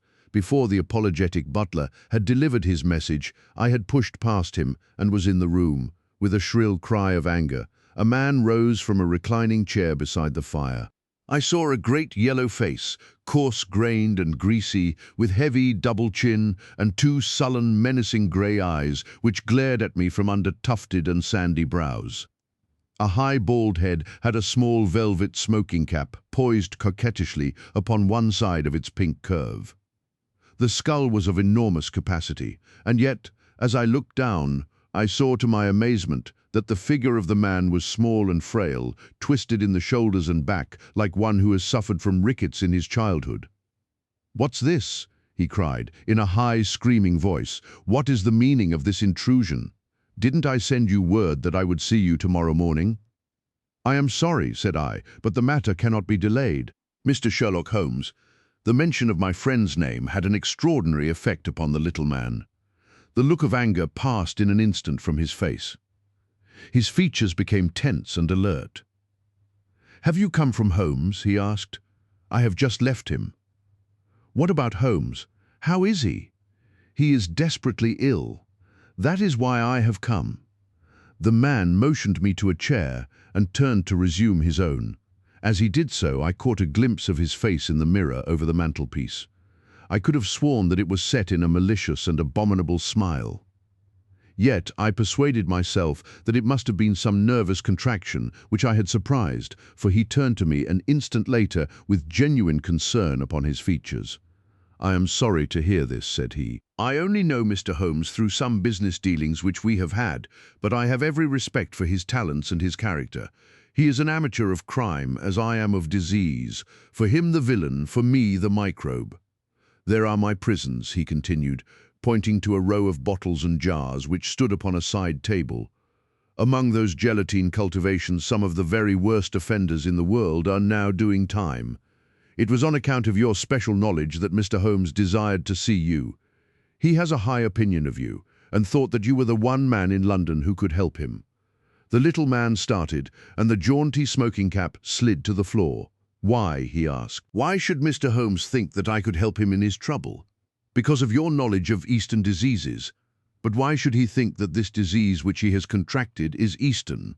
"Because, in some professional inquiry, he has been working among Chinese sailors down in the docks." Mr. Culverton-Smith smiled pleasantly and picked up his smoking cap. "Oh, that's it, is it?" said he. "I trust the matter is not so grave as you suppose. How long has he been ill?" "About 3 days. Is he delirious?" Occasionally, tut, this sounds serious. It would be inhuman not to answer his call. I very much resent any interruption to my work, Dr. Watson, but this case is certainly exceptional. I will come with you at once." I remembered Holmes's injunction. "I have another appointment," said I. "Very good. I will go alone. I have a note of Mr. Holmes's address. You can rely upon my being there within half an hour at most." It was with a sinking heart that I re-entered Holmes's bedroom. For all that I knew the worst might have happened in my absence, to my enormous relief, he had improved greatly in the interval. His appearance was as ghastly as ever, but all trace of delirium had left him, and he spoke in a feeble voice, it is true, but with even more than his usual crispness and lucidity. "Well, did you see him, Watson?" "Yes, he is coming. Admirable, Watson, admirable. You are the best of messengers." He wished to return with me. "That would never do, Watson. That would be obviously impossible." "Did he ask what ailed me?" I told him about the Chinese in the East End. "Exactly. Well, Watson, you have done all that a good friend could. You can now disappear from the scene. I must wait and hear his opinion, Holmes." "Of course you must. But I have reasons to suppose that this opinion would be very much more frank and valuable if he imagines that we are alone. There is just room behind the head of my bed, Watson. My dear Holmes, I fear there is no alternative, Watson. The room does not lend itself to concealment, which is as well as it is the less likely to arouse suspicion. But just there, Watson, I fancy that it could be done." Suddenly he sat up with a rigid intentness upon his haggard face. "There are the wheels, Watson. Quick, man, if you love me. And don't budge. Whatever happens, do you hear? Don't speak, don't move, just listen with all your ears." Then, in an instant, his sudden access of strength departed, and his masterful, purposeful talk droned away into the low, vague murmurings of a semi-delirious man. From the hiding place into which I had been so swiftly hustled, I heard the footfalls upon the stair, with the opening and the closing of the bedroom door. Then, to my surprise, there came a long silence, broken only by the heavy breathing and gasping of the sick man. I could imagine that our visitor was standing by the bedside and looking down at the sufferer. At last that strange hush was broken. "Holmes," he cried. "Holmes," in the insistent tone of one who awakens a sleeper. "Can't you hear me, Holmes?" There was a rustling, as if he had shaken the sick man roughly by the shoulder. "Is that you, Mr. Smith?" Holmes whispered. "I hardly dared hope that you would come." The other laughed. "I should imagine not," he said. "And yet you see I am here. Coals of fire, Holmes, coals of fire. It is very good of you, very noble of you. I appreciate your special knowledge." Our visitor sniggered. "You do. You are fortunately the only man in London who does. Do you know what is the matter with you?" "The same," said Holmes. "Ah, you recognize the symptoms only too well. Well, I shouldn't be surprised, Holmes. I shouldn't be surprised if it were the same. A bad lookout for you if it is." Poor Victor was a dead man on the fourth day, a strong, hearty young fellow. It was certainly, as you said, very surprising that he should have contracted an out-of-the-way Asiatic disease in the heart of London. A disease, too, of which I had made such a very special study. Singular coincidence, Holmes. Very smart of you to notice it, but rather uncharitable to suggest that it was cause and effect. I knew that you did it. "Oh, you did you? Well, you couldn't prove it anyhow. But what do you think of yourself spreading reports about me like that, and then crawling to me for help the moment you were in trouble? What sort of a game is that, eh?" I heard the rasping, labored breathing of the sick man. "Give me the water," he gasped. "You're precious near your end, my friend, but I don't want you to go till I have had a word with you. That's why I give you water. There, don't slop it about. That's right. Can you understand what I say?" Holmes groaned. "Do what you can for me. Let bygones be bygones," he whispered. "I'll put the words out of my head. I swear I will. Only cure me, and I'll forget it." "Forget what?" "Well, about Victor Savage's death. You as good as admitted just now that you had done it. I'll forget it." "You can forget it or remember it, just as you like. I don't see you in the witness box. Quite another shaped box, my good Holmes, I assure you. It matters nothing to me that you should know how my nephew died. It's not him we are talking about. It's you. Yes, yes. The fellow who came for me, I've forgotten his name, said that you contracted it down in the East End among the sailors. I could only account for it so. You are proud of your brains, Holmes, are you not? Think yourself smart, don't you? You came across someone who was smarter this time. Now cast your mind back, Holmes. Can you think of no other way you could have got this thing? I can't think. My mind is gone. For heaven's sake, help me. Yes, I will help you. I'll help you to understand just where you are and how you got there. I'd like you to know before you die. Give me something to ease my pain. Painful, is it? Yes, the coolies used to do some squealing towards the end. Takes you as cramp, I fancy. Yes, it is cramp. Well, you can hear what I say anyhow. Listen now. Can you remember any unusual incident in your life just about the time your symptoms began? No, nothing. Think again, I'm too ill to think. Well then, I'll help you. Did anything come by post? By post? A box by chance? I'm fainting? I'm gone. Listen, Holmes. There was a sound as if he was shaking the dying man, and it was all that I could do to hold myself quiet in my hiding place. You must hear me. You shall hear me. Do you remember a box, an ivory box? It came on Wednesday. You opened it, do you remember? Yes, I opened it. There was a sharp spring inside it. Some joke. It was no joke, as you will find to your cost. You fool! You would have it, and you have got it. Who asked you to cross my path? If you had left me alone, I would not have hurt you. I remember, Holmes gasped. The spring, it drew blood. This box, this on the table. The very one, by George, and it may as well leave the room in my pocket. There goes your last shred of evidence. But you have the truth now, Holmes, and you can die with the knowledge that I killed you. You knew too much of the fate of Victor Savage, so I have sent you to share it. You are very near your end, Holmes. I will sit here and I will watch you die. Holmes's voice had sunk to an almost inaudible whisper. What is that? Said Smith. Turn up the gas. Ah, the shadows begin to fail, do they? Yes, I will turn it up, that I may see you the better. He crossed the room, and the light suddenly brightened.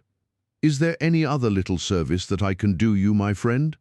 A match and a cigarette. I nearly called out in my joy and my amazement.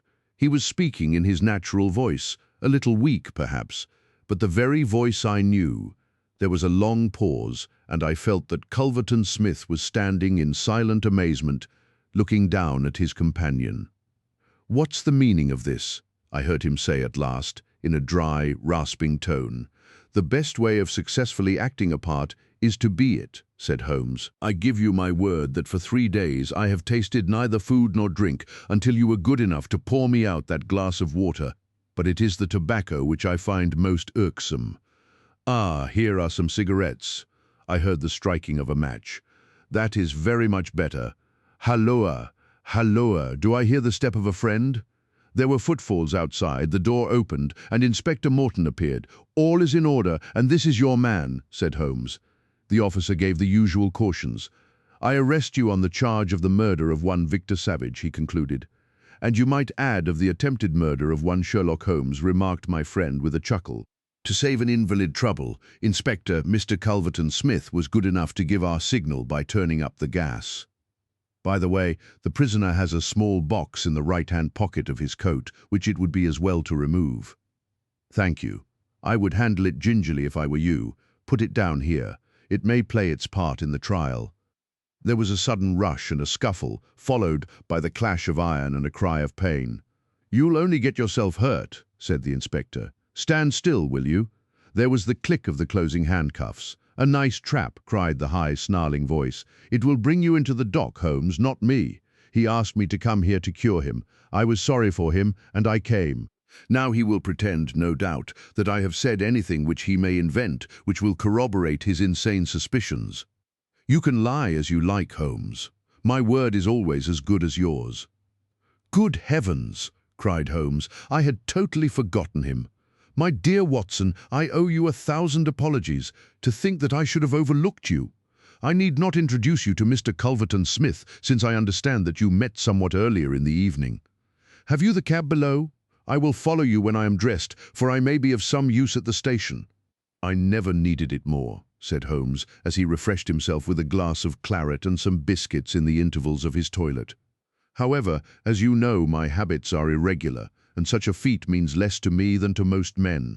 It was very essential that I should impress Mrs. Hudson with the reality of my condition, since she was to convey it to you, and you in turn to him. You won't be offended, Watson. You will realize that among your many talents, dissimulation finds no place, and that if you had shared my secret, you would never have been able to impress Smith with the urgent necessity of his presence, which was the vital point of the whole scheme. Knowing his vindictive nature, I was perfectly certain that he would come to look upon his handiwork. But your appearance, Holmes, your ghastly face? 3 days of absolute fast does not improve one's beauty, Watson. For the rest, there is nothing which a sponge may not cure. With Vaseline upon one's forehead, belladonna in one's eyes, rouge over the cheekbones, and crusts of beeswax round one's lips, a very satisfying effect can be produced. Malingering is a subject upon which I have sometimes thought of writing a monograph. A little occasional talk about half-crowns, oysters, or any other extraneous subject produces a pleasing effect of delirium. But why would you not let me near you, since there was in truth no infection? Can you ask, my dear Watson, do you imagine that I have no respect for your medical talents? Could I fancy that your astute judgment would pass a dying man who, however weak, had no rise of pulse or temperature? At 4 yards I could deceive you. If I failed to do so, who would bring my Smith within my grasp? No, Watson, I would not touch that box. You can just see if you look at it sideways where the sharp spring like a viper's tooth emerges as you open it. I dare say it was by some such device that poor Savage, who stood between this monster and a reversion, was done to death. My correspondence, however, is, as you know, a varied one, and I am somewhat upon my guard against any packages which reach me. It was clear to me, however, that by pretending that he had really succeeded in his design, I might surprise a confession. That pretense I have carried out with the thoroughness of the true artist. Thank you, Watson. You must help me on with my coat. When we have finished at the police station, I think that something nutritious at Simpson's would not be out of place. Story 6. The Disappearance of Lady Frances Carfax. But why Turkish? Asked Mr. Sherlock Holmes, gazing fixedly at my boots. I was reclining in a cane-backed chair at the moment, and my protruded feet had attracted his ever-active attention. English, I answered in some surprise. I got them at Latimer's in Oxford Street. Holmes smiled with an expression of weary patience. The bath, he said, the bath. Why the relaxing and expensive Turkish rather than the invigorating homemade article? Because for the last few days I have been feeling rheumatic and old. A Turkish bath is what we call an alterative in medicine, a fresh starting point, a cleanser of the system. By the way, Holmes, I added, I have no doubt the connection between my boots and a Turkish bath is a perfectly self-evident one to a logical mind, and yet I should be obliged to you if you would indicate it. The train of reasoning is not very obscure, Watson, said Holmes, with a mischievous twinkle. It belongs to the same elementary class of deduction which I should illustrate if I were to ask you who shared your cab in your drive this morning.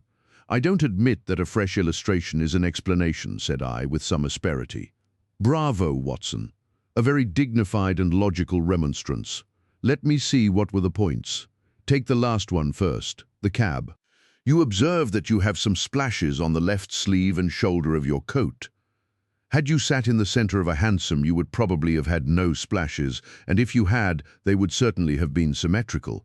Therefore, it is clear that you sat at the side. Therefore, it is equally clear that you had a companion. That is very evident. Absurdly commonplace, is it not? But the boots and the bath? Equally childish. You are in the habit of doing up your boots in a certain way. I see them on this occasion fastened with an elaborate double bow, which is not your usual method of tying them. You have, therefore, had them off. Who has tied them? A bootmaker, or the boy at the bath. It is unlikely that it is the bootmaker, since your boots are nearly new. Well, what remains? The bath, absurd, is it not? But for all that, the Turkish bath has served a purpose. What is that? You say that you have had it because you need a change. Let me suggest that you take one. How would Lausanne do, my dear Watson? First-class tickets and all expenses paid on a princely scale. Splendid! But why? Holmes leaned back in his armchair and took his notebook from his pocket. One of the most dangerous classes in the world, said he, is the drifting and friendless woman. She is the most harmless, and often the most useful of mortals, but she is the inevitable inciter of crime in others. She is helpless. She is migratory. She has sufficient means to take her from country to country and from hotel to hotel. She is lost as often as not in a maze of obscure pensions and boarding houses. She is a stray chicken in a world of foxes. When she is gobbled up, she is hardly missed. I much fear that some evil has come to the Lady Frances Carfax. I was relieved at this sudden descent from the general to the particular. Holmes consulted his notes. Lady Frances, he continued, is the sole survivor of the direct family of the late Earl of Rufton. The estates went, as you may remember, in the male line. She was left with limited means, but with some very remarkable old Spanish jewellery of silver and curiously cut diamonds, to which she was fondly attached, too attached, for she refused to leave them with her banker and always carried them about with her. A rather pathetic figure, the Lady Frances, a beautiful woman, still in fresh middle age, and yet by a strange chance, the last derelict of what only 20 years ago was a goodly fleet. What has happened to her then? Ah, what has happened to the Lady Frances? Is she alive or dead? There is our problem. She is a lady of precise habits, and for 4 years it has been her invariable custom to write every second week to Miss Dobney, her old governess, who has long retired and lives in Camberwell. It is this Miss Dobney who has consulted me. Nearly 5 weeks have passed without a word. The last letter was from the Hotel National at Lausanne. Lady Frances seems to have left there and given no address.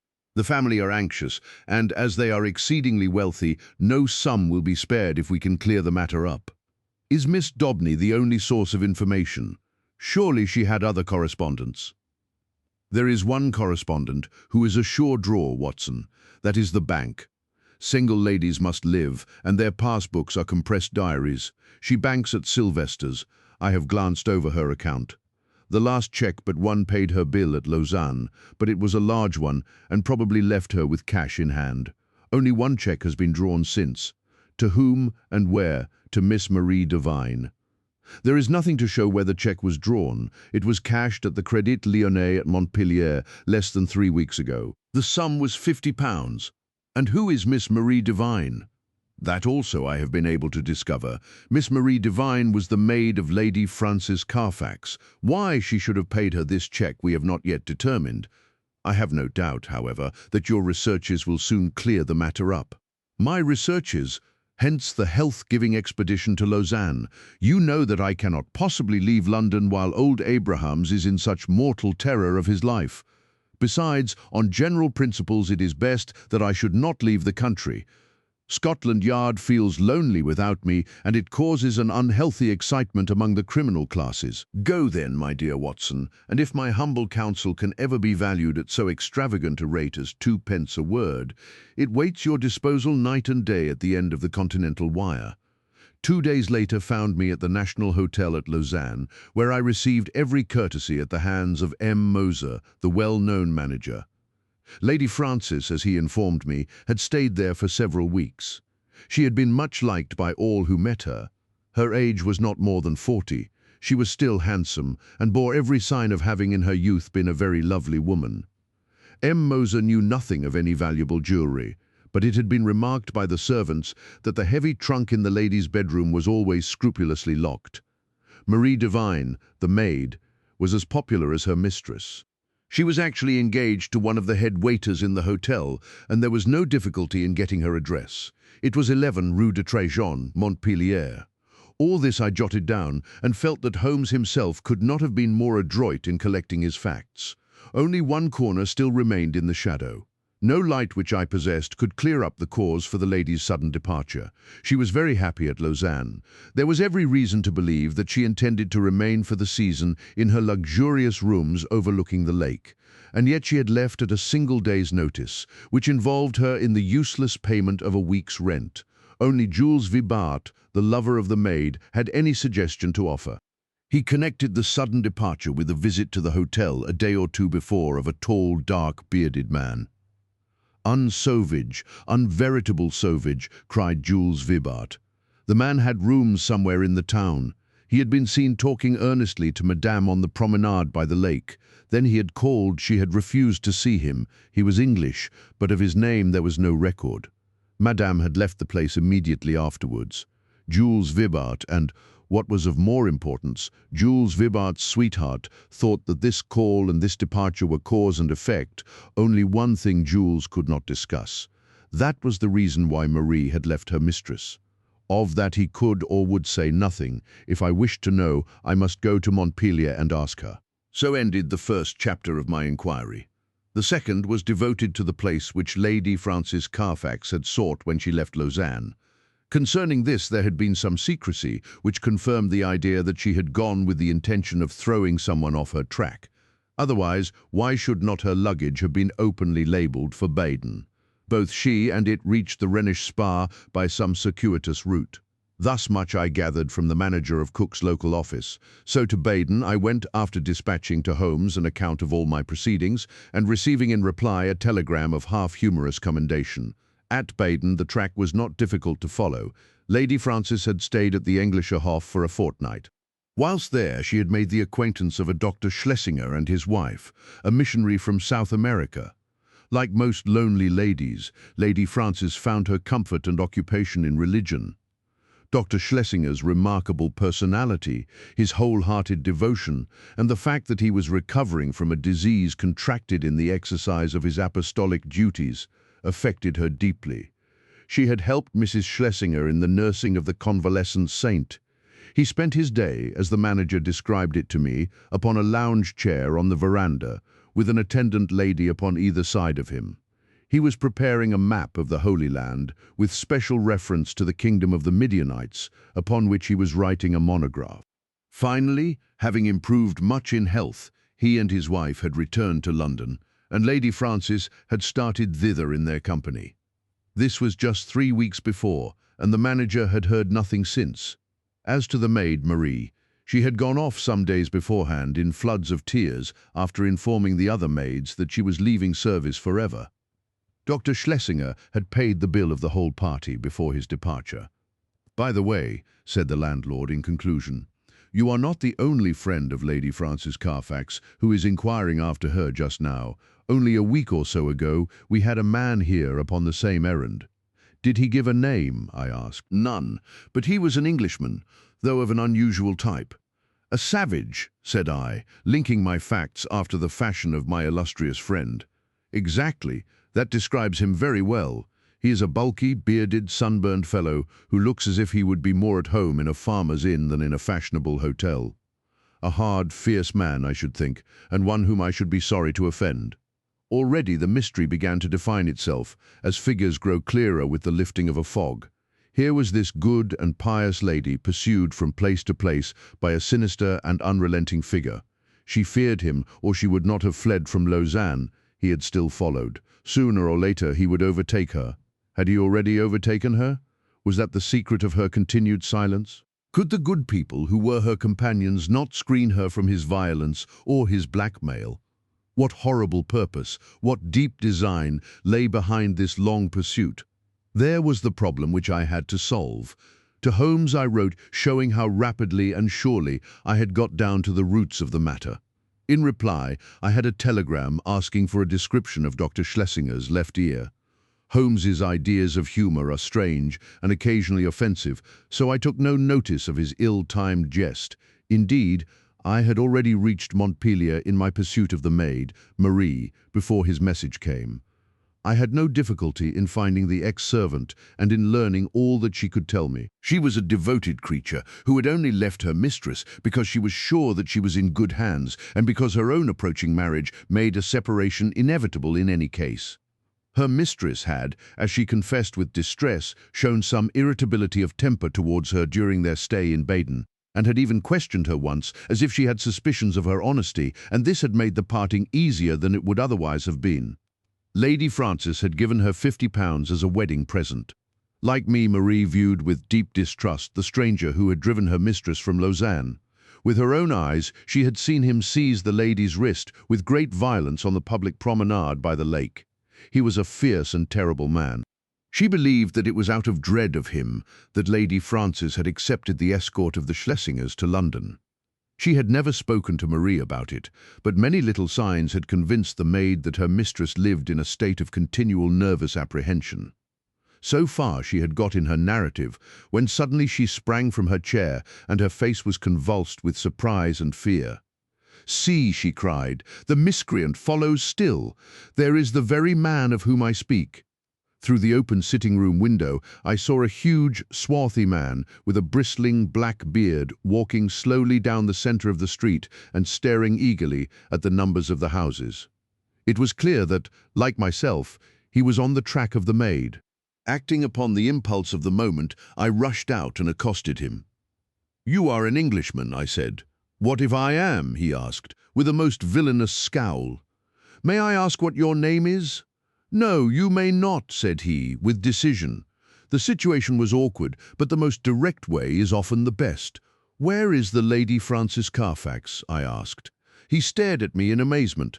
"What have you done with her? Why have you pursued her?" "I insist upon an answer," said I. The fellow gave a bellow of anger and sprang upon me like a tiger. I have held my own in many a struggle, but the man had a grip of iron and the fury of a fiend. His hand was on my throat, and my senses were nearly gone before an unshaven French ouvrier, in a blue blouse, darted out from a cabaret opposite, with a cudgel in his hand, and struck my assailant a sharp crack over the forearm, which made him leave go his hold. He stood for an instant fuming with rage and uncertain whether he should not renew his attack. Then, with a snarl of anger, he left me and entered the cottage from which I had just come. I turned to thank my preserver, who stood beside me in the roadway. "Well, Watson," said he, "a very pretty hash you have made of it. I rather think you had better come back with me to London by the night express." An hour afterwards, Sherlock Holmes, in his usual garb and style, was seated in my private room at the hotel. His explanation of his sudden and opportune appearance was simplicity itself. For finding that he could get away from London, he determined to head me off at the next obvious point of my travels. In the disguise of a working man, he had sat in the cabaret, waiting for my appearance. "And a singularly consistent investigation you have made, my dear Watson," said he. "I cannot at the moment recall any possible blunder which you have omitted. The total effect of your proceedings has been to give the alarm everywhere, and yet to discover nothing." "Perhaps you would have done no better," I answered, bitterly. "There is no perhaps about it. I have done better. Here is the on. Philip Green, who is a fellow lodger with you in this hotel, and we may find in him the starting point for a more successful investigation."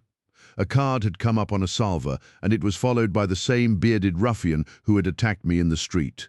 He started when he saw me. "What is this, Mr. Holmes?" he asked. "I had your note, and I have come, but what has this man to do with the matter?" "This is my old friend and associate, Dr. Watson, who is helping us in this affair." The stranger held out a huge, sunburned hand with a few words of apology. "I hope I didn't harm you. When you accused me of hurting her, I lost my grip of myself. Indeed, I'm not responsible in these days. My nerves are like live wires, but this situation is beyond me. What I want to know in the first place, Mr. Holmes, is how in the world you came to hear of my existence at all. I am in touch with Miss Daubeny, Lady Frances's governess. Old Susan Daubeny with the mob cap. I remember her well, and she remembers you. It was in the days before you found it better to go to South Africa. Ah, I see you know my whole story. I need hide nothing from you. I swear to you, Mr. Holmes, that there never was in this world a man who loved a woman with a more whole-hearted love than I had for Frances. I was a wild youngster, I know not worse than others of my class, but her mind was pure as snow. She could not bear a shadow of coarseness. So, when she came to hear of things that I had done, she would have no more to say to me. And yet she loved me. That is the wonder of it. Loved me well enough to remain single all her sainted days just for my sake alone. When the years had passed and I had made my money at Barbiton, I thought perhaps I could seek her out and soften her. I had heard that she was still unmarried. I found her at Lausanne, and tried all I knew. She weakened, I think, but her will was strong, and when next I called, she had left the town. I traced her to Baden, and then after a time heard that her maid was here. I'm a rough fellow. fresh from a rough life, and when Dr. Watson spoke to me as he did, I lost hold of myself for a moment. But for God's sake, tell me what has become of the Lady Frances." "That is for us to find out," said Sherlock Holmes with peculiar gravity. "What is your London address, Mr. Green?" "The Langham Hotel will find me." "Then may I recommend that you return there and be on hand in case I should want you. I have no desire to encourage false hopes, but you may rest assured that all that can be done will be done for the safety of Lady Frances. I can say no more for the instant. I will leave you this card so that you may be able to keep in touch with us. Now, Watson, if you will pack your bag, I will cable to Mrs. Hudson to make one of her best efforts for 2 hungry travellers at 7:30 tomorrow." A telegram was awaiting us when we reached our Baker Street rooms, which Holmes read with an exclamation of interest and threw across to me. "Jagged or torn" was the message, and the place of origin Baden. "What is this?" I asked. "It is everything," Holmes answered. "You may remember my seemingly irrelevant question as to this clerical gentleman's left ear. You did not answer it. I had left Baden and could not inquire. Exactly. For this reason I sent a duplicate to the manager of the Englischer Hof, whose answer lies here. What does it show? It shows, my dear Watson, that we are dealing with an exceptionally astute and dangerous man. The Reverend Dr. Schlesinger, missionary from South America, is none other than Holy Peter's, one of the most unscrupulous rascals that Australia has ever evolved, and for a young country it has turned out some very finished types.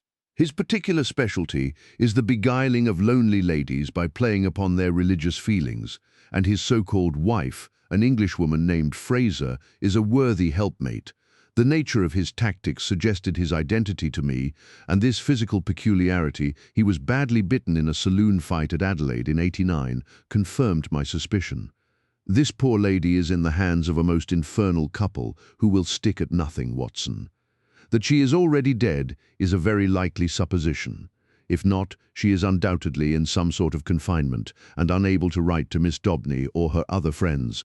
It is always possible that she never reached London or that she has passed through it, but the former is improbable as, with their system of registration, it is not easy for foreigners to play tricks with the continental police, and the latter is also unlikely, as these rogues could not hope to find any other place where it would be as easy to keep a person under restraint. All my instincts tell me that she is in London, but, as we have at present no possible means of telling where, we can only take the obvious steps, eat our dinner, and possess our souls in patience. Later in the evening I will stroll down and have a word with friend Lestrade at Scotland Yard. But neither the official police nor Holmes's own small but very efficient organization sufficed to clear away the mystery.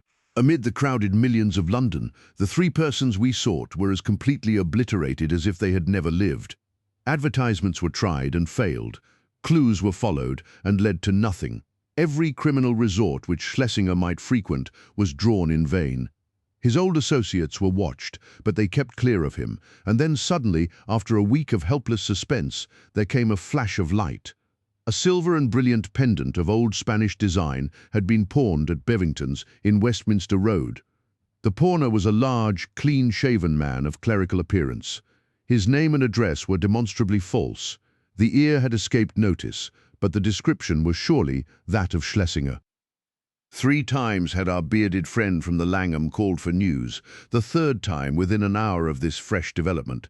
His clothes were getting looser on his great body. He seemed to be wilting away in his anxiety.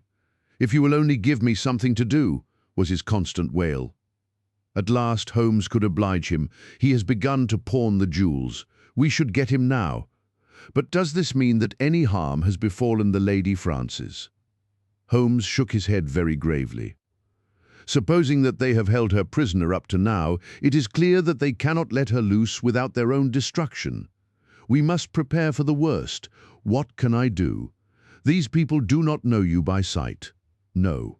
It is possible that he will go to some other pawnbroker in the future. In that case, we must begin again. On the other hand, he has had a fair price and no questions asked, so if he is in need of ready money, he will probably come back to Bevington's. I will give you a note to them, and they will let you wait in the shop. If the fellow comes, you will follow him home. But no indiscretion, and above all, no violence. I put you on your honor that you will take no step without my knowledge and consent. For 2 days the Honourable Philip Green. He was, I may mention, the son of the famous admiral of that name who commanded the Sea of Azov fleet in the Crimean War, brought us no news. On the evening of the 3rd, he rushed into our sitting room, pale, trembling, with every muscle of his powerful frame quivering with excitement. "We have him! We have him!" he cried. He was incoherent in his agitation. Holmes soothed him with a few words and thrust him into an armchair. "Come, now, give us the order of events," said he. "She came only an hour ago. It was the wife this time, but the pendant she brought was the fellow of the other. She is a tall, pale woman with ferret eyes." "That is the lady," said Holmes. "She left the office and I followed her. She walked up the Kennington Road and I kept behind her. Presently she went into a shop. Mr. Holmes, it was an undertaker's." My companion started. "Well?" he asked, in that vibrant voice which told of the fiery soul behind the cold, grey face. She was talking to the woman behind the counter. I entered as well. "It is late," I heard her say, or words to that effect. The woman was excusing herself. "It should be there before now," she answered. "It took longer, being out of the ordinary." They both stopped and looked at me, so I asked some question and then left the shop. "You did excellently well. What happened next?" "The woman came out, but I had hidden myself in a doorway. Her suspicions had been aroused, I think, for she looked round her. Then she called a cab and got in. I was lucky enough to get another, and so to follow her. She got down at last at number 86, Pulteney Square, Brixton. I drove past, left my cab at the corner of the square, and watched the house." "Did you see anyone?" "The windows were all in darkness, save one on the lower floor. The blind was down, and I could not see in. I was standing there, wondering what I should do next, when a covered van drove up with 2 men in it. They descended, took something out of the van, and carried it up the steps to the hall door. Mr. Holmes, it was a coffin." "Ah." For an instant, I was on the point of rushing in. The door had been opened to admit the men and their burden. It was the woman who had opened it. But as I stood there, she caught a glimpse of me, and I think that she recognized me. I saw her start, and she hastily closed the door. "I remembered my promise to you, and here I am." "You have done excellent work," said Holmes, scribbling a few words upon a half sheet of paper. "We can do nothing legal without a warrant, and you can serve the cause best by taking this note down to the authorities and getting one. There may be some difficulty, but I should think that the sale of the jewellery should be sufficient. Lestrade will see to all details. But they may murder her in the meanwhile. What could the coffin mean, and for whom could it be but for her? We will do all that can be done, Mr. Green. Not a moment will be lost. Leave it in our hands. Now, Watson," he added, as our client hurried away, "he will set the regular forces on the move. We are, as usual, the irregulars, and we must take our own line of action. The situation strikes me as so desperate that the most extreme measures are justified. Not a moment is to be lost in getting to Pulteney Square." "Let us try to reconstruct the situation," said he, as we drove swiftly past the Houses of Parliament and over Westminster Bridge. "These villains have coaxed this unhappy lady to London after first alienating her from her faithful maid. If she has written any letters, they have been intercepted. Through some confederate, they have engaged a furnished house. Once inside it, they have made her a prisoner, and they have become possessed of the valuable jewellery which has been their object from the first. Already they have begun to sell part of it, which seems safe enough to them, since they have no reason to think that anyone is interested in the lady's fate. When she is released, she will of course denounce them. Therefore, she must not be released, but they cannot keep her under lock and key forever. So murder is their only solution. That seems very clear. Now we will take another line of reasoning. When you follow 2 separate chains of thought, Watson, you will find some point of intersection which should approximate to the truth. We will start now, not from the lady, but from the coffin, and argue backwards. That incident proves, I fear, beyond all doubt that the lady is dead. It points also to an orthodox burial with proper accompaniment of medical certificate and official sanction. Had the lady been obviously murdered, they would have buried her in a hole in the back garden. But here all is open and regular. What does that mean? Surely that they have done her to death in some way which has deceived the doctor and simulated a natural end, poisoning perhaps. And yet how strange that they should ever let a doctor approach her unless he were a confederate, which is hardly a credible proposition. Could they have forged a medical certificate? Dangerous, Watson, very dangerous. No, I hardly see them doing that. Pull up, cabby. This is evidently the undertaker's, for we have just passed the pawnbroker's. Would you go in, Watson? Your appearance inspires confidence. Ask what hour the Pulteney Square funeral takes place tomorrow. The woman in the shop answered me without hesitation that it was to be at 8 o'clock in the morning. You see, Watson, no mystery, everything above board. In some way the legal forms have undoubtedly been complied with, and they think that they have little to fear. Well, there's nothing for it now but a direct frontal attack. Are you armed? My stick. Well, we shall be strong enough. Thrice is he armed who hath his quarrel just. We simply can't afford to wait for the police, or to keep within the four corners of the law. You can drive off, cabby. Now, Watson, we'll just take our luck together, as we have occasionally done in the past. He had rung loudly at the door of a great dark house in the centre of Pulteney Square. It was opened immediately, and the figure of a tall woman was outlined against the dim-lit hall. Well, what do you want? She asked, sharply, peering at us through the darkness. I want to speak to Dr. Schlesinger, said Holmes. There is no such person here, She answered, and tried to close the door, but Holmes had jammed it with his foot. Well, I want to see the man who lives here, whatever he may call himself, said Holmes firmly. She hesitated. Then she threw open the door. Well, come in, said she. My husband is not afraid to face any man in the world. She closed the door behind us and showed us into a sitting room on the right side of the hall, turning up the gas as she left us.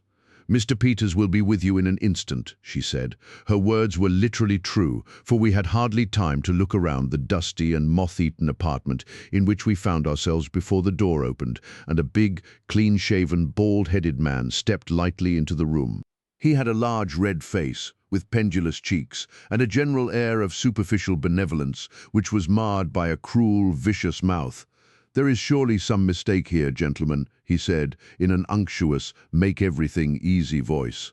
I fancy that you have been misdirected, possibly if you tried farther down the street.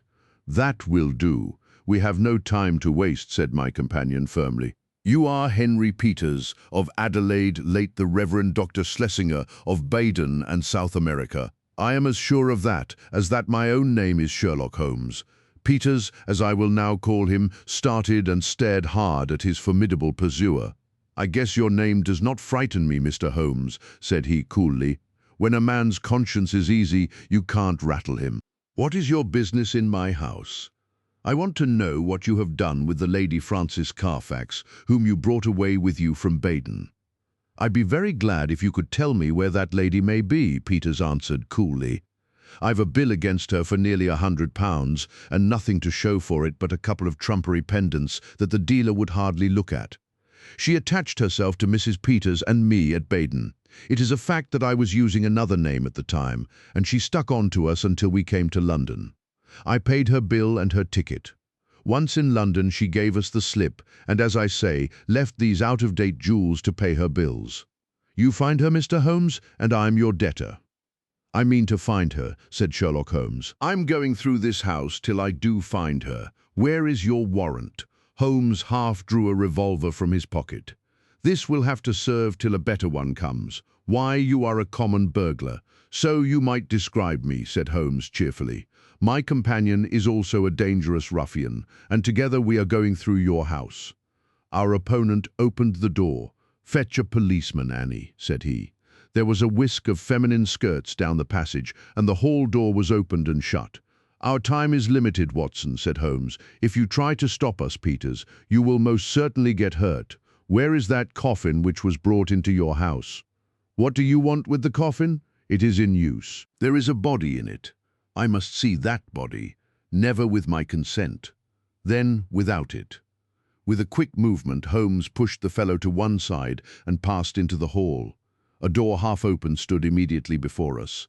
We entered. It was the dining room. On the table, under a half-lit chandelier, the coffin was lying. Holmes turned up the gas and raised the lid. Deep down in the recesses of the coffin lay an emaciated figure. The glare from the lights above beat down upon an aged and withered face. By no possible process of cruelty, starvation, or disease could this worn-out wreck be the still beautiful Lady Frances. Holmes's face showed his amazement and also his relief. "Thank God," he muttered. "It's someone else." "Ah, you've blundered badly for once, Mr. Sherlock Holmes," said Peters, who had followed us into the room. "Who is this dead woman?" "Well, if you really must know, she is an old nurse of my wife's, Rose Spender her name, whom we found in the Brixton Workhouse infirmary. We brought her round here, called in Dr. Horsam of 18, Furbank Villas. Mind you take the address, Mr. Holmes, and had her carefully tended as Christian folk should. On the third day she died. Certificate says senile decay, but that's only the doctor's opinion, and of course you know better. We ordered her funeral to be carried out by Stimson & Co. of the Kennington Road, who will bury her at 8 o'clock tomorrow morning. Can you pick any hole in that, Mr. Holmes? You've made a silly blunder, and you may as well own up to it. I'd give something for a photograph of your gaping, staring face when you pulled aside that lid, expecting to see the Lady Frances Carfax, and only found a poor old woman of 90. Holmes's expression was as impassive as ever under the jeers of his antagonist, but his clenched hands betrayed his acute annoyance. "I am going through your house," said he. "Are you, though?" cried Peters, as a woman's voice and heavy steps sounded in the passage. "We'll soon see about that. This way, officers, if you please. These men have forced their way into my house, and I cannot get rid of them. Help me to put them out." A sergeant and a constable stood in the doorway. Holmes drew his card from his case. "This is my name and address. This is my friend, Dr. Watson." "Bless you, sir, we know you very well," said the sergeant, "but you can't stay here without a warrant." "Of course not. I quite understand that." "Arrest him," cried Peters. "We know where to lay our hands on this gentleman if he is wanted," said the sergeant, majestically. "But you'll have to go, Mr. Holmes." "Yes, Watson, we shall have to go." A minute later, we were in the street once more. Holmes was as cool as ever, but I was hot with anger and humiliation. The sergeant had followed us. "Sorry, Mr. Holmes, but that's the law." "Exactly, Sergeant. You could not do otherwise. I expect there was good reason for your presence there. If there is anything I can do. It's a missing lady, Sergeant, and we think she is in that house. I expect a warrant presently." "Then I'll keep my eye on the parties, Mr. Holmes. If anything comes along, I will surely let you know." It was only 9 o'clock, and we were off full cry upon the trail at once. First, we drove to Brixton Workhouse Infirmary, where we found that it was indeed the truth that a charitable couple had called some days before, that they had claimed an imbecile old woman as a former servant, and that they had obtained permission to take her away with them. No surprise was expressed at the news that she had since died. The doctor was our next goal. He had been called in, had found the woman dying of pure senility, had actually seen her pass away, and had signed the certificate in due form. "I assure you that everything was perfectly normal, and there was no room for foul play in the matter," said he. Nothing in the house had struck him as suspicious, save that for people of their class it was remarkable that they should have no servant. So far, and no farther went the doctor. Finally, we found our way to Scotland Yard. There had been difficulties of procedure in regard to the warrant. Some delay was inevitable. The magistrate's signature might not be obtained until next morning. If Holmes would call about 9, he could go down with Lestrade and see it acted upon. So ended the day, save that near midnight our friend, the sergeant, called to say that he had seen flickering lights here and there in the windows of the great dark house, but that no one had left it and none had entered. We could but pray for patience and wait for the morrow. Sherlock Holmes was too irritable for conversation and too restless for sleep. I left him smoking hard, with his heavy, dark brows knotted together and his long, nervous fingers tapping upon the arms of his chair as he turned over in his mind every possible solution of the mystery. Several times in the course of the night I heard him prowling about the house. Finally, just after I had been called in the morning, he rushed into my room. He was in his dressing gown, but his pale, hollow-eyed face told me that his night had been a sleepless one. "What time was the funeral?" 8, was it not?" he asked eagerly. "Well, it is 7:20 now. Good heavens, Watson, What has become of any brains that God has given me? Quick, man, quick! It's life or death, 100 chances on death to 1 on life. I'll never forgive myself, never, if we are too late. 5 minutes had not passed before we were flying in a hansom down Baker Street. But even so, it was 25 to 8 as we passed Big Ben, and 8 struck as we tore down the Brixton Road. But others were late as well as we. 10 minutes after the hour, the hearse was still standing at the door of the house, and even as our foaming horse came to a halt, the coffin, supported by 3 men, appeared on the threshold. Holmes darted forward and barred their way. "Take it back," he cried, laying his hand on the breast of the foremost. "Take it back this instant." "What the devil do you mean? Once again I ask you, where is your warrant?" shouted the furious Peters, his big red face glaring over the farther end of the coffin. "The warrant is on its way. This coffin shall remain in the house until it comes." The authority in Holmes's voice had its effect upon the bearers. Peters had suddenly vanished into the house, and they obeyed these new orders. "Quick, Watson, quick! Here is a screwdriver," he shouted, as the coffin was replaced upon the table. "Here's one for you, my man. A sovereign if the lid comes off in a minute. Ask no questions. Work away. That's good. Another and another. Now pull all together. It's giving. It's giving. Ah, that does it at last." With a united effort, we tore off the coffin lid. As we did so, there came from the inside a stupefying and overpowering smell of chloroform. A body lay within, its head all wreathed in cotton wool, which had been soaked in the narcotic. Holmes plucked it off and disclosed the statuesque face of a handsome and spiritual woman of middle age. In an instant, he had passed his arm round the figure and raised her to a sitting position. "Is she gone, Watson? Is there a spark left? Surely we are not too late." For half an hour it seemed that we were. What with actual suffocation, and what with the poisonous fumes of the chloroform, the Lady Frances seemed to have passed the last point of recall, and then, at last, with artificial respiration, with injected ether, with every device that science could suggest, some flutter of life, some quiver of the eyelids, some dimming of a mirror, spoke of the slowly returning life. A cab had driven up, and Holmes, parting the blind, looked out at it. "Here is Lestrade with his warrant," said he. "He will find that his birds have flown, and here," he added, as a heavy step hurried along the passage, "is someone who has a better right to nurse this lady than we have. Good morning, Mr. Green. I think that the sooner we can move the Lady Frances, the better. Meanwhile, the funeral may proceed, and the poor old woman who still lies in that coffin may go to her last resting place alone. Should you care to add the case to your annals, my dear Watson," said Holmes that evening, "it can only be as an example of that temporary eclipse to which even the best balanced mind may be exposed. Such slips are common to all mortals, and the greatest is he who can recognize and repair them. To this modified credit I may, perhaps, make some claim. My night was haunted by the thought that somewhere a clue, a strange sentence, a curious observation, had come under my notice and had been too easily dismissed. Then, suddenly, in the grey of the morning, the words came back to me. It was the remark of the undertaker's wife, as reported by Philip Green. She had said, "It should be there before now. It took longer, being out of the ordinary." It was the coffin of which she spoke. It had been out of the ordinary. That could only mean that it had been made to some special measurement. But why? Why, then, in an instant I remembered the deep sides and the little wasted figure at the bottom. Why so large a coffin for so small a body? To leave room for another body. Both would be buried under the one certificate. It had all been so clear, if only my own sight had not been dimmed.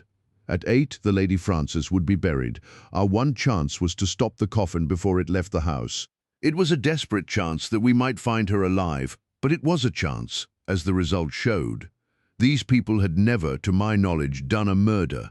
They might shrink from actual violence at the last. They could bury her with no sign of how she met her end, and even if she were exhumed there was a chance for them. I hoped that such considerations might prevail with them. You can reconstruct the scene well enough. You saw the horrible den upstairs, where the poor lady had been kept so long. They rushed in and overpowered her with their chloroform, carried her down, poured more into the coffin to ensure against her waking, and then screwed down the lid. A clever device, Watson. It is new to me in the annals of crime. If our ex-missionary friends escape the clutches of Lestrade, I shall expect to hear of some brilliant incidents in their future career. Story 7. The Adventure of the Devil's Foot.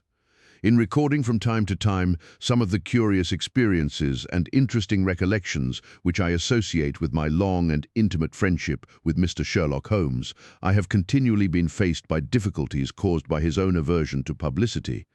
To his somber and cynical spirit, all popular applause was always abhorrent, and nothing amused him more at the end of a successful case than to hand over the actual exposure to some orthodox official and to listen with a mocking smile to the general chorus of misplaced congratulation. It was indeed this attitude upon the part of my friend, and certainly not any lack of interesting material, which has caused me of late years to lay very few of my records before the public. My participation in some of his adventures was always a privilege which entailed discretion and reticence upon me. It was then with considerable surprise that I received a telegram from Holmes last Tuesday. He has never been known to write where a telegram would serve in the following terms: "Why not tell them of the Cornish horror, strangest case I have handled?" I have no idea what backward sweep of memory had brought the matter fresh to his mind, or what freak had caused him to desire that I should recount it. But I hasten, before another cancelling telegram may arrive, to hunt out the notes which give me the exact details of the case and to lay the narrative before my readers. It was then, in the spring of the year 1897, that Holmes's iron constitution showed some symptoms of giving way in the face of constant hard work of a most exacting kind, aggravated, perhaps, by occasional indiscretions of his own. In March of that year, Dr. Moore Agar of Harley Street, whose dramatic introduction to Holmes I may some day recount, gave positive injunctions that the famous private agent would lay aside all his cases and surrender himself to complete rest if he wished to avert an absolute breakdown. The state of his health was not a matter in which he himself took the faintest interest, for his mental detachment was absolute. But he was induced at last, on the threat of being permanently disqualified from work, to give himself a complete change of scene and air. Thus it was that in the early spring of that year we found ourselves together in a small cottage near Poldhu Bay, at the further extremity of the Cornish peninsula. It was a singular spot, and one peculiarly well suited to the grim humour of my patient. From the windows of our little whitewashed house, which stood high upon a grassy headland, we looked down upon the whole sinister semicircle of Mounts Bay, that old death-trap of sailing vessels, with its fringe of black cliffs and surge-swept reefs, on which innumerable seamen have met their end. With a northerly breeze, it lies placid and sheltered, inviting the storm-tossed craft to tack into it for rest and protection. Then comes the sudden swirl round of the wind, the blustering gale from the southwest, the dragging anchor, the lee shore, and the last battle in the creaming breakers. The wise mariner stands far out from that evil place. On the land side our surroundings were as sombre as on the sea. It was a country of rolling moors, lonely and dun-coloured, with an occasional church tower to mark the site of some old-world village. In every direction upon these moors there were traces of some vanished race which had passed utterly away and left as its sole record strange monuments of stone, irregular mounds which contained the burned ashes of the dead, and curious earthworks which hinted at prehistoric strife. The glamour and mystery of the place, with its sinister atmosphere of forgotten nations, appealed to the imagination of my friend, and he spent much of his time in long walks and solitary meditations upon the moor. The ancient Cornish language had also arrested his attention, and he had, I remember, conceived the idea that it was akin to the Chaldean and had been largely derived from the Phoenician traders in tin. He had received a consignment of books upon philology and was settling down to develop this thesis, when suddenly, to my sorrow and to his unfeigned delight, we found ourselves, even in that land of dreams, plunged into a problem at our very doors which was more intense, more engrossing, and infinitely more mysterious than any of those which had driven us from London. Our simple life and peaceful, healthy routine were violently interrupted, and we were precipitated into the midst of a series of events which caused the utmost excitement not only in Cornwall, but throughout the whole west of England. Many of my readers may retain some recollection of what was called at the time the Cornish horror, though a most imperfect account of the matter reached the London press. Now, after 13 years, I will give the true details of this inconceivable affair to the public. I have said that scattered towers marked the villages which dotted this part of Cornwall. The nearest of these was the hamlet of Tredennick Woolers, where the cottages of a couple of hundred inhabitants clustered round an ancient, moss-grown church. The vicar of the parish, Mr. Roundhay, was something of an archaeologist, and as such Holmes had made his acquaintance. He was a middle-aged man, portly and affable, with a considerable fund of local lore. At his invitation we had taken tea at the vicarage and had come to know also Mr. Mortimer Tregennis, an independent gentleman, who increased the clergyman's scanty resources by taking rooms in his large, straggling house. The vicar, being a bachelor, was glad to come to such an arrangement, though he had little in common with his lodger, who was a thin, dark, spectacled man with a stoop which gave the impression of actual physical deformity. I remember that during our short visit we found the vicar garrulous, but his lodger strangely reticent, a sad-faced, introspective man sitting with averted eyes, brooding apparently upon his own affairs. These were the two men who entered abruptly into our little sitting room on Tuesday, March the 16th, shortly after our breakfast hour, as we were smoking together preparatory to our daily excursion upon the moors. "Mr. Holmes," said the vicar, in an agitated voice, "the most extraordinary and tragic affair has occurred during the night. It is the most unheard of business. We can only regard it as a special providence that you should chance to be here at the time, for in all England you are the one man we need." I glared at the intrusive vicar with no very friendly eyes. But Holmes took his pipe from his lips and sat up in his chair like an old hound who hears the view halloa. He waved his hand to the sofa, and our palpitating visitor with his agitated companion sat side by side upon it. Mr. Mortimer Tregennis was more self-contained than the clergyman, but the twitching of his thin hands and the brightness of his dark eyes showed that they shared a common emotion. "Shall I speak, or you?" he asked of the vicar. "Well, as you seem to have made the discovery, whatever it may be, and the vicar to have had it second-hand, perhaps you had better do the speaking," said Holmes. I glanced at the hastily clad clergyman with the formally dressed lodger seated beside him and was amused at the surprise which Holmes's simple deduction had brought to their faces. "Perhaps I had best say a few words first," said the vicar, "and then you can judge if you will listen to the details from Mr. Tregennis, or whether we should not hasten at once to the scene of this mysterious affair. I may explain, then, that our friend here spent last evening in the company of his two brothers, Owen and George, and of his sister Brenda, at their house of Tredennick Woolers, which is near the old stone cross upon the moor. He left them shortly after 10 o'clock, playing cards round the dining-room table in excellent health and spirits.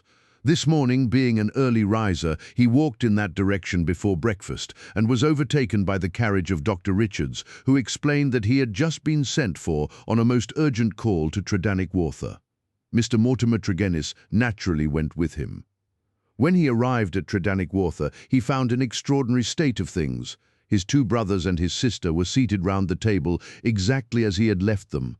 The cards still spread in front of them, and the candles burned down to their sockets. The sister lay back stone-dead in her chair, while the two brothers sat on each side of her laughing, shouting and singing, the senses stricken clean out of them. All three of them, the dead woman and the two demented men, retained upon their faces an expression of the utmost horror, a convulsion of terror which was dreadful to look upon.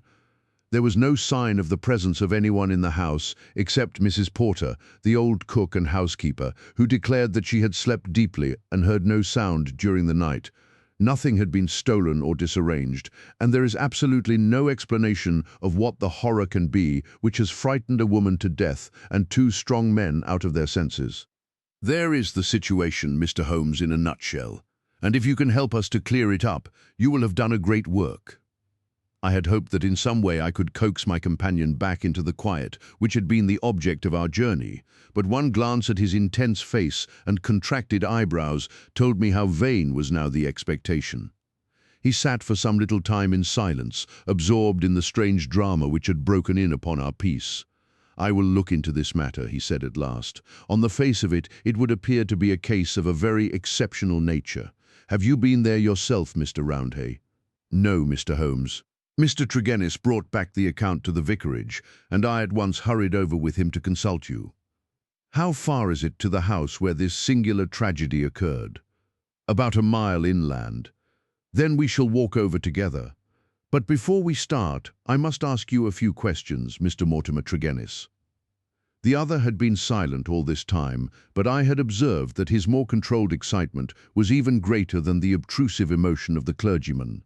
He sat with a pale, drawn face, his anxious gaze fixed upon Holmes, and his thin hands clasped convulsively together.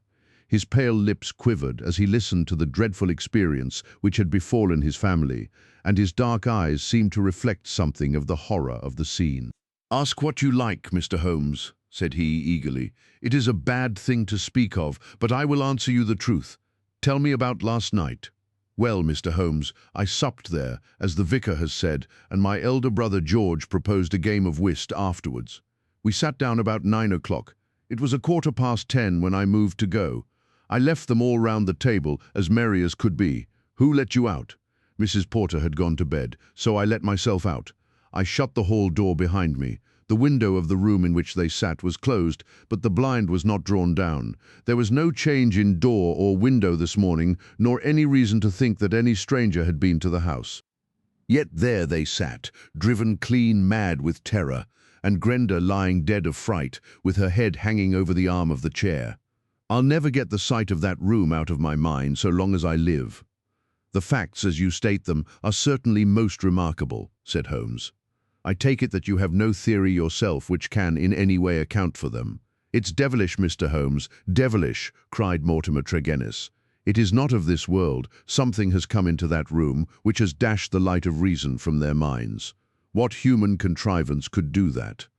"I fear," said Holmes, "that if the matter is beyond humanity, it is certainly beyond me. Yet we must exhaust all natural explanations before we fall back upon such a theory as this. As to yourself, Mr. Tregennis, I take it you were divided in some way from your family since they lived together and you had rooms apart." "That is so, Mr. Holmes, though the matter is past and done with. We were a family of tin miners at Redruth, but we sold out our venture to a company and so retired with enough to keep us. I won't deny that there was some feeling about the division of the money, and it stood between us for a time, but it was all forgiven and forgotten, and we were the best of friends together. Looking back at the evening which you spent together, does anything stand out in your memory as throwing any possible light upon the tragedy?" "Think carefully, Mr. Tregennis, for any clue which can help me." "There is nothing at all, sir. Your people were in their usual spirits." "Never better. Were they nervous people? Did they ever show any apprehension of coming danger?" "Nothing of the kind. You have nothing to add, then, which could assist me."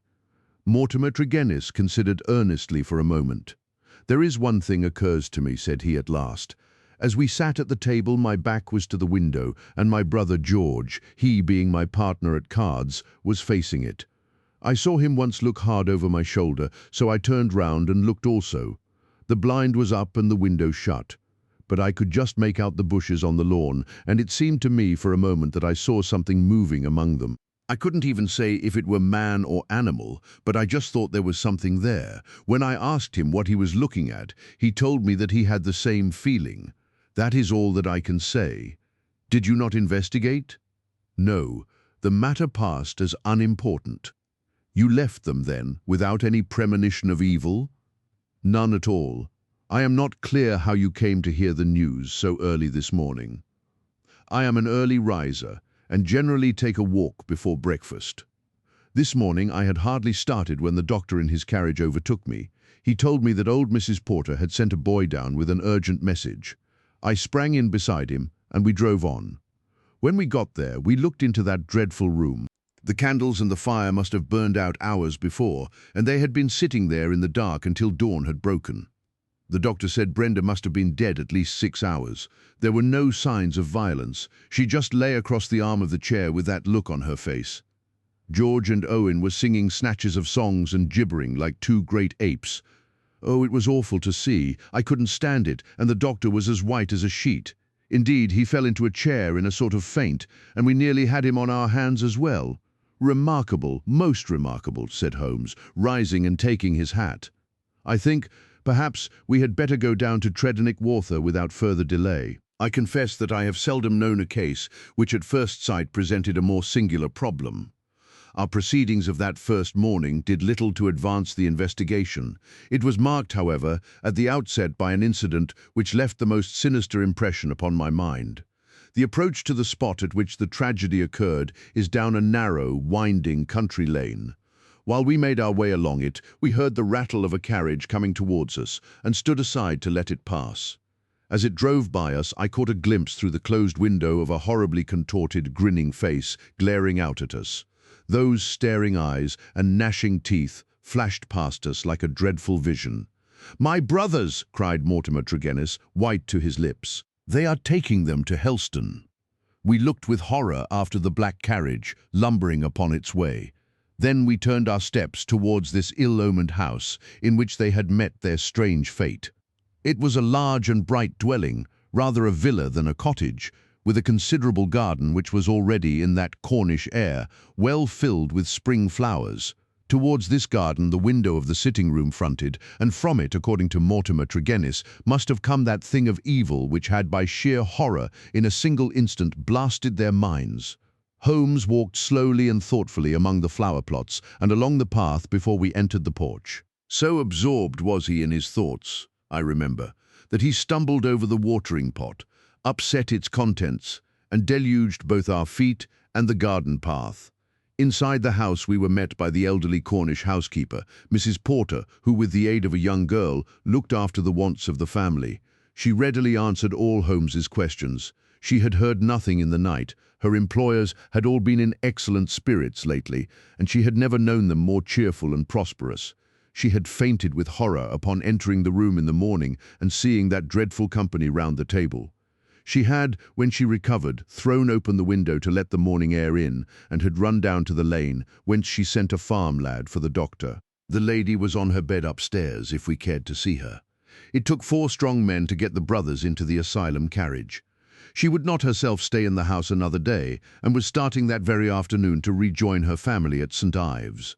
We ascended the stairs and viewed the body. Miss Brenda Tregennis had been a very beautiful girl, though now verging upon middle age. Her dark, clear-cut face was handsome, even in death. But there still lingered upon it something of that convulsion of horror which had been her last human emotion. From her bedroom we descended to the sitting-room where this strange tragedy had actually occurred. The charred ashes of the overnight fire lay in the grate. On the table were the 4 guttered and burned-out candles, with the cards scattered over its surface. The chairs had been moved back against the walls, but all else was as it had been the night before. Holmes paced with light, swift steps about the room. He sat in the various chairs, drawing them up and reconstructing their positions. He tested how much of the garden was visible. He examined the floor, the ceiling, and the fireplace, but never once did I see that sudden brightening of his eyes and tightening of his lips, which would have told me that he saw some gleam of light in this utter darkness. "Why a fire?" he asked once. Had they always a fire in this small room on a spring evening? Mortimer Tregennis explained that the night was cold and damp. For that reason, after his arrival, the fire was lit. "What are you going to do now, Mr. Holmes?" he asked. My friend smiled and laid his hand upon my arm. "I think, Watson, that I shall resume that course of tobacco poisoning which you have so often and so justly condemned," said he. "With your permission, gentlemen, we will now return to our cottage, for I am not aware that any new factor is likely to come to our notice here. I will turn the facts over in my mind, Mr. Tregennis, and should anything occur to me, I will certainly communicate with you and the vicar. In the meantime, I wish you both good morning." It was not until long after we were back in Poldhu Cottage that Holmes broke his complete and absorbed silence. He sat coiled in his armchair, his haggard and ascetic face hardly visible, amid the blue swirl of his tobacco smoke, his black brows drawn down, his forehead contracted, his eyes vacant and far away. Finally, he laid down his pipe and sprang to his feet. "It won't do, Watson," said he with a laugh. "Let us walk along the cliffs together and search for flint arrows. We are more likely to find them than clues to this problem. To let the brain work without sufficient material is like racing an engine. It racks itself to pieces. The sea, air, sunshine and patience, Watson, all else will come. Now, let us calmly define our position, Watson, he continued, as we skirted the cliffs together. Let us get a firm grip of the very little which we do know, so that when fresh facts arise, we may be ready to fit them into their places. I take it in the first place that neither of us is prepared to admit diabolical intrusions into the affairs of men. Let us begin by ruling that entirely out of our minds. Very good. There remain 3 persons who have been grievously stricken by some conscious or unconscious human agency. That is firm ground. Now, when did this occur? Evidently, assuming his narrative to be true, it was immediately after Mr. Mortimer Tregennis had left the room. That is a very important point. The presumption is that it was within a few minutes afterwards. The cards still lay upon the table. It was already past their usual hour for bed. Yet they had not changed their position or pushed back their chairs. I repeat, then, that the occurrence was immediately after his departure and not later than 11 o'clock last night. Our next obvious step is to check, so far as we can, the movements of Mortimer Tregennis after he left the room. In this there is no difficulty, and they seem to be above suspicion. Knowing my methods as you do, you were, of course, conscious of the somewhat clumsy water-pot expedient by which I obtained a clearer impress of his foot than might otherwise have been possible. The wet, sandy path took it admirably. Last night was also wet, you will remember, and it was not difficult, having obtained a sample print, to pick out his track among others and to follow his movements. He appears to have walked away swiftly in the direction of the vicarage. If, then, Mortimer Tregennis disappeared from the scene, and yet some outside person affected the card players, how can we reconstruct that person, and how was such an impression of horror conveyed? Mrs. Porter may be eliminated. She is evidently harmless. Is there any evidence that someone crept up to the garden window and in some manner produced so terrific an effect that he drove those who saw it out of their senses? The only suggestion in this direction comes from Mortimer Tregennis himself, who says that his brother spoke about some movement in the garden. That is certainly remarkable, as the night was rainy, cloudy and dark. Anyone who had the design to alarm these people would be compelled to place his very face against the glass before he could be seen. There is a 3-foot flower border outside this window, but no indication of a footmark. It is difficult to imagine, then, how an outsider could have made so terrible an impression upon the company, nor have we found any possible motive for so strange and elaborate an attempt. You perceive our difficulties, Watson? They are only too clear, I answered, with conviction. And yet, with a little more material, we may prove that they are not insurmountable, said Holmes. I fancy that among your extensive archives, Watson, you may find some which were nearly as obscure. Meanwhile, we shall put the case aside until more accurate data are available and devote the rest of our morning to the pursuit of Neolithic man. I may have commented upon my friend's power of mental detachment, but never have I wondered at it more than upon that spring morning in Cornwall, when for 2 hours he discoursed upon celts, arrowheads and shards, as lightly as if no sinister mystery was waiting for his solution. It was not until we had returned in the afternoon to our cottage that we found a visitor awaiting us, who soon brought our minds back to the matter in hand. Neither of us needed to be told who that visitor was. The huge body, the craggy and deeply seamed face with the fierce eyes and hawk-like nose, the grizzled hair which nearly brushed our cottage ceiling, the beard, golden at the fringes and white near the lips, save for the nicotine stain from his perpetual cigar. All these were as well known in London as in Africa, and could only be associated with the tremendous personality of Dr. Leon Sterndale, the great lion hunter and explorer. We had heard of his presence in the district, and had once or twice caught sight of his tall figure upon the moorland paths. He made no advances to us, however, nor would we have dreamed of doing so to him, as it was well known that it was his love of seclusion which caused him to spend the greater part of the intervals between his journeys in a small bungalow buried in the lonely wood of Beauchamp-Ariens. Here, amid his books and his maps, he lived an absolutely lonely life, attending to his own simple wants, and paying little apparent heed to the affairs of his neighbours. It was a surprise to me, therefore, to hear him asking Holmes in an eager voice whether he had made any advance in his reconstruction of this mysterious episode.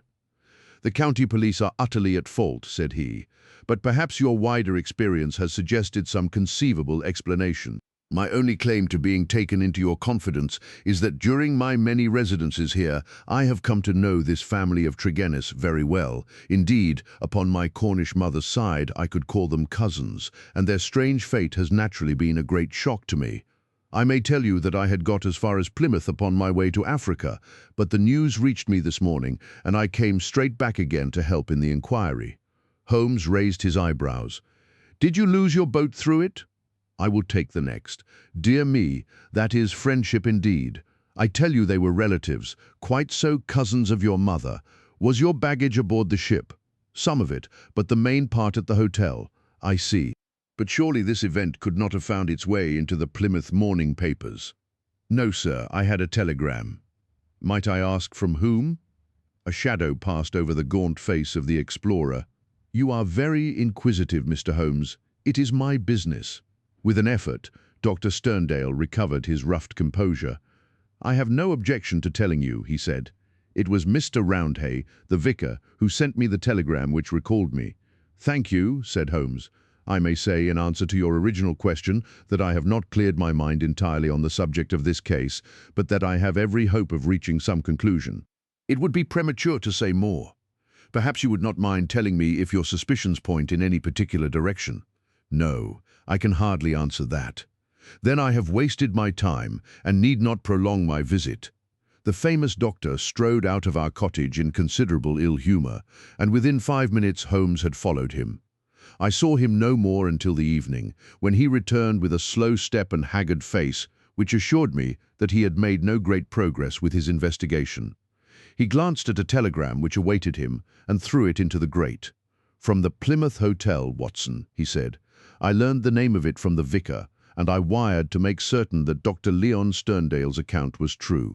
It appears that he did indeed spend last night there, and that he has actually allowed some of his baggage to go on to Africa, while he returned to be present at this investigation. What do you make of that, Watson? He is deeply interested. Deeply interested. Yes. There is a thread here which we have not yet grasped, and which might lead us through the tangle. Cheer up, Watson, for I am very sure that our material has not yet all come to hand. When it does, we may soon leave our difficulties behind us. Little did I think how soon the words of Holmes would be realized, or how strange and sinister would be that new development which opened up an entirely fresh line of investigation. I was shaving at my window in the morning when I heard the rattle of hooves, and looking up, saw a dog-cart coming at a gallop down the road. It pulled up at our door, and our friend, the vicar, sprang from it and rushed up our garden path. Holmes was already dressed, and we hastened down to meet him. Our visitor was so excited that he could hardly articulate, but at last in gasps and bursts his tragic story came out of him. We are devil-ridden, Mr. Holmes. My poor parish is devil-ridden, he cried. Satan himself is loose in it. We are given over into his hands. He danced about in his agitation, a ludicrous object if it were not for his ashy face and startled eyes. Finally he shot out his terrible news. Mr. Mortimer Tregennis died during the night, and with exactly the same symptoms as the rest of his family. Holmes sprang to his feet, all energy in an instant. Can you fit us both into your dog-cart? Yes, I can. Then, Watson, we will postpone our breakfast. Mr. Roundhay, we are entirely at your disposal. Hurry, hurry, before things get disarranged. The lodger occupied 2 rooms at the vicarage, which were in an angle by themselves, the one above the other. Below was a large sitting room, above his bedroom. They looked out upon a croquet lawn which came up to the windows. We had arrived before the doctor or the police, so that everything was absolutely undisturbed. Let me describe exactly the scene as we saw it upon that misty March morning. It has left an impression which can never be effaced from my mind. The atmosphere of the room was of a horrible and depressing stuffiness. The servant who had first entered had thrown up the window, or it would have been even more intolerable. This might partly be due to the fact that a lamp stood flaring and smoking on the center table. Beside it sat the dead man, leaning back in his chair, his thin beard projecting, his spectacles pushed up onto his forehead, and his lean, dark face turned towards the window and twisted into the same distortion of terror which had marked the features of his dead sister. His limbs were convulsed and his fingers contorted as though he had died in a very paroxysm of fear. He was fully clothed, though there were signs that his dressing had been done in a hurry. We had already learned that his bed had been slept in and that the tragic end had come to him in the early morning. One realized the red-hot energy which underlay Holmes's phlegmatic exterior when one saw the sudden change which came over him from the moment that he entered the fatal apartment. In an instant he was tense and alert, his eyes shining, his face set, his limbs quivering with eager activity. He was out on the lawn, in through the window, round the room and up into the bedroom, for all the world like a dashing foxhound drawing a cover. In the bedroom, he made a rapid cast around, and ended by throwing open the window, which appeared to give him some fresh cause for excitement, for he leaned out of it with loud ejaculations of interest and delight. Then he rushed down the stair, out through the open window, threw himself upon his face on the lawn, sprang up and into the room once more, all with the energy of the hunter who is at the very heels of his quarry. The lamp, which was an ordinary standard, he examined with minute care, making certain measurements upon its bowl. He carefully scrutinized with his lens the talc shield which covered the top of the chimney, and scraped off some ashes which adhered to its upper surface, putting some of them into an envelope which he placed in his pocket-book. Finally, just as the doctor and the official police put in an appearance, he beckoned to the vicar, and we all three went out upon the lawn. "I am glad to say that my investigation has not been entirely barren," he remarked. "I cannot remain to discuss the matter with the police, but I should be exceedingly obliged, Mr. Roundhay, if you would give the inspector my compliments and direct his attention to the bedroom window and to the sitting-room lamp. Each is suggestive, and together they are almost conclusive. If the police would desire further information, I shall be happy to see any of them at the cottage. And now, Watson, I think that perhaps we shall be better employed elsewhere. It may be that the police resented the intrusion of an amateur, or that they imagined themselves to be upon some hopeful line of investigation. But it is certain that we heard nothing from them for the next 2 days. During this time, Holmes spent some of his time smoking and dreaming in the cottage, but a greater portion in country walks, which he undertook alone, returning after many hours without remark as to where he had been. One experiment served to show me the line of his investigation. He had bought a lamp which was the duplicate of the one which had burned in the room of Mortimer Tregennis on the morning of the tragedy. This he filled with the same oil as that used at the vicarage, and he carefully timed the period which it would take to be exhausted. Another experiment which he made was of a more unpleasant nature, and one which I am not likely ever to forget. "You will remember, Watson," he remarked one afternoon, "that there is a single common point of resemblance in the varying reports which have reached us. This concerns the effect of the atmosphere of the room in each case upon those who had first entered it. You will recollect that Mortimer Tregennis, in describing the episode of his last visit to his brother's house, remarked that the doctor on entering the room fell into a chair. You had forgotten? Well, I can answer for it that it was so. Now you will remember also that Mrs. Porter, the housekeeper, told us that she herself fainted upon entering the room and had afterwards opened the window. In the second case, that of Mortimer Tregennis himself, you cannot have forgotten the horrible stuffiness of the room when we arrived, though the servant had thrown open the window. That servant, I found upon inquiry, was so ill that she had gone to her bed. You will admit, Watson, that these facts are very suggestive. In each case, there is evidence of a poisonous atmosphere. In each case, also, there is combustion going on in the room. In the one case, a fire. In the other, a lamp. The fire was needed, but the lamp was lit as a comparison of the oil consumed will show long after it was broad daylight. Why? Surely because there is some connection between three things: the burning, the stuffy atmosphere, and finally the madness or death of those unfortunate people. That is clear, is it not? It would appear so. At least we may accept it as a working hypothesis. We will suppose then that something was burned in each case which produced an atmosphere causing strange toxic effects. Very good. In the first instance, that of the Tregennis family, this substance was placed in the fire. Now the window was shut, but the fire would naturally carry fumes to some extent up the chimney. Hence one would expect the effects of the poison to be less than in the second case, where there was less escape for the vapor. The result seems to indicate that it was so, since in the first case only the woman, who had presumably the more sensitive organism, was killed, the others exhibiting that temporary or permanent lunacy which is evidently the first effect of the drug. In the second case, the result was complete. The facts, therefore, seem to bear out the theory of a poison which worked by combustion. With this train of reasoning in my head, I naturally looked about in Mortimer Tregennis's room to find some remains of this substance. The obvious place to look was the talc shield or smoke guard of the lamp. There, sure enough, I perceived a number of flaky ashes, and round the edges a fringe of brownish powder which had not yet been consumed. Half of this I took, as you saw, and I placed it in an envelope. Why half, Holmes? It is not for me, my dear Watson, to stand in the way of the official police force. I leave them all the evidence which I found. The poison still remained upon the talc, had they the wit to find it. Now, Watson, we will light our lamp. We will, however, take the precaution to open our window to avoid the premature decease of two deserving members of society, and you will seat yourself near that open window in an armchair, unless, like a sensible man, you determine to have nothing to do with the affair. Oh, you will see it out, will you? I thought I knew my Watson.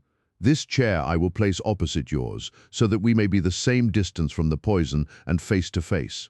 The door we will leave ajar. Each is now in a position to watch the other and to bring the experiment to an end, should the symptoms seem alarming. Is that all clear? Well then, I take our powder, or what remains of it, from the envelope, and I lay it above the burning lamp. So, now, Watson, let us sit down and await developments. They were not long in coming. I had hardly settled in my chair before I was conscious of a thick, musky odor, subtle and nauseous. At the very first whiff of it, my brain and my imagination were beyond all control. A thick black cloud swirled before my eyes, and my mind told me that in this cloud, unseen as yet, but about to spring out upon my appalled senses, lurked all that was vaguely horrible, all that was monstrous and inconceivably wicked in the universe. Vague shapes swirled and swam amid the dark cloud bank, each a menace and a warning of something coming, the advent of some unspeakable dweller upon the threshold, whose very shadow would blast my soul. A freezing horror took possession of me. I felt that my hair was rising, that my eyes were protruding, that my mouth was opened, and my tongue like leather. The turmoil within my brain was such that something must surely snap. I tried to scream, and was vaguely aware of some hoarse croak, which was my own voice, but distant and detached from myself. At the same moment, in some effort of escape, I broke through that cloud of despair, and had a glimpse of Holmes's face, white, rigid, and drawn with horror, the very look which I had seen upon the features of the dead. It was that vision which gave me an instant of sanity and of strength.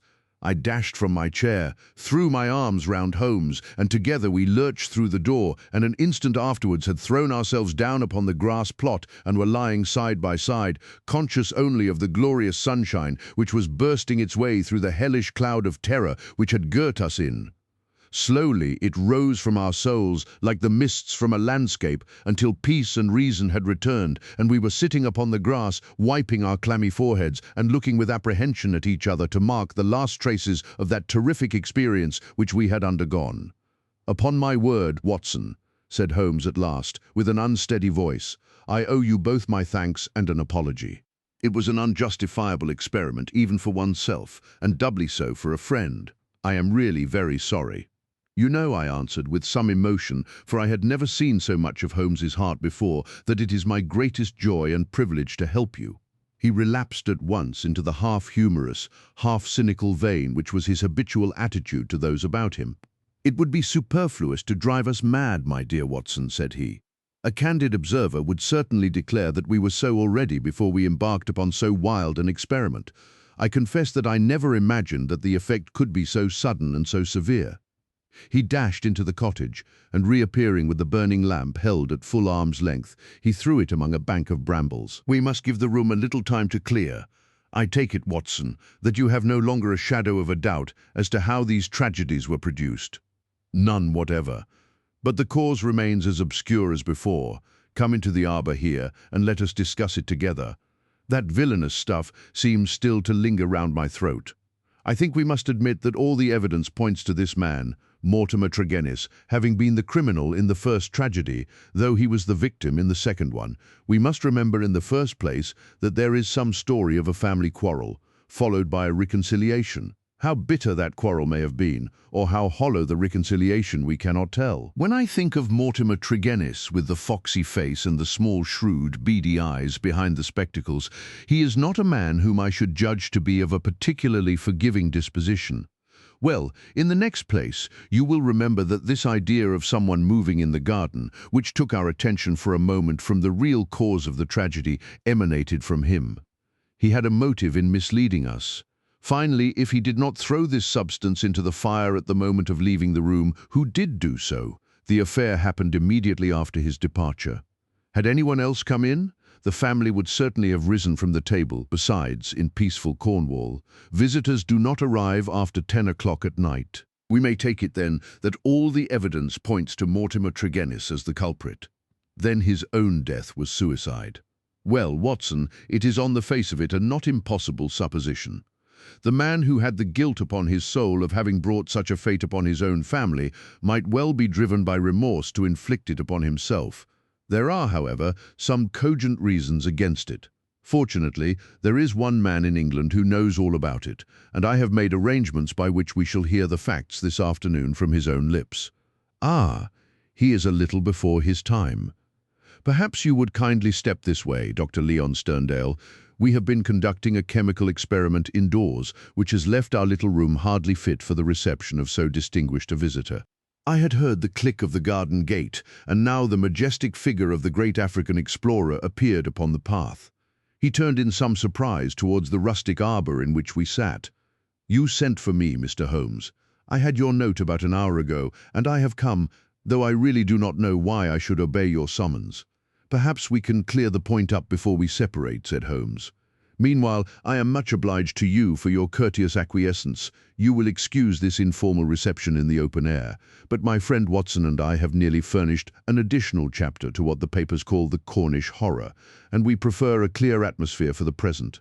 Perhaps, since the matters which we have to discuss will affect you personally in a very intimate fashion, it is as well that we should talk where there can be no eavesdropping.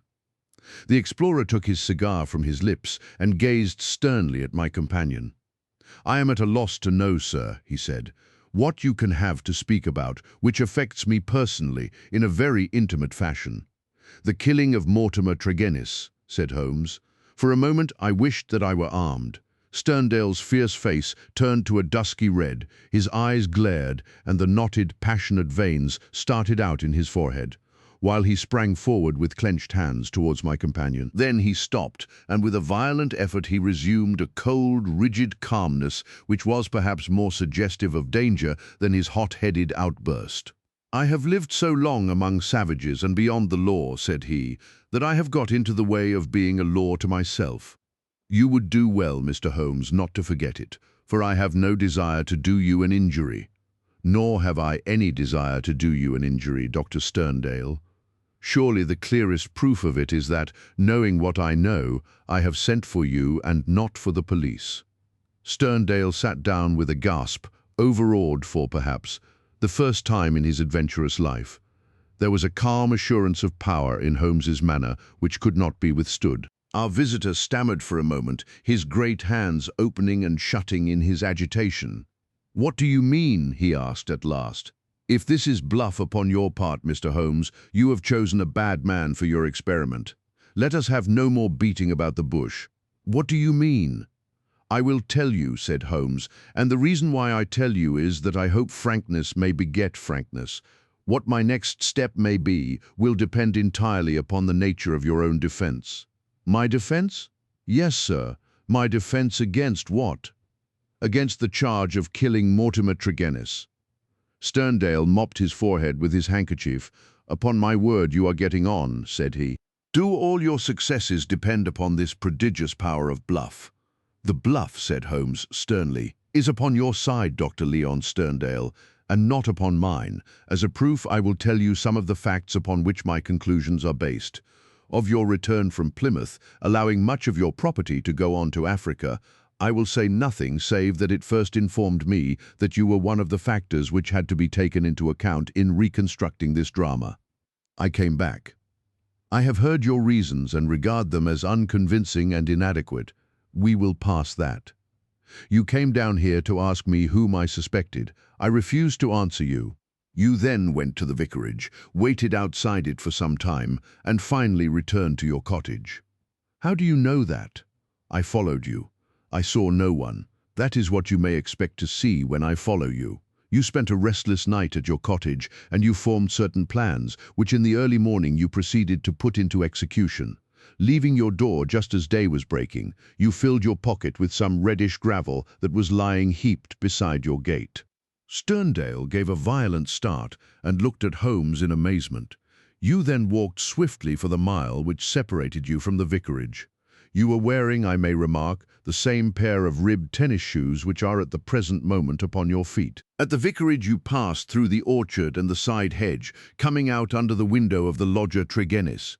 It was now daylight, but the household was not yet stirring. You drew some of the gravel from your pocket, and you threw it up at the window above you. Sterndale sprang to his feet.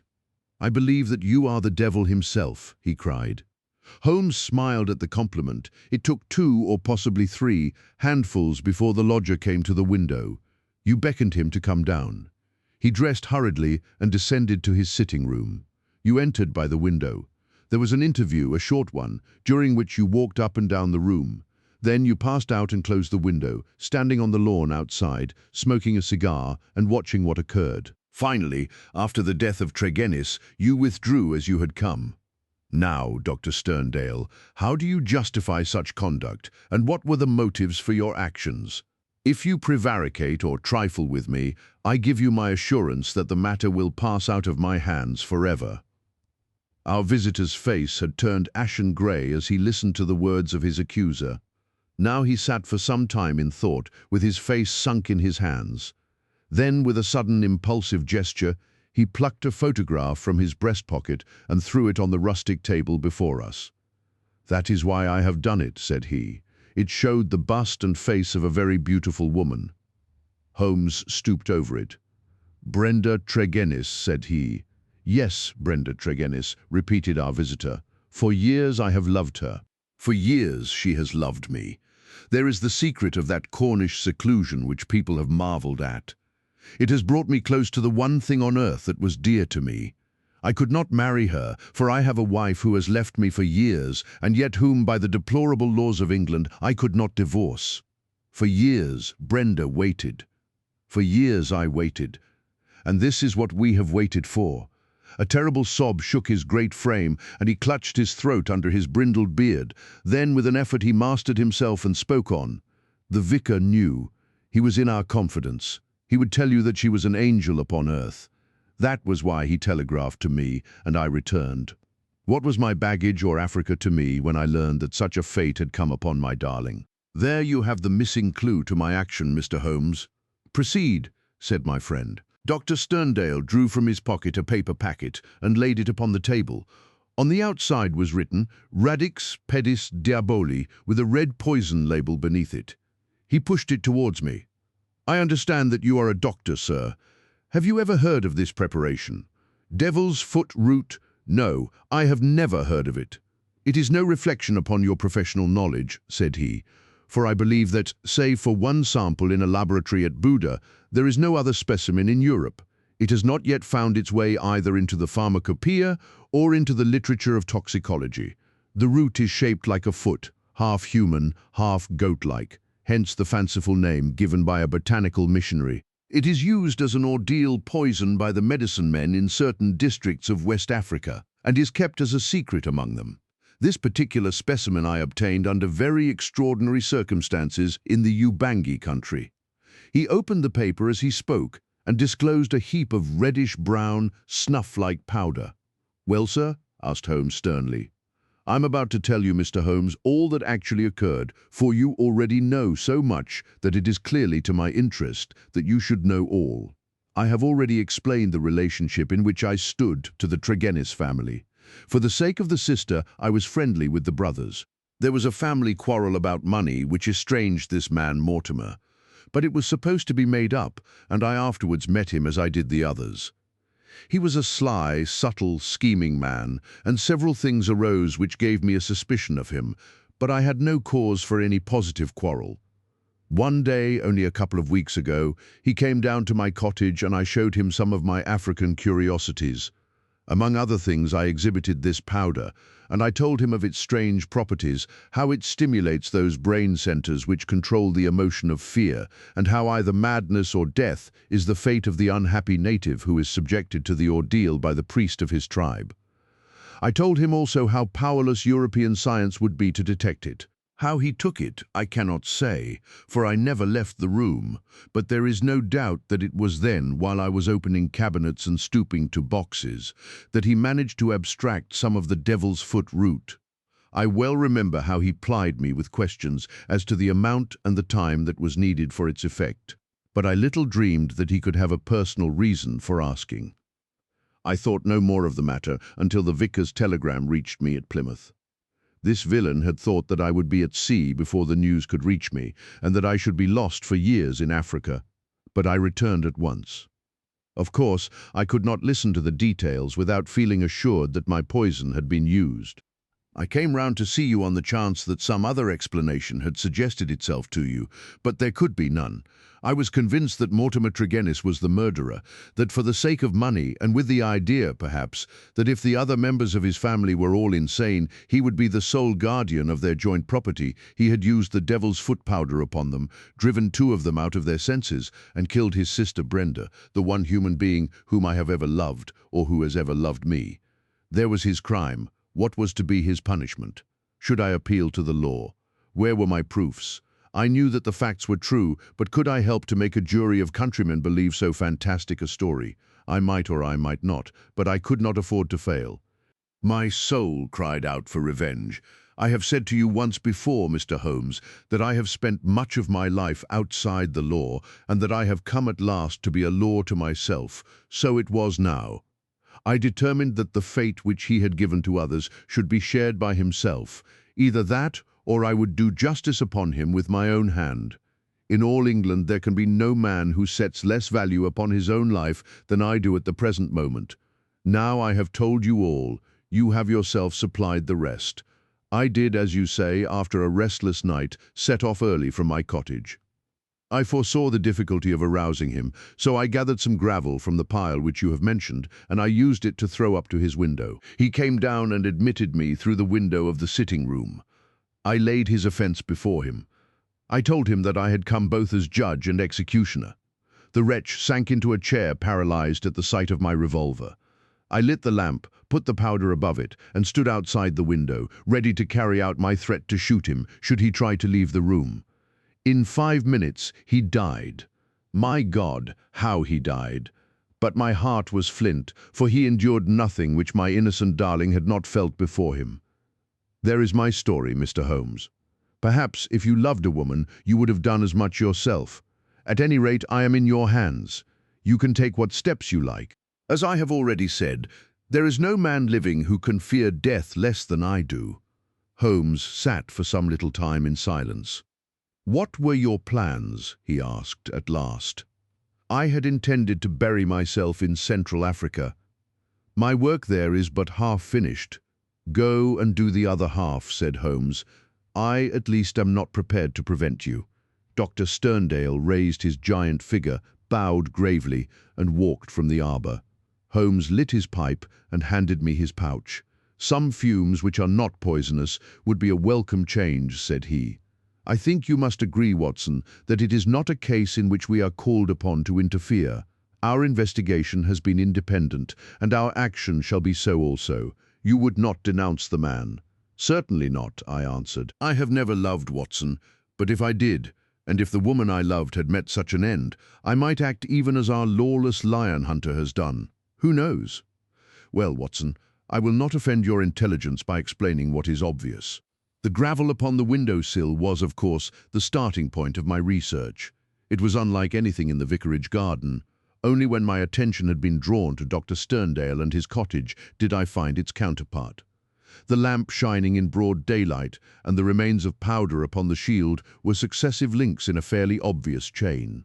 And now, my dear Watson, I think we may dismiss the matter from our mind and go back with a clear conscience to the study of those Chaldean roots which are surely to be traced in the Cornish branch of the great Celtic speech.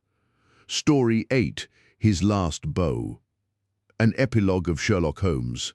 It was 9 o'clock at night upon the 2nd of August, the most terrible August in the history of the world. One might have thought already that God's curse hung heavy over a degenerate world, for there was an awesome hush and a feeling of vague expectancy in the sultry and stagnant air.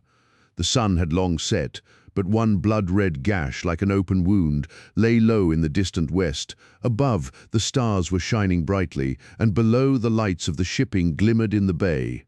The two famous Germans stood beside the stone parapet of the garden walk, with the long, low, heavily gabled house behind them, and they looked down upon the broad sweep of the beach at the foot of the great chalk cliff, on which von Bork, like some wandering eagle, had perched himself 4 years before. They stood with their heads close together, talking in low, confidential tones. From below the two glowing ends of their cigars might have been the smouldering eyes of some malignant fiend looking down in the darkness. A remarkable man, this von Bork, a man who could hardly be matched among all the devoted agents of the Kaiser. It was his talents which had first recommended him for the English mission, the most important mission of all. But since he had taken it over, those talents had become more and more manifest to the half-dozen people in the world who were really in touch with the truth. One of these was his present companion, Baron von Herling, the chief secretary of the legation, whose huge 100-horsepower Benz car was blocking the country lane as it waited to waft its owner back to London. So far as I can judge the trend of events, you will probably be back in Berlin within the week, the secretary was saying. When you get there, my dear von Bork, I think you will be surprised at the welcome you will receive. I happen to know what is thought in the highest quarters of your work in this country. He was a huge man, the secretary deep, broad and tall, with a slow, heavy fashion of speech which had been his main asset in his political career. Von Bork laughed. "They are not very hard to deceive," he remarked. "A more docile, simple folk could not be imagined." "I don't know about that," said the other thoughtfully. "They have strange limits, and one must learn to observe them. It is that surface simplicity of theirs which makes a trap for the stranger. One's first impression is that they are entirely soft. Then one comes suddenly upon something very hard, and you know that you have reached the limit and must adapt yourself to the fact. They have, for example, their insular conventions, which simply must be observed. Meaning good form and that sort of thing?" Von Bork sighed, as one who had suffered much, meaning British prejudice in all its queer manifestations. As an example, I may quote one of my own worst blunders. I can afford to talk of my blunders, for you know my work well enough to be aware of my successes. It was on my first arrival. I was invited to a weekend gathering at the country house of a cabinet minister. The conversation was amazingly indiscreet. Von Bork nodded. "I've been there," said he dryly. "Exactly. Well, I naturally sent a resume of the information to Berlin. Unfortunately, our good Chancellor is a little heavy-handed in these matters, and he transmitted a remark which showed that he was aware of what had been said. This, of course, took the trail straight up to me. You've no idea the harm that it did me. There was nothing soft about our British hosts on that occasion, I can assure you. I was 2 years living it down. Now you, with this sporting pose of yours." No, don't call it a pose. A pose is an artificial thing. This is quite natural. I am a born sportsman. I enjoy it." "Well, that makes it the more effective. You yacht against them, you hunt with them, you play polo, you match them in every game. Your four-in-hand takes the prize at Olympia. I have even heard that you go the length of boxing with the young officers. What is the result? Nobody takes you seriously. You are a good old sport, quite a decent fellow for a German, a hard-drinking nightclub, knockabout town, devil-may-care young fellow. And all the time this quiet country house of yours is the centre of half the mischief in England, and the sporting squire the most astute Secret Service man in Europe. Genius, my dear von Bork, genius. You flatter me, Baron. But certainly I may claim that my 4 years in this country have not been unproductive. I've never shown you my little store. Would you mind stepping in for a moment? The door of the study opened straight onto the terrace. Von Bork pushed it back, and leading the way, he clicked the switch of the electric light. He then closed the door behind the bulky form which followed him, and carefully adjusted the heavy curtain over the latticed window. Only when all these precautions had been taken and tested did he turn his sunburned aquiline face to his guest. "Some of my papers have gone," said he. "When my wife and the household left yesterday for Flushing, they took the less important with them. I must, of course, claim the protection of the embassy for the others. Your name has already been filed as one of the personal suites. There will be no difficulties for you or your baggage. Of course, it is just possible that we may not have to go. England may leave France to her fate. We are sure that there is no binding treaty between them. And Belgium? Yes, and Belgium too." Von Bork shook his head. "I don't see how that could be. There is a definite treaty there. She could never recover from such a humiliation. She would at least have peace for the moment. But her honor? Tut, my dear sir. We live in a utilitarian age. Honor is a medieval conception. Besides, England is not ready. It is an inconceivable thing, but even our special war tax of 50 million, which one would think made our purpose as clear as if we had advertised it on the front page of the Times, has not roused these people from their slumbers. Here and there, one hears a question. It is my business to find an answer. Here and there, also, there is an irritation. It is my business to soothe it, but I can assure you that so far as the essentials go, the storage of munitions, the preparation for submarine attack, the arrangements for making high explosives, nothing is prepared. How then can England come in, especially when we have stirred her up such a devil's brew of Irish civil war, window-breaking furies, and God knows what to keep her thoughts at home? She must think of her future. Ah, that is another matter. I fancy that in the future we have our own very definite plans about England, and that your information will be very vital to us. It is today or tomorrow with Mr. John Bull.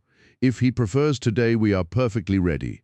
If it is tomorrow, we shall be more ready still. I should think they would be wiser to fight with allies than without them, but that is their own affair. This week is their week of destiny. But you were speaking of your papers." He sat in the armchair with the light shining upon his broad, bald head, while he puffed sedately at his cigar. The large oak-panelled, book-lined room had a curtain hung in the further corner. When this was drawn, it disclosed a large, brass-bound safe. Von Bork detached a small key from his watch chain, and after some considerable manipulation of the lock, he swung open the heavy door. "Look," said he, standing clear, with a wave of his hand. The light shone vividly into the opened safe, and the secretary of the embassy gazed with an absorbed interest at the rows of stuffed pigeonholes with which it was furnished.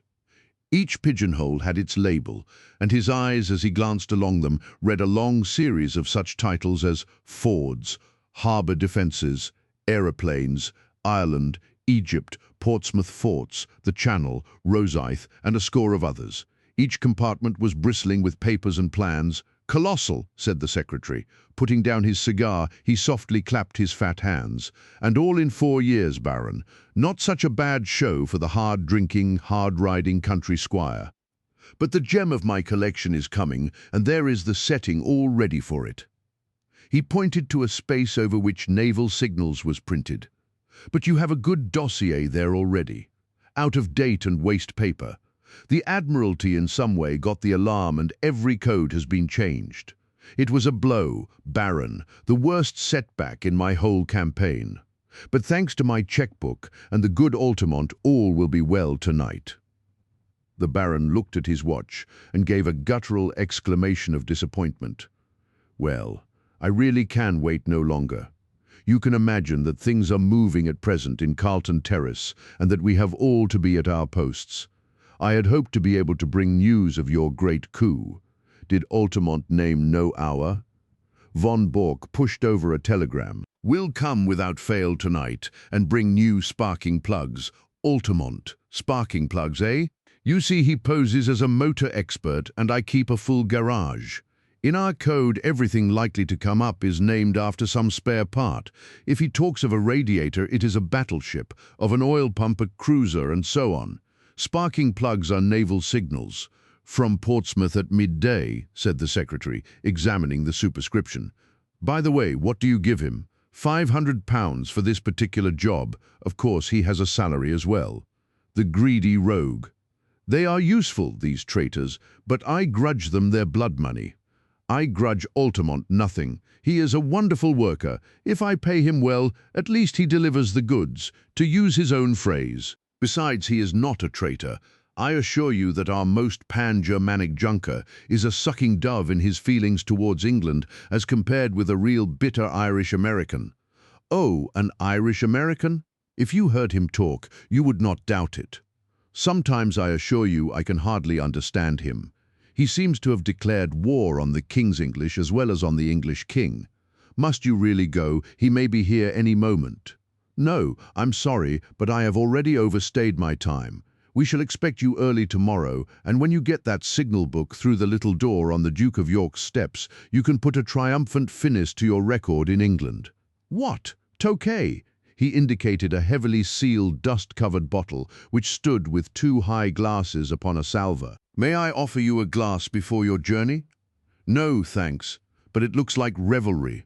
Altamont has a nice taste in wines, and he took a fancy to my Tokay. He is a touchy fellow and needs humouring in small things. I have to study him, I assure you. They had strolled out onto the terrace again, and along it to the further end, where at a touch from the Baron's chauffeur, the great car shivered and chuckled. "Those are the lights of Harwich, I suppose," said the secretary, pulling on his dust coat. "How still and peaceful it all seems.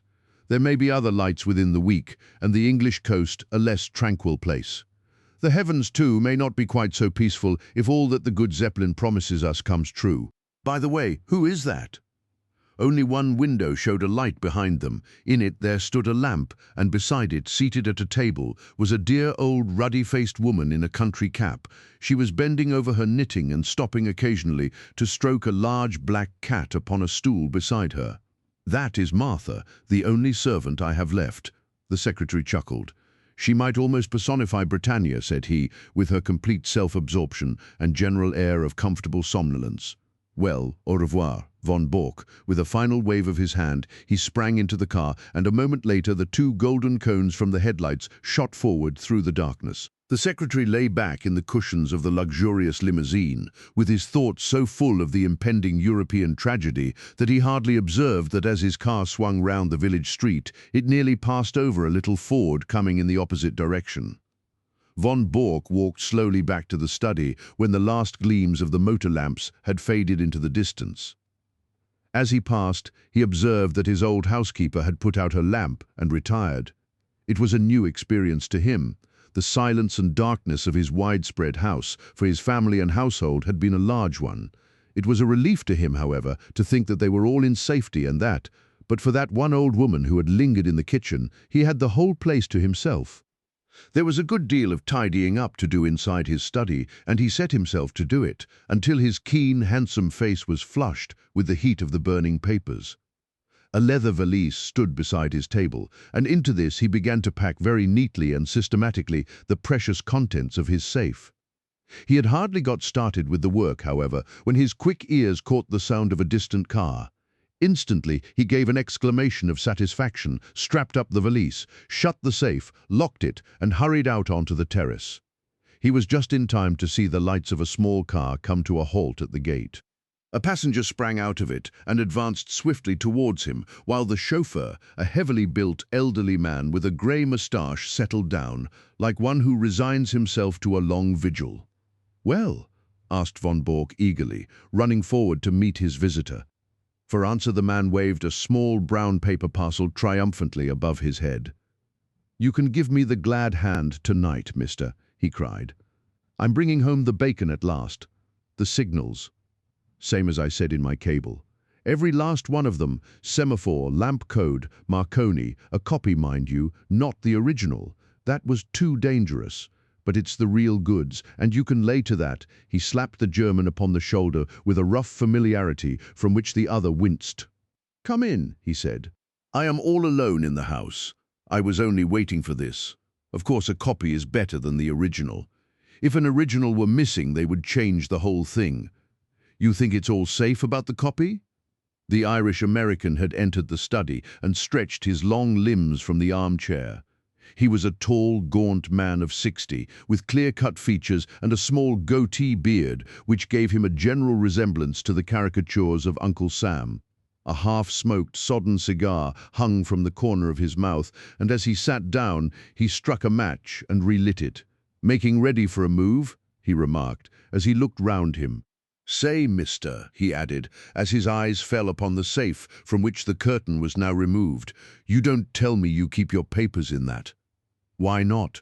Gosh, in a wide-open contraption like that, and they reckon you to be some spy. Why, a Yankee crook would be into that with a can opener. If I'd known that any letter of mine was going to lie loose in a thing like that, I'd have been a mug to write to you at all."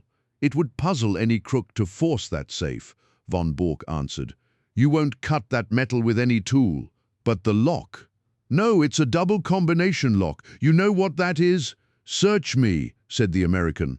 "Well, you need a word as well as a set of figures before you can get the lock to work." He rose and showed a double radiating disc round the keyhole. "This outer one is for the letters, the inner one for the figures." Well, that's fine. So it's not quite as simple as you thought. It was 4 years ago that I had it made, and what do you think I chose for the word and figures? It's beyond me. Well, I chose August for the word and 1914 for the figures, and here we are. The American's face showed his surprise and admiration. "My, but that was smart. You had it down to a fine thing." "Yes, a few of us even then could have guessed the date. Here it is, and I'm shutting down tomorrow morning." "Well, I guess you'll have to fix me up also. I'm not staying in this gold-armed country all on my lonesome. In a week or less, from what I see, John Bull will be on his hind legs and fair ramping. I'd rather watch him from over the water." "But you're an American citizen?" "Well, so was Jack James an American citizen, but he's doing time in Portland all the same. It cuts no ice with a British copper to tell him you're an American citizen. 'It's British law and order over here,' says he. By the way, Mr. Talking of Jack James, it seems to me you don't do much to cover your men." "What do you mean?" von Bork asked sharply. "Well, you are their employer, ain't you? It's up to you to see that they don't fall down." "But they do fall down, and when did you ever pick them up? There's James. It was James's own fault. You know that yourself. He was too self-willed for the job. James was a bonehead, I give you that. Then there was Hollis. The man was mad. Well, he went a bit woozy towards the end. It's enough to make a man bughouse when he has to play a part from morning to night with 100 guys all ready to set the coppers wise to him. But now there is Steiner." Von Bork started violently, and his ruddy face turned a shade paler. "What about Steiner?" "Well, they've got him, that's all. They raided his store last night, and he and his papers are all in Portsmouth jail. You'll go off, and he, poor devil, will have to stand the racket, and lucky if he gets off with his life. That's why I want to get over the water as soon as you do." Von Bork was a strong, self-contained man, but it was easy to see that the news had shaken him. "How could they have got on to Steiner?" he muttered. "That's the worst blow yet." "Well, you nearly had a worse one, for I believe they are not far off me." "You don't mean that. Sure thing. My landlady down Fratton Way had some inquiries, and when I heard of it I guessed it was time for me to hustle. But what I want to know, mister, is how the coppers know these things. Steiner is the 5th man you've lost since I signed on with you, and I know the name of the 6th if I don't get a move on. How do you explain it, and ain't you ashamed to see your men go down like this?" Von Bork flushed crimson. "How dare you speak in such a way? If I didn't dare things, mister, I wouldn't be in your service. But I'll tell you straight what is in my mind. I've heard that with you German politicians, when an agent has done his work, you are not sorry to see him put away." Von Bork sprang to his feet. "Do you dare to suggest that I have given away my own agents?" "I don't stand for that, mister, but there's a stool pigeon or a cross somewhere, and it's up to you to find out where it is. Anyhow, I am taking no more chances. It's me for Little Holland, and the sooner the better." Von Bork had mastered his anger. "We have been allies too long to quarrel now at the very hour of victory," he said. "You've done splendid work and taken risks, and I can't forget it. By all means, go to Holland, and you can get a boat from Rotterdam to New York. No other line will be safe a week from now. I'll take that book and pack it with the rest." The American held the small parcel in his hand, but made no motion to give it up. What about the dough, he asked. The what? The boodle. The reward. The £500. The gunner turned damned nasty at the last, and I had to square him with an extra $100, or it would have been nitsky for you and me. Nothing doing, says he, and he meant it too, but the last 100 did it. It's cost me £200 from first to last, so it isn't likely I'd give it up without getting my wad. Von Bork smiled with some bitterness. You don't seem to have a very high opinion of my honor, said he. You want the money before you give up the book. Well, mister, it is a business proposition. All right, have your way. He sat down at the table and scribbled a cheque, which he tore from the book, but he refrained from handing it to his companion. After all, since we are to be on such terms, Mr. Altamont, said he, I don't see why I should trust you any more than you trust me. Do you understand? He added, looking back over his shoulder at the American. There's the cheque upon the table. I claim the right to examine that parcel before you pick the money up. The American passed it over without a word. Von Bork undid a winding of string and 2 wrappers of paper. Then he sat gazing for a moment in silent amazement at a small blue book which lay before him.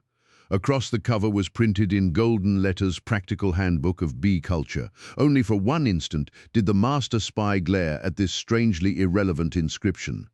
The next he was gripped at the back of his neck by a grasp of iron, and a chloroformed sponge was held in front of his writhing face. Another glass, Watson, said Mr. Sherlock Holmes as he extended the bottle of Imperial Tokay. The thick-set chauffeur, who had seated himself by the table, pushed forward his glass with some eagerness. It is a good wine, Holmes. A remarkable wine, Watson.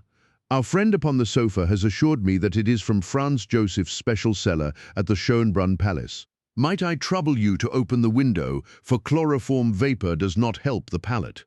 The safe was ajar, and Holmes, standing in front of it, was removing dossier after dossier, swiftly examining each, and then packing it neatly in von Bork's valise. The German lay upon the sofa, sleeping stertorously with a strap round his upper arms and another round his legs. We need not hurry ourselves, Watson. We are safe from interruption. Would you mind touching the bell? There is no one in the house except old Martha, who has played her part to admiration. I got her the situation here when first I took the matter up. Ah, Martha, you will be glad to hear that all is well. The pleasant old lady had appeared in the doorway. She curtsied with a smile to Mr. Holmes, but glanced with some apprehension at the figure upon the sofa. It is all right, Martha. He has not been hurt at all. I am glad of that, Mr. Holmes. According to his lights, he has been a kind master. He wanted me to go with his wife to Germany yesterday, but that would hardly have suited your plans, would it, sir? No, indeed, Martha. So long as you were here, I was easy in my mind. We waited some time for your signal tonight. It was the secretary, sir. I know, his car passed ours. I thought he would never go. I knew that it would not suit your plans, sir, to find him here.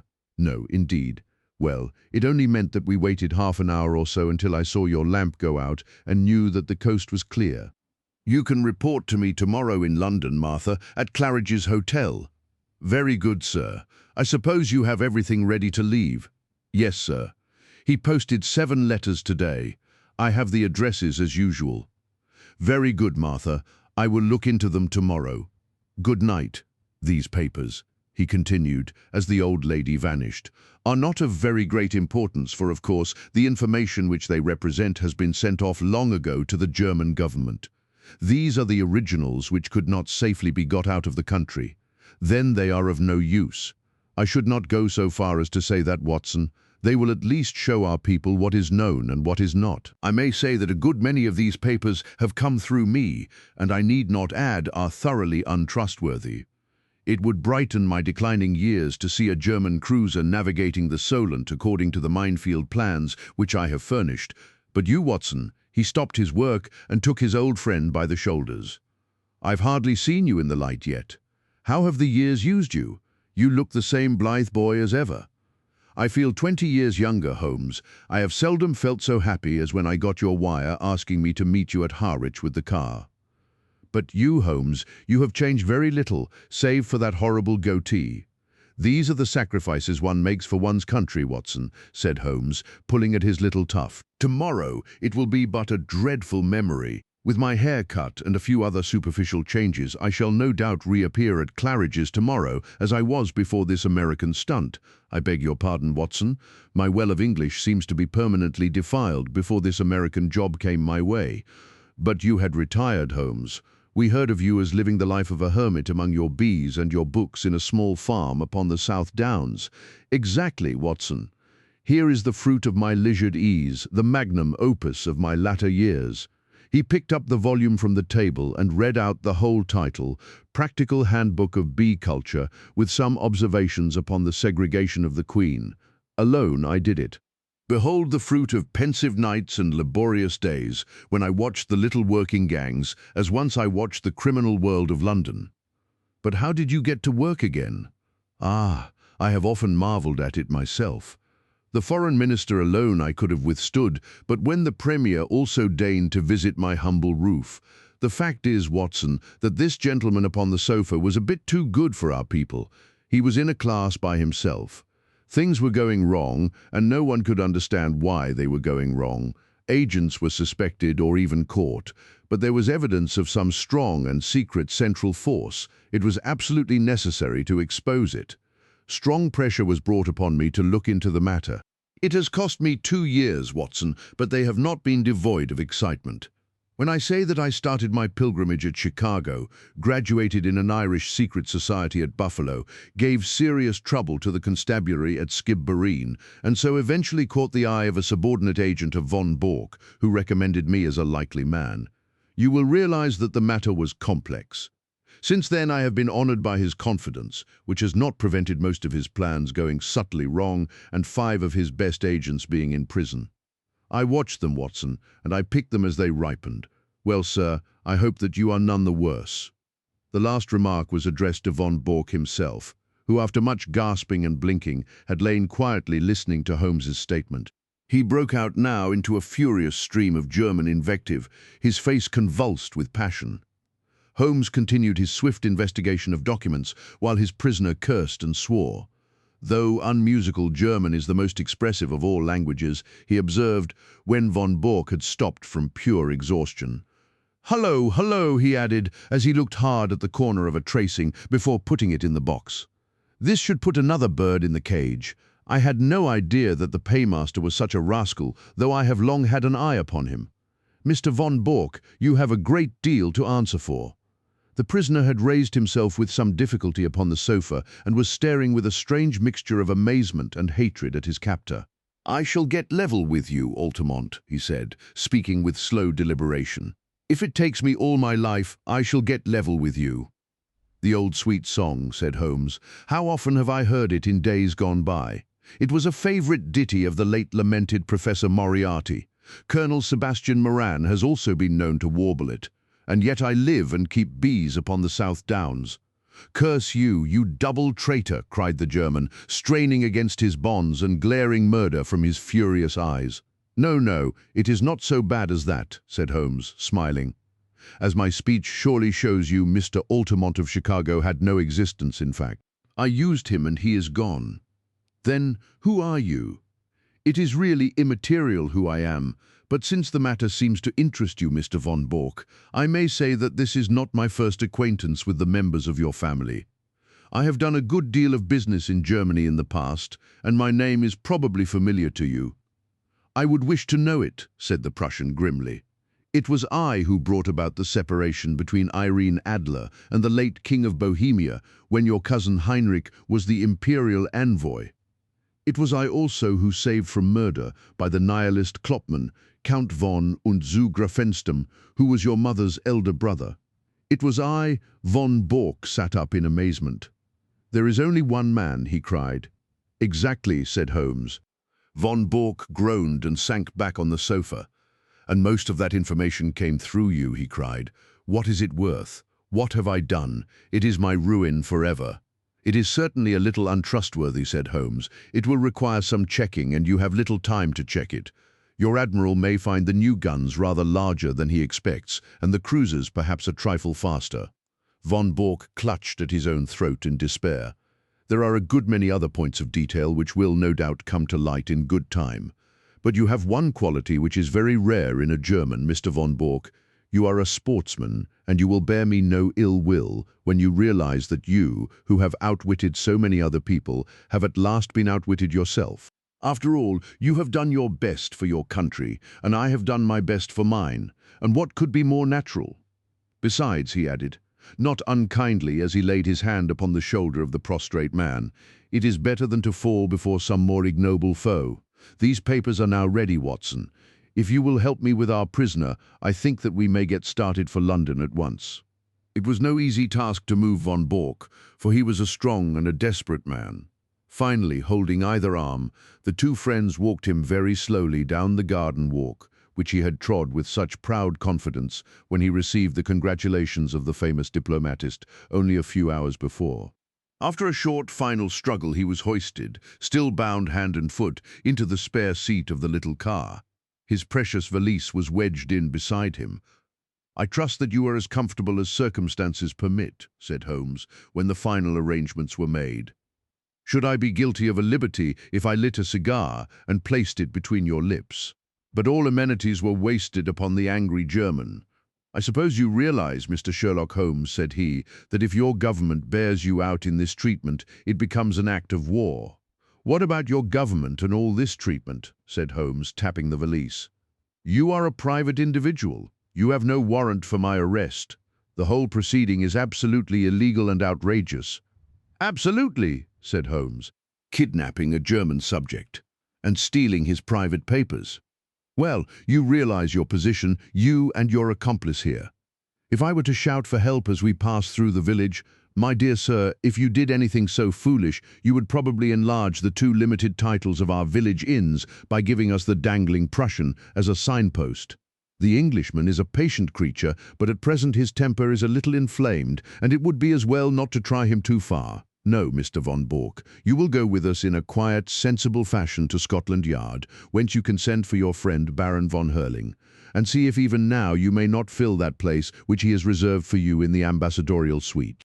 As to you, Watson, you are joining us with your old service, as I understand, so London won't be out of your way. Stand with me here upon the terrace, for it may be the last quiet talk that we shall ever have." The two friends chatted in intimate converse for a few minutes, recalling once again the days of the past, whilst their prisoner vainly wriggled to undo the bonds that held him. As they turned to the car, Holmes pointed back to the moonlit sea and shook a thoughtful head. "There's an east wind coming, Watson." "I think not, Holmes. It is very warm." "Good old Watson. You are the one fixed point in a changing age. There's an east wind coming all the same. Such a wind as never blew on England yet. It will be cold and bitter, Watson, and a good many of us may wither before its blast. But it's God's own wind nonetheless, and a cleaner, better, stronger land will lie in the sunshine when the storm has cleared. Start her up, Watson, for it's time that we were on our way. I have a cheque for £500, which should be cashed early, for the drawer is quite capable of stopping it if he can."